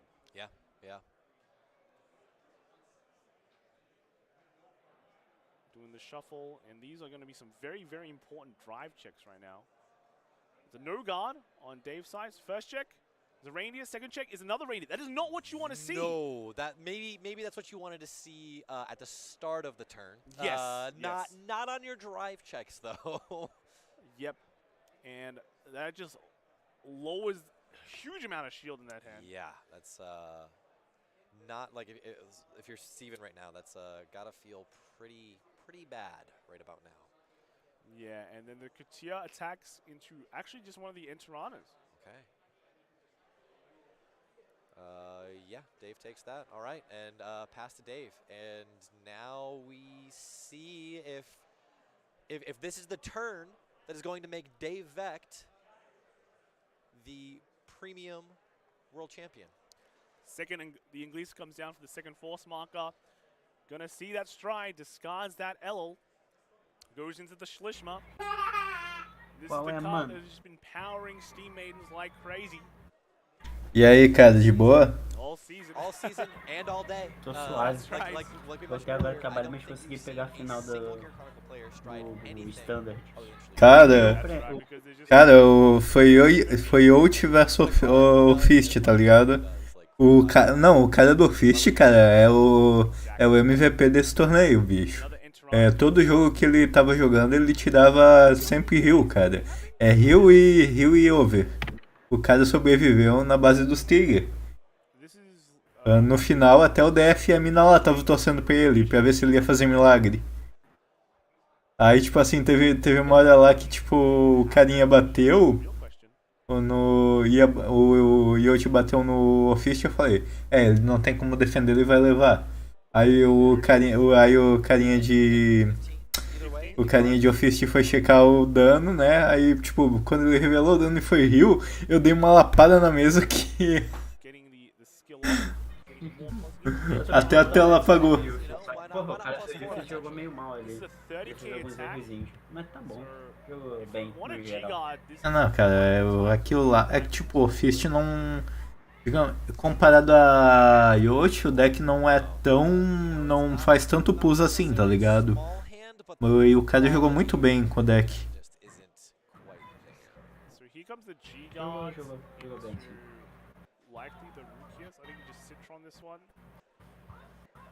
Cara, isso dá muita vontade de jogar, mano, na moral. Ver torneio assim dá maior vontade de jogar um torneio assim grande. Tipo assim, não sei de onde é que tu é. Sou do Rio. Cara, deve ter um pessoal ali do Rio aí que eles estão tentando animar alguma coisa. Não, Rio tem pessoal que joga assim, pô. Sou do pessoal que joga direto. Amanhã a gente vai jogar. Então é de boa. Vai jogar de televisão assim, tá ligado? Ver a galera toda, do Brasil todo, esse pessoal assim, se unindo, jogar um torneio nacional assim. Tipo, pessoalmente é complicado, mas o Shinji, vez ou outra, organiza uns torneios assim online, tá ligado? O último que teve do V eu cheguei a participar. E geralmente consegue juntar umas 10, 12 pessoas. Eu tô vendo com o Shinji, mais um pessoal, se a gente consegue pegar, tipo, 4 representantes de cada estado e fazer um nacional, tipo, maneirinho. Aí eu quero dar... Aí eu vou dar, tipo, R$500 de premiação pra quem ganhar esse nacional. Aí vai ser tentar remote duel primeiro, ver se anima a galera, se o pessoal todo se animar, a gente vê se consegue fazer um físico depois. Cara, qualquer coisa pra movimentar a comunidade é bem-vindo. Vamos ver se vai dar certo. Eu vou abrir...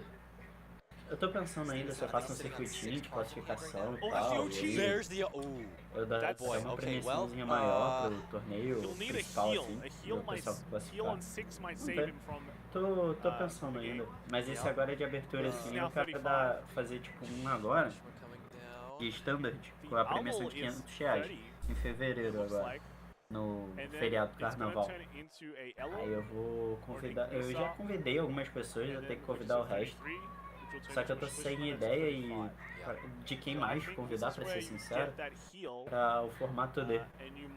Tipo. Se eu não me engano, eu já convidei o Bini, o Haiti, We actually haven't seen that many 6 damage shields. Yeah, no, I don't know if É, we've do seen pessoal aqui do any Rio, today, convidei actually. I don't think we've seen any garoto 6 damage chamado OGs. Caio, So it's, um well, we won't see baiano one. também, Yes, yeah, que é not Renato o from nome dele. Steven's side anyways. Yeah, but hey. Tá da onde? It's, Eu sou de Santa Catarina. as painful as it Pô, can be, tu joga D? what other option do you have? Cara, eu jogo. Yeah. Eu me considero que eu jogo. Mas é aquela. É, aqui em Joinville quase todo mês a gente faz torneio, né? Ah, só que a questão é que aqui o pessoal joga mais a V e o Premium. Então um deck real da D eu não tenho. O que deu? Perdi aqui. Caralho, terminaram. Quem é que... Meu, eu não vi quem é que ganhou. Foi o Gear que ganhou? É, eu acho que foi o Gear que ganhou aqui. Wow, and I mean that caps out an incredible year. É, foi o Gear. Absolutely incredible year. It's Foi Gear que ganhou esse meio? É, parece que sim. Yes, yeah. This whole tournament. And the same can be said for Steven as well. Steven did very good. Não, Yes, formato yeah. Coming V, slightly cansei, short, mano. right? Just Just didn't slightly. quite Tá sendo have muito the toque. pieces he needed to really try and Só tá jogando D agora?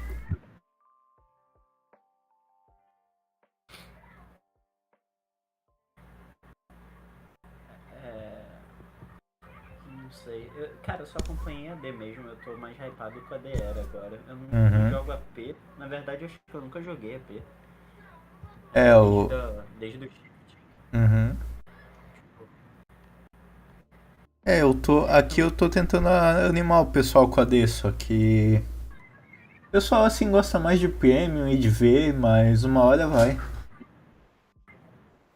Uma hora vai. Pô, se você se animar e já tiver alguém e quiser participar, esse torneio é gratuito, mano. Que eu tô fazendo. É que a gente acha premiação no primeiro lugar, mas é gratuito. Tipo, eu preciso convidar 4 pessoas do seu estado. Se você quiser me ajudar, você pode ser uma delas e botar mais 3. Vai ser o que? Presencial? Não, vai ser remote, porque é esse primeiro. Eu quero testar pra ver se anima a galera. Aí o Bini eu acho que vai tentar fazer uma live. Aí se você quiser também fazer live, tranquilo, do torneio. Não, como eu falei. Não, a tua ideia é muito boa. Foi só como eu falei. O pessoal daqui é mais na V, então praticamente ninguém tem deck da D. Mas eu posso dar uma falada. Tipo, a parada é só pra animar mesmo. Tipo, não, sim. Como o torneio é gratuito, vocês não vão perder nada em participar, tá ligado? Não, com certeza. Não, é sempre bom. É só mesmo porque eu e o pessoal não temos deck, mas... Não, mas eu dou uma falada com eles. Cara, eu tô montando o meu agora, pra ser sincero. Tipo, o meu deck ainda não tá nem acabado, ainda faltam umas 5, 6 cartas. Eu vou torcer pra... Eu vou comprar com a Daíra agora, nessa virada do mês. E torcer pra chegar a tempo do torneio. Tipo, mas eu vou liberar alguma quantidade de proxy que nem o Shindy faz. Eu tava conversando com o Shindy, eu acho que pra D é viável liberar alguma coisinha de proxy, tipo Overtrigger, com certeza, que muita gente não vai ter acesso. Essas paradas assim. E aí o pessoal monta, tipo, não é deixar o deck todo, é fazer igual a ele. Ele tem um sistema de pontos lá que você distribui pra cada tipo de carta. Ah, eu tô ligado mais ou menos. Aí eu vou fazer, acho que eu vou liberar a mesma coisa, como o torneio é gratuito ninguém vai poder reclamar muito. É, com certeza.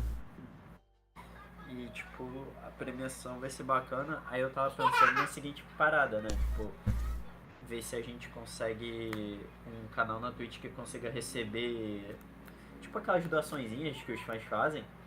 E aí conforme eles vão doando, a gente ir juntando esse dinheiro pra tentar fazer um nacional, tá ligado? É, interessante. Aí, a gente consegue pagar estabelecimento, hotel. Só um instante. Tem. Aqui o pessoal joga. O meu canal é só sobre isso. É um canal brasileiro, né? E se você ver o Linktree do canal, vai ter comunidade no WhatsApp e no Discord também de pessoal BR que joga. Qualquer coisa também lá no Linktree tem... Você pode procurar pelos grupos pra procurar gente pra jogar e coisa e tal. Tá, continuando, desculpa. Não, mas é isso mesmo, é só isso. Tipo, ver se o pessoal se anima, convidar um pessoal. Só que o fato é que, tipo assim, diferente do Yu-Gi-Oh, né? Eu não conheço tanta gente de fora de São Paulo e Rio de Janeiro no Vanguard. Aham. Então, tipo, é mais complicado. Pessoal de SC e do Paraná, mais ou menos, eu tenho um pequeno conhecimento. Tem um pessoal que eu conheço também lá que é do Maranhão, coisa e tal. Dá pra animar o pessoal. Aí se o pessoal se animar, a gente tenta fazer um nacional depois maior aí. Tipo, eu dou R$1.000 de premiação no final do ano, ali, junho, julho, tá ligado? Aquelas fériasinhas que dá pra fazer alguma coisa. A gente pode ver. Não, tudo se ajeita. Isso aí é mais pro futuro. Eu quero fazer mais um torneio agora. Teste assim, com uma premiação legal, ver se o pessoal se anima. E ver como é que vai ser, mano. Eu acho que vai dar bom. Não tem por que não dar. Um tempo atrás, uns 2, 3 anos atrás, o ADR da Cardzone fez algo parecido nesse estilo, só que a gente usou o área, né? Aí a premiação era crédito na loja dele. Aí foi bastante gente interessada. Assim. A parada é que, tipo, pra mim, se você liberar se for torneio no área ou em proxy, dá no mesmo, né? Tipo, as cartas não estão liberadas ali, o cara só vai ter que imprimir. Então, tipo, se o pessoal se anima com um torneio de área, por que não se animar com um torneio de proxy, né? Sei lá. Enfim, mas assim, é elaborar bem e jogar pro pessoal. Sim. Cara, eu só quero mais juntar a comunidade mesmo. Eu acho a comunidade Vanguard no Brasil muito separada, assim, tá ligado? Eu queria ter mais gente, sei lá. Tipo assim, não é que ela é separada, é que tipo assim, é que é pequena mesmo, porque tipo, você vai pra algum lugar e tem tipo 5, 6 gatos pingados que jogam. Por exemplo, a minha comunidade não é nem da minha cidade. Eu tenho que ir pra outra cidade pra jogar os torneios. É a comunidade do estado e os torneios dão umas 10, 12 pessoas. Então depende, tem essa questão também.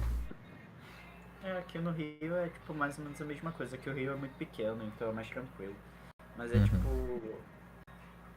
a gente tem o Rio de Janeiro capital, e aí a gente tem a Niterói, assim, que tem que atravessar uma ponte gigantesca e tal. E aí é mais lá que acontece torneio mesmo. A gente até tem um grupinho no Rio de Janeiro, mesmo capital, mas é tipo umas 10 pessoas só. E aí, se eu não me engano, de 10 pessoas, 8 a gente formou um time. Aí tem mais 2 pessoas que estão meio que de fora ali, que vai mais pra Niterói jogar. Como eu tô trabalhando, eu não consigo jogar os sábados, então eu não consigo mais ir pros torneios. É meio chato. Então a gente meio que marca pra se encontrar nos domingos agora, aqui no Rio. Aí, só que tipo, eu quero muito juntar a galera. Eu quero muito ver um nacional acontecendo. Sei lá, eu sempre gostei muito de torneio, todo esse sentimento de torneio e tal. E eu queria ver se o pessoal se animava. Não, eu entendo totalmente a questão. Eu já joguei torneio de Pokémon, né? Meu, cara, era um ambiente muito da hora. Pois é. Aí, tipo, tem aquele pessoal que você olha e fala, caraca, esse pessoal é meta, esse pessoal, pô, joga muito. Eu gosto de ter esse pessoal, sabe, destacado assim. Sempre acho bacana. E eu queria ter essa sensação de novo, desde a época do Yu-Gi-Oh! Que eu não tenho muito, e eu tô meio cansado de Yu-Gi, então... Tu tá nos grupos do WhatsApp? Tô no grupo do WhatsApp. Eu tô em todos os grupos, mano. Tô em todos os grupos. É que eu não reconheci o nick do Discord. Porque o meu outro Discord deu problema e eu tive que fazer um Discord novo. Saquei. Não, o pessoal ali... Eu não sei se você viu o live do Bini, mas normalmente eu sempre tô lá. Ultimamente, não porque eu tô trabalhando, mas antes eu tava. Não, quando dá eu apareço no do Bini aqui. As do Bini geralmente ele faz à noite, aí eu já tô nanando. Mas assim, é da hora.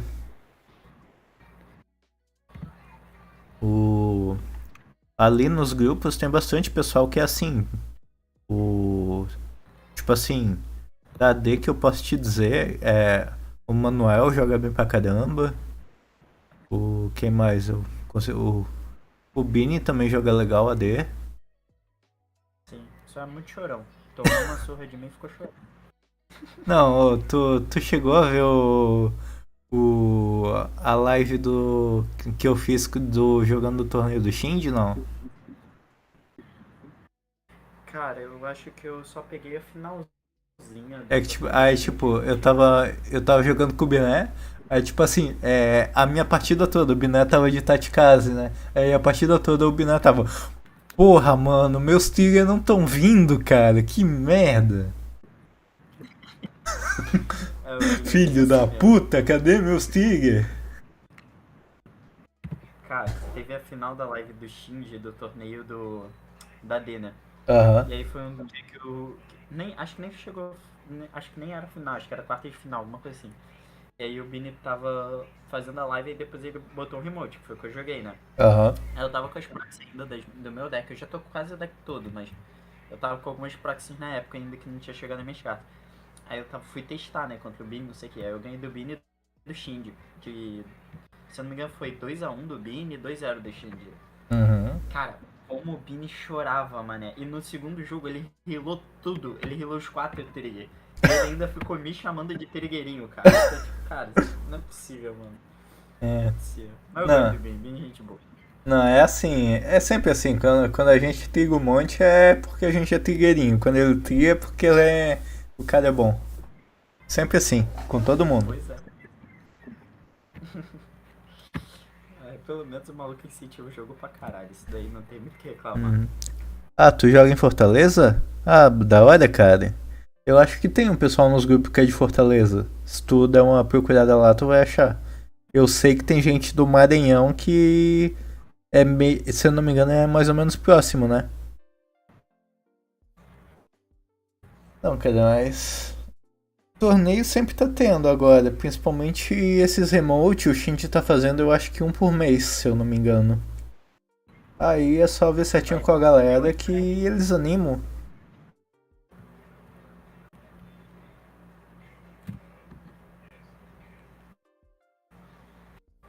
Eu tava até falando com o Bini que eu tava pensando esse ano de ir no Anime Friends pra conhecer o pessoal que ia lá também, tá ligado? Pra gente jogar um negócio e tal. Só que aí surgiu coisa que eu tive que gastar de última hora, eu não vou poder ir esse ano. Aí é zoado. Foda. Pô, inclusive a gente... Porra, eu tinha esquecido do Anime Friends, cara. Será que não daria pra gente fazer um torneio, tipo, no Anime Friends, assim, nacionalzão? Porque vai todo mundo de todo lugar pro Anime Friends. É o que falaram uma vez, tá ligado? E Cara, eu acho que eu vou entrar em contato com o pessoal do Anime Friends e perguntar se tem como e quanto custaria pra ceder um espaço pra fazer esse torneio. Eu tipo assim, eu nunca fui pra São Paulo, tá ligado? Mas eu sei que é bastante gente lá. Não sei, aí eu acho que realmente, dependendo da quantidade de gente, ia ter que ver um espaço, eu acho. Caralho, real, mano. Eu esqueci disso. Cara, será que alguém conhece quem organiza o Anime Friends pra eu tentar entrar em contato? Caraca, mano, eu tinha esquecido completamente. Dá pra gente fazer um torneio bacana no Anime Friends. É uma opção legal. É uma opção bem bacana, né? Tipo, fazer um circuitinho ali ao longo do ano até o Anime Friends, tipo, valendo a vaga pra esse torneio do Anime Friends. Aí a gente dá, tipo, a passagem de premiação e tal. Uhum. Pô, eu acho isso bacana, acho que dá certo, hein? Caralho.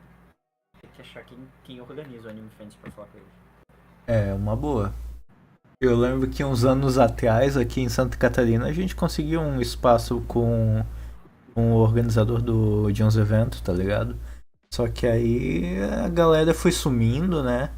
Foi bem na época do que veio o reboot da GPAV, aí o pessoal foi sumindo. Aí... eu achei que era muita gente mesmo. Aí... Agora sim, tipo, mais ou menos depois da pandemia que o pessoal tá voltando, tá ligado? Antes lá na época da G a gente fazia torneio de 10 pessoas e agora já estamos conseguindo fazer com 10 pessoas de novo. Aí a tendência é ir aumentando. E o cara lá da loja, ele é gente boa, e ele dá os... Tipo assim, ele não trabalha com Vanguard, mas o espaço ele cede. Ah, tá bom, né? Melhor que nada. Aham. Já tá melhor que muita gente, pra ser sincero.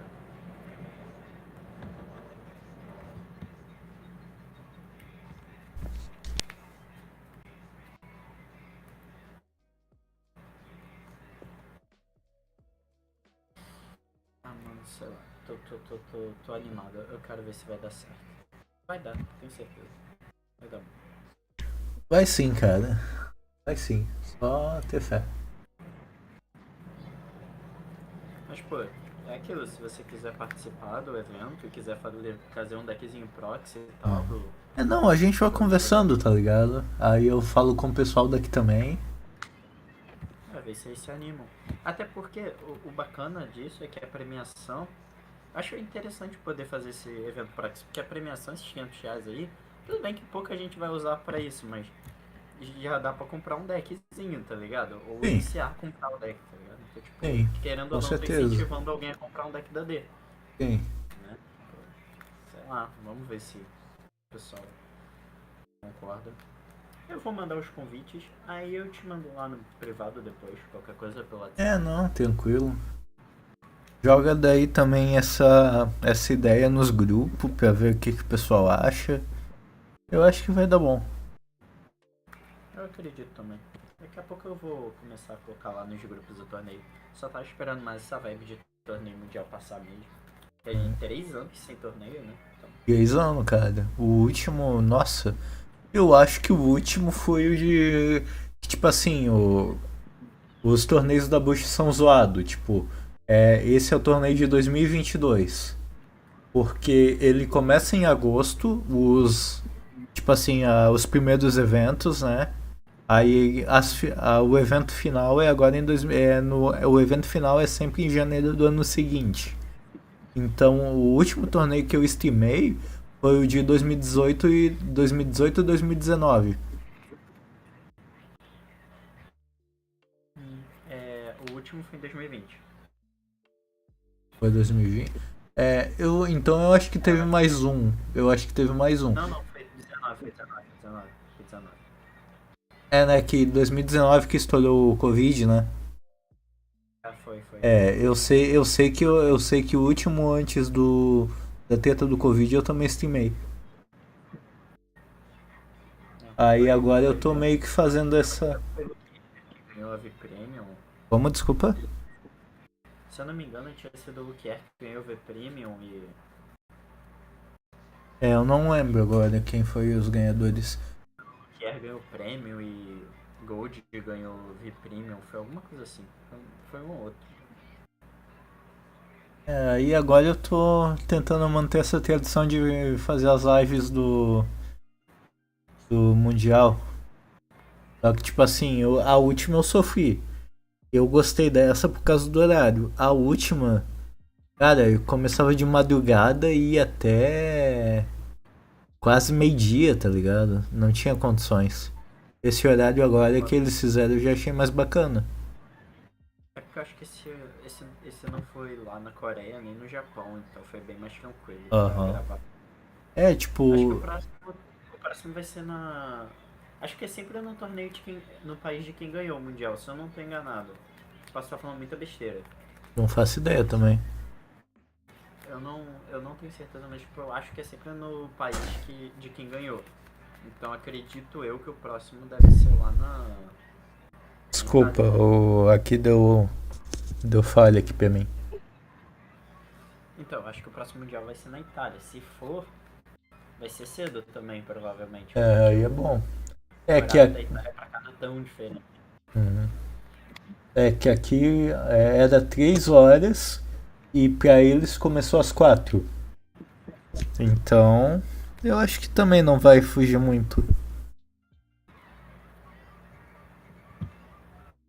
Mas eu achei bem bom esse horário.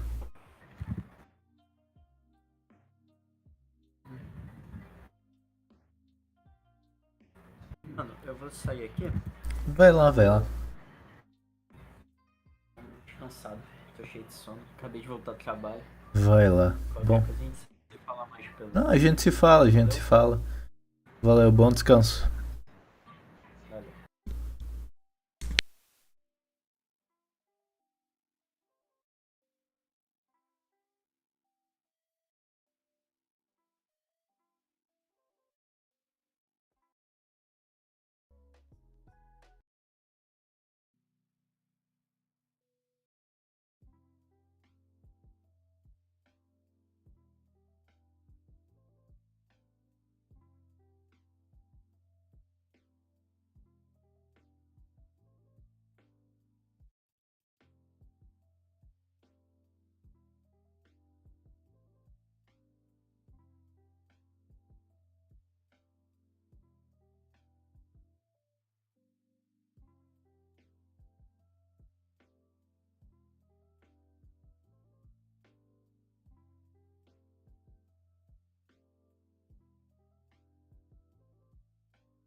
É isso aí, pessoal. Voltou, agora é a hora da premiação do Standard.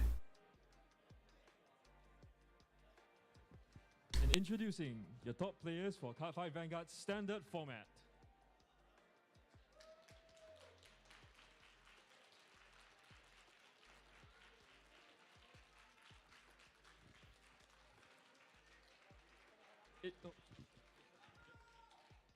In third place, we have Nick Amato.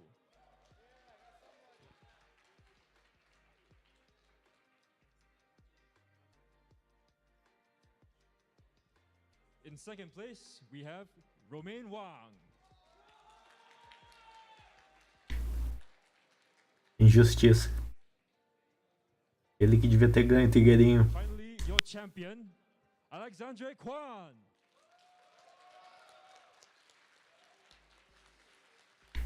Metas, papai.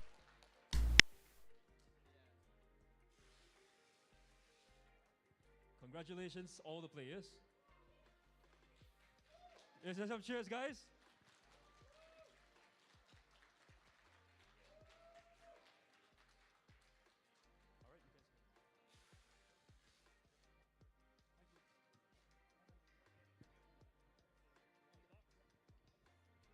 And next up, we have the top players for Cardfight Vanguard V Premium format.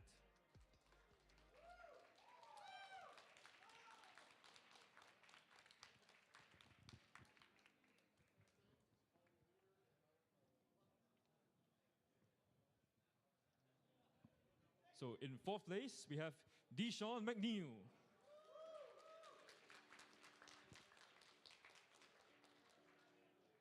In third place, we have Antonio Tat.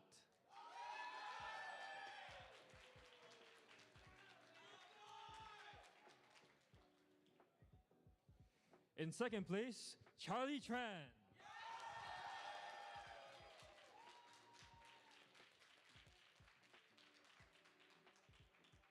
And your champion for Cardfight Vanguard V Premium format, Kevin Cho.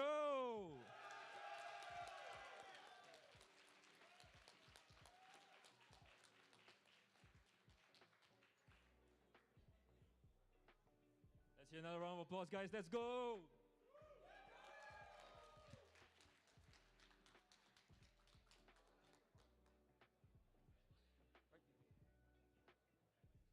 Next up, we have the top players for the Cardfight Vanguard Premium format.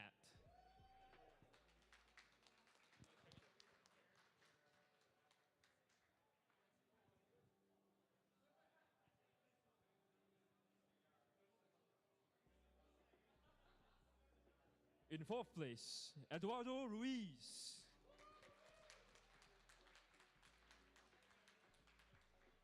In third place, Maxime Solom.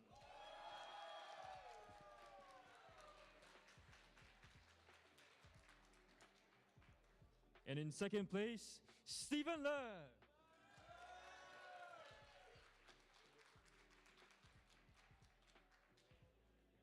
And your champion for the premium format, Dave Vecht.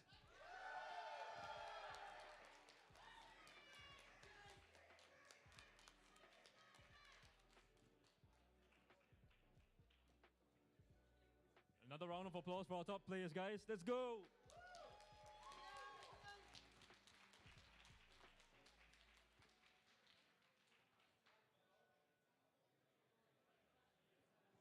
Next up, we have your top players for the Weiss Schwarz.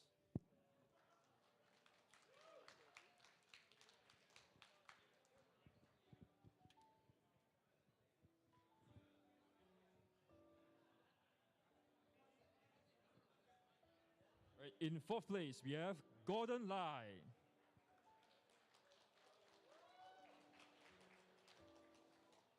In third place, we have Matthew Mead.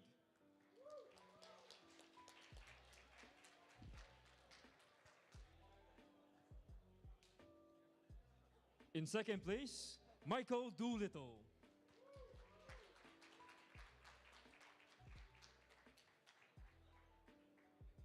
And your champion for Weiss Schwarz, William Tang.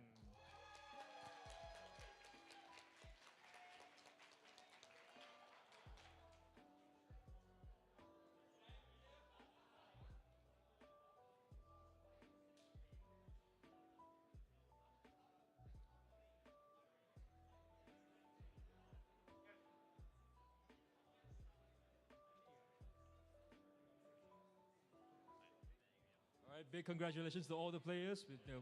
Go back to the casters for the last word.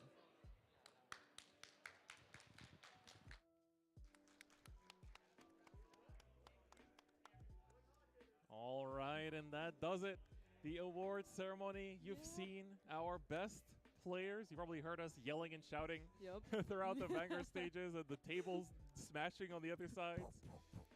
That was hype. It's been a crazy day and so many incredible games. Yeah. Orange, if you had to pick one, what was your highlight for all of today? Oh my gosh, it was probably, honestly, that double heel Orphis showdown that we saw in top. Ela realmente ficou fã do cara, mano. Todo mundo ficou. The top 8 cut was definitely like immaculate. Absolutely immaculate. I think it might be the top 4. Oh, sorry. Orphis Top 4. Youth? Top 4, yeah. Yeah, I think everyone lost it at that match. Yeah, Like it's it was just, the OT heal into the regular heal. There's just so much going on. It was just so out of nowhere. And oh my gosh, I can go on for days about that match. I'm going to rewatch that one. It was really, really good. For me, it's like, looking back at it, finals was so insane because seeing, it's like both players were from Europe, so no matter what, we're going to have a European champion. But, getting to see like Orphis versus Youth. Apparently, Roma actually played against Youth, top 8, top 4, and finals. Wow. The entire gauntlet. Whew. So managed to beat them the first 2 times, but sadly was not close enough on the third. But still, for Alexander, it's like super amazing that he managed to take the whole thing. For me, I really like the top 8 match as well, where we saw like the Overlord, with the OT and then the restand after that, and like still not win, despite that. Yeah. You would think with that many drive checks. Yeah. That was an insane match. Like, so many good games. Swiss was also very, very exciting. We had some cool mirror matches, some really nice decks show up as well. Greedon showed up for Minkyu, that I think was just really awesome. A lot of the games were incredible. The players were great sports, and it was awesome to see them perform in the world stage. And honestly, I'm pretty sad that it's over. This day it feels like we just sat down here like 12 hours ago, and it's like, I didn't think it would pass this quick. Yeah, it did. Honestly, part of it is just the amazingness of everyone here, between the people there and, people here, just all around. It went by so fast because of just the vibe and everything that's been coming. Yeah. Like, between us casting and the players performing, the rounds were they were just going. They're just going. Yeah. Absolutely. And of course, thank you to everyone that's been supporting the streams, checking it out, whether at home or here on stage. All the people that have also just been, sharing the love for the event, sharing their love for Vanguard. I know a lot of people, after having watched all those games, throughout the 3 different formats, I feel, I think for me, it's like, casting has been fun, but I just want to go down and play some Vanguard right now. I know, right? Just get the playmat out, get the cards out. I want to get playing so bad, but it's been an incredible day. It's been an awesome to be back at the World Championship at long last after 3 long years, and I hope to see everyone back again next year, maybe in Japan. That would be insane. Back to tradition, back to how things usually are. It would be really great, but we'll see. Maybe it would be in LA. Maybe just, to just celebrate the Europeans winning. Maybe we'll be in Europe. Who knows? Who knows? That would be insane as well, actually. It would be very different, too. Yeah. So we'll see how things go, but that's going to be it for us here on the standard cast of the World Finals. Orange, any closing thoughts? Yes, just thank you to everybody that's watched the stream. Thank you to production. Thank you to Bushiroad for having all this here, and all the competitors, everyone that's been supporting us. And thank you to my co-caster here for doing an amazing job casting today. Likewise. So I appreciate it. But guys, that's all I have. Ready? Say goodbye? I mean, for me as well, it's been an amazing time. Again, thank you to everyone that's been supporting the stream. Thank you to everyone that's come up and said hi throughout the events. I think, we wouldn't be here without the community's amazing support. And I think this game wouldn't be here without the community's amazing support. So I'm very, very thankful for everyone tuning in, showing the love wherever you are. So with that, we hope you enjoyed today's Worlds. We will see you again for BRO on the online stage. And hopefully be back next year for the next World Finals. Thank you so much for watching, everyone. Have a great day. Bye.